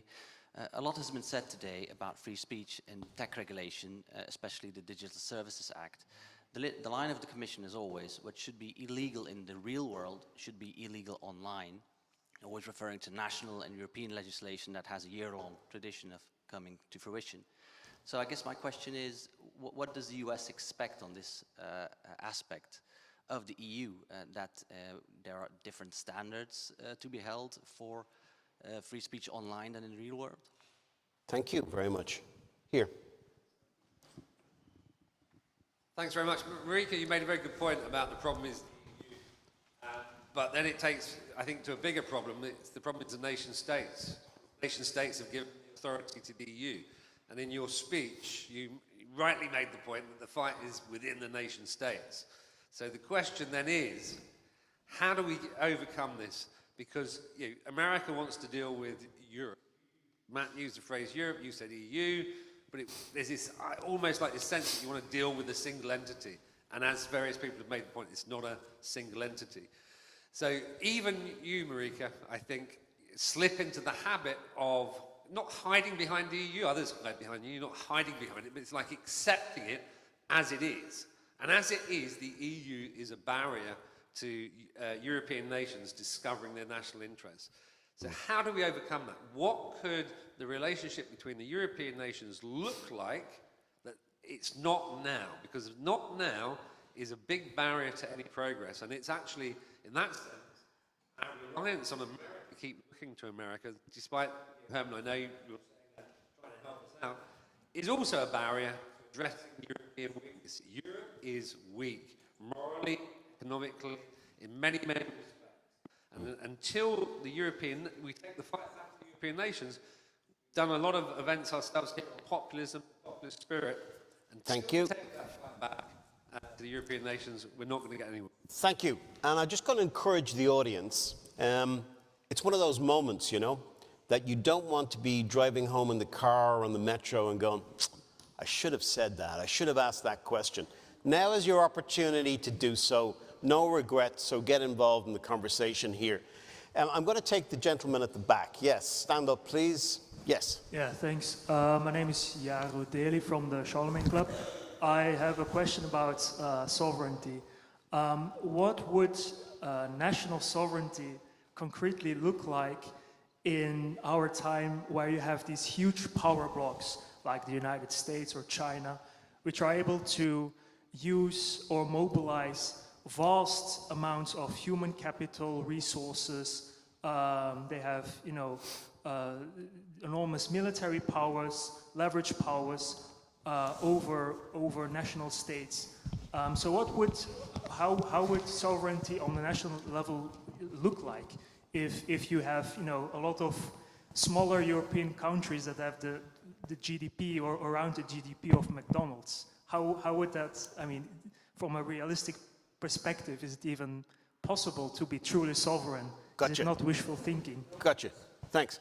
Nobody is forbidding the cooperation in the questions where the cooperation makes sense. There was a word which has completely disappeared in the European terms, which is subsidiarity.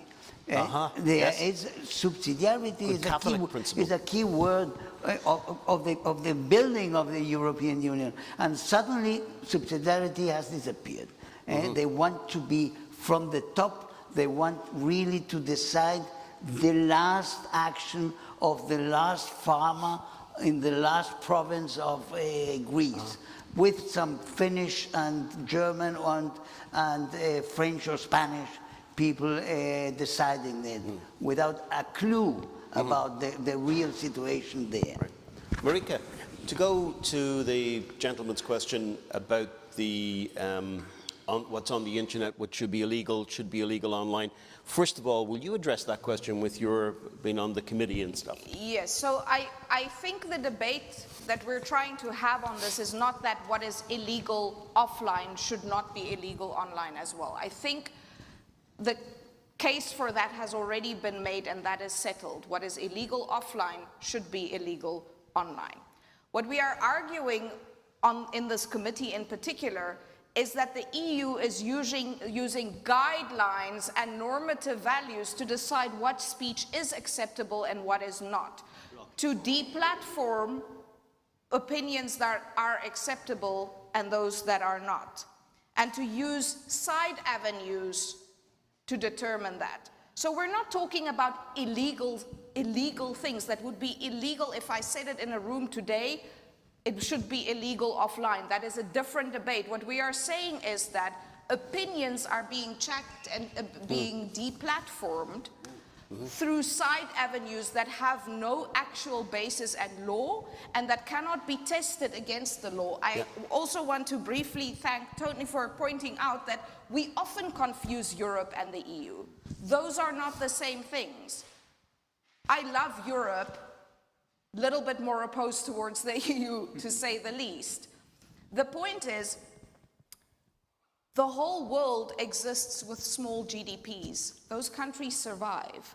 And we have been programmed to think that somehow our member states will not survive and thrive without an EU, without the EU. And then Herman is 100% correctly, nation states did willingly give up their sovereignty, but they did so with preconditions about subsidiarity, about proportionality, and that is increasingly being undermined by Brussels, checking the limits of their power, trying to extend the limits of their power, saying that we can no longer move forward unless we give up unanimity. Can I They just go want back to to our, centralize can I just go back to the our Dutch power. friend here? Do you think you framed that question in a correct way?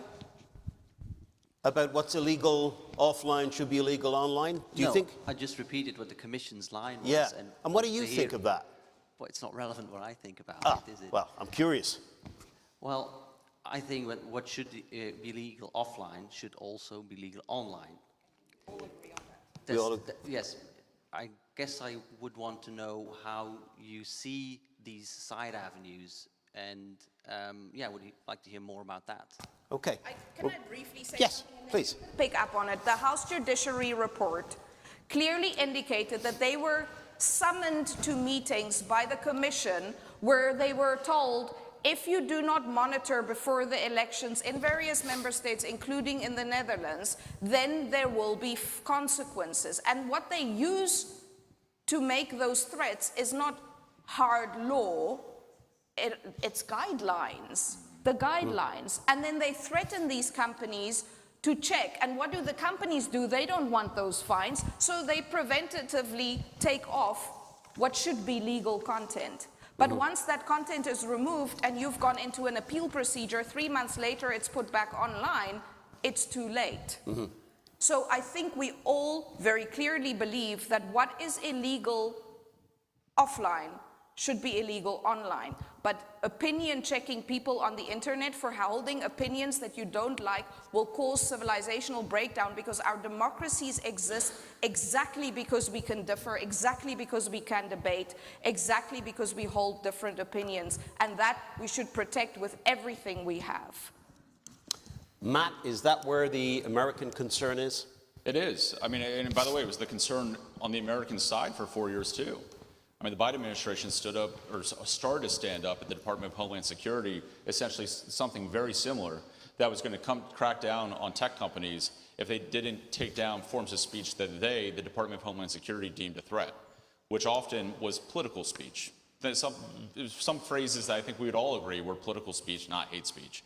If I'm not mistaken, actually, that report, even some of the examples brought up were when people said we need to take back our nation, that was classified as hate speech, which is absurd.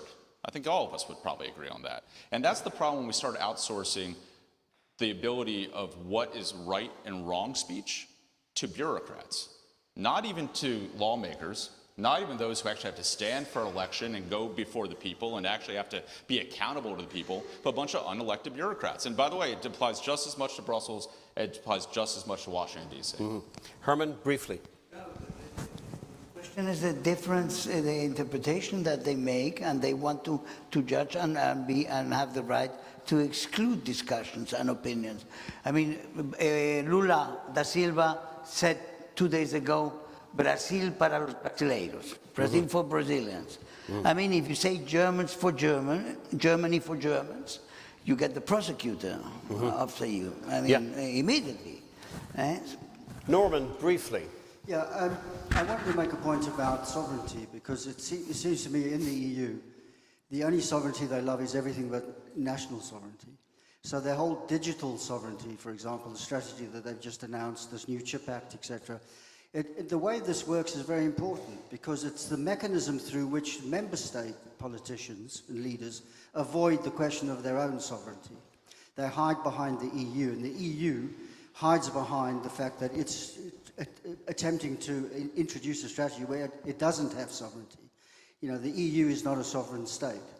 And for me, the best illustration of this is the way the United States has used European technology to further its national interests against China. I'm talking about ASML, the Dutch ultraviolet lithography company, which no advanced chip maker in the world can do without their technology.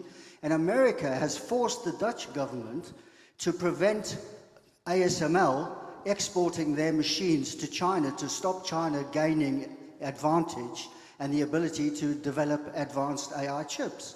So America's using European technology to further its interest, and the Commission is sitting there like they're at Wimbledon, watching this going on, without any ability to assert any European national sovereignty. Thank you. This gentleman here. Yes. Please stand up. Thank you. So easy for me. I come from Macedonia. Well, I come from different places, but I live in Macedonia now. I was yesterday at the European Parliament. I have a question for the lady. I imagine it would be the first place. How realistic do you think the actual politic of the EU for enlargement is? Russia was mentioned, Ukraine as well, because these European bureaucrats kept on speaking all day about this yesterday. A little bit off topic today. Yeah, well, it is because it is related to the credibility of what these bureaucrats are having. Because, I mean, I personally think that it's very unrealistic, but it is just speaking to cover some kind of empty space, or there is a real possibility for this? Okay, thank you, sir. Thank you. We're going to just, if you want to sum up, final type of remarks, starting with you, Herman, if there's anything you want to address or say in closing.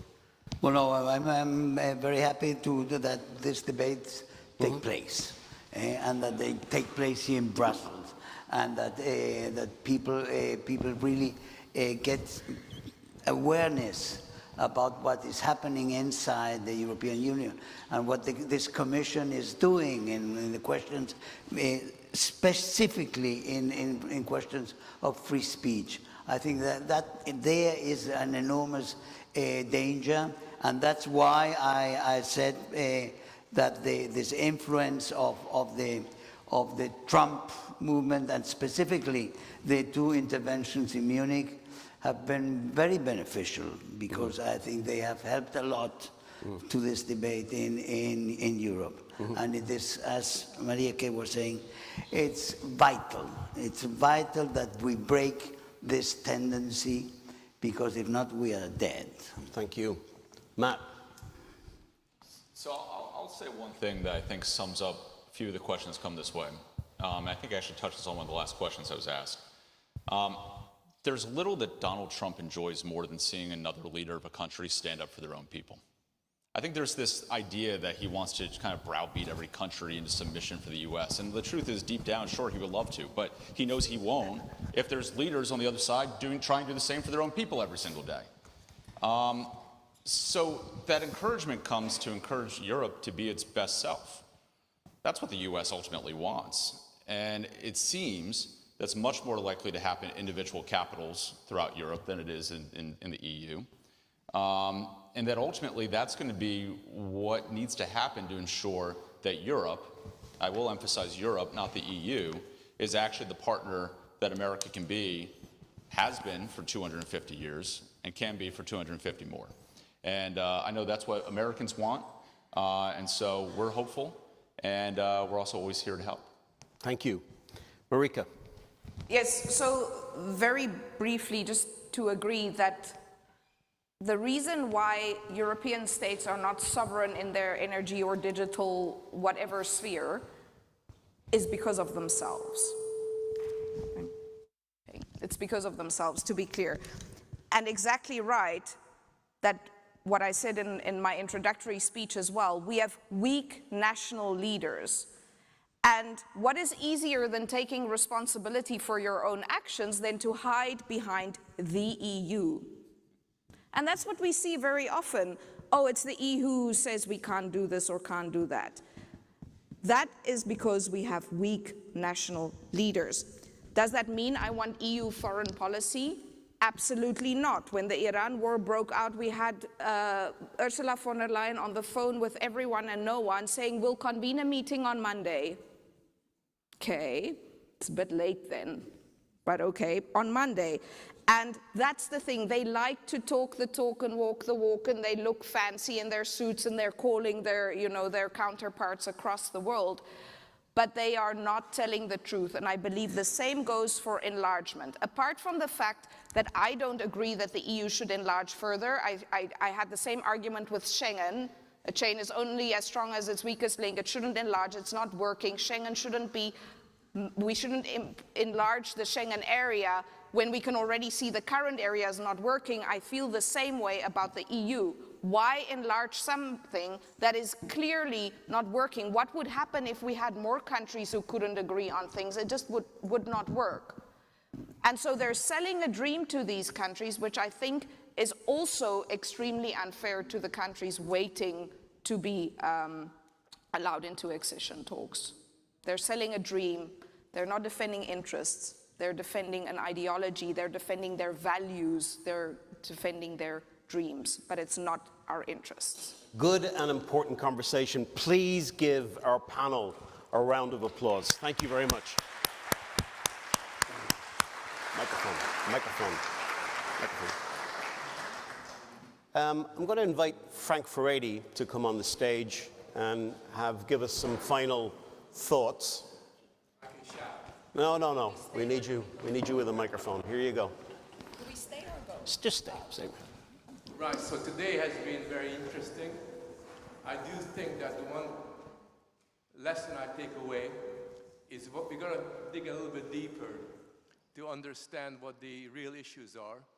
I think today was a good beginning because I think we've become estranged from civilizational discourse.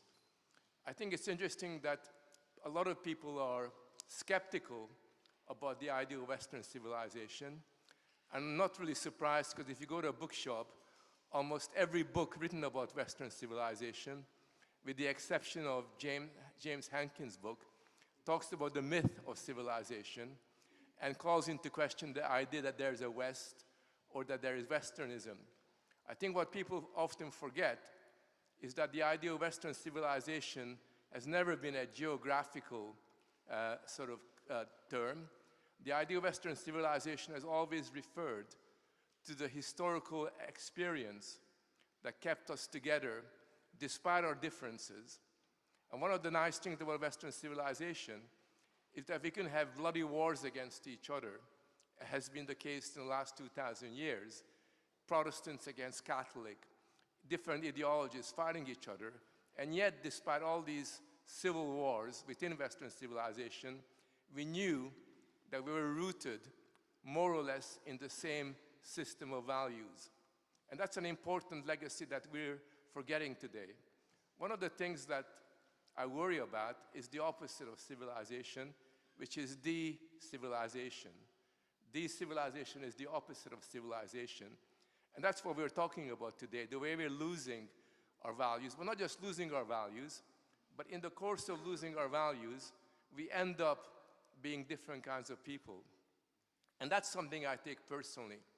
I take it personally because the kind of ideology that dominates both sides of the Atlantic, and even America, because despite the political victory of Donald Trump, the cultural institutions in the US are still in the wrong hands.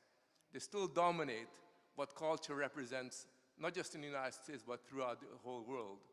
And what de-civilization does is that it destroys every boundary of decency that has been developed and built up over thousands of years. Just think about it. It destroys the distinction between man and woman. For thousands of years, we knew that there were only two sexes. That was not a debate within Western civilization. Today, that's a controversial matter. For thousands of years, we knew that children and adults were qualitatively different human beings. There's a boundary between children and adults. Today, that boundary has been reached. And what we have is the infantilization of adults, the rendering of adults as childish, and the adultification of children, because that boundary has been destroyed altogether. We have the boundary between humans and animals called into question. And if I say that only humans have got a moral worth and a moral status, I get accused of speciesism. Speciesism being of the same order as racism. And above all, and this is what we're discussing today, we're destroying the moral authority of national boundaries. That somehow if you believe in national boundaries and controlling those boundaries, you're morally inferior. I take that personally. Why do I take that personally? because in a few months, in August, I'm going to become a grandfather, which I think is great news personally. The question that I ask myself, what kind of world is this child coming into? Matt, you were talking about your young one going to nurseries or primary schools. I worry about the nursery and primary school in my area where I live in England. You know, I really don't want that child to be infected by this toxic anti-humanist discourse. I don't want my grandson to be told that your identity as a boy is maybe questionable because by the time you're a teenager, you might discover that you're a girl or something along those lines. So it's an issue that personally touches all of us, which is why what we're discussing is about geopolitics, not just about trade on any of these matters. They really are touching on everything that we do in our society. So I do urge you to have a think about it. And paradoxically, the one place where Western civilization is taken seriously is China. In China, people who read the classical text of Western civilization far more avidly than we do here in Europe. They read the classical Greeks, the classical Romans, the classical Christians, because they recognize there's something of value there, something that we've kind of given up in this particular world. I just want to that also concerns me, which is the organization MCC Brussels is under threat. We're being told by the Hungarian government that we're going to try to close down your organization in Hungary. Fortunately, they cannot close us down because we're under Belgian law.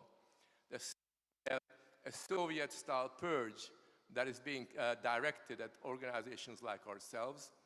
And as a result of that, MCC Brussels will have to fight for its survival.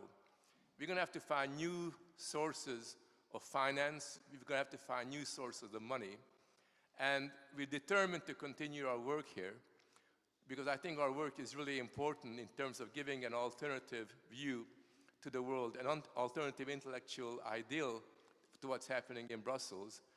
We're all asking you to support us in whatever shape, form you can, because in a sense, at the end of the day, our future depends on the quality of support that we can get from our audience, people that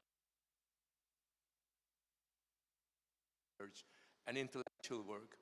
And I want to make one promise to you, and I shouldn't make that promise because whenever I make a promise like that, somebody will kick me in the rear end.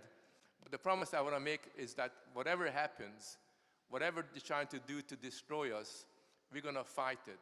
And we're going to fight it hard because we didn't put in the work that we did for the last 3 or 4 years just for fun. We're going to continue that work because we think that that's important, not just for what's happening here in Brussels, but for the cultural and intellectual life of Europe.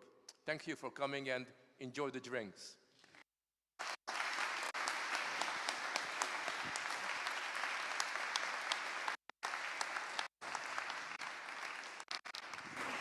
Thank you very much, Frank Furedi.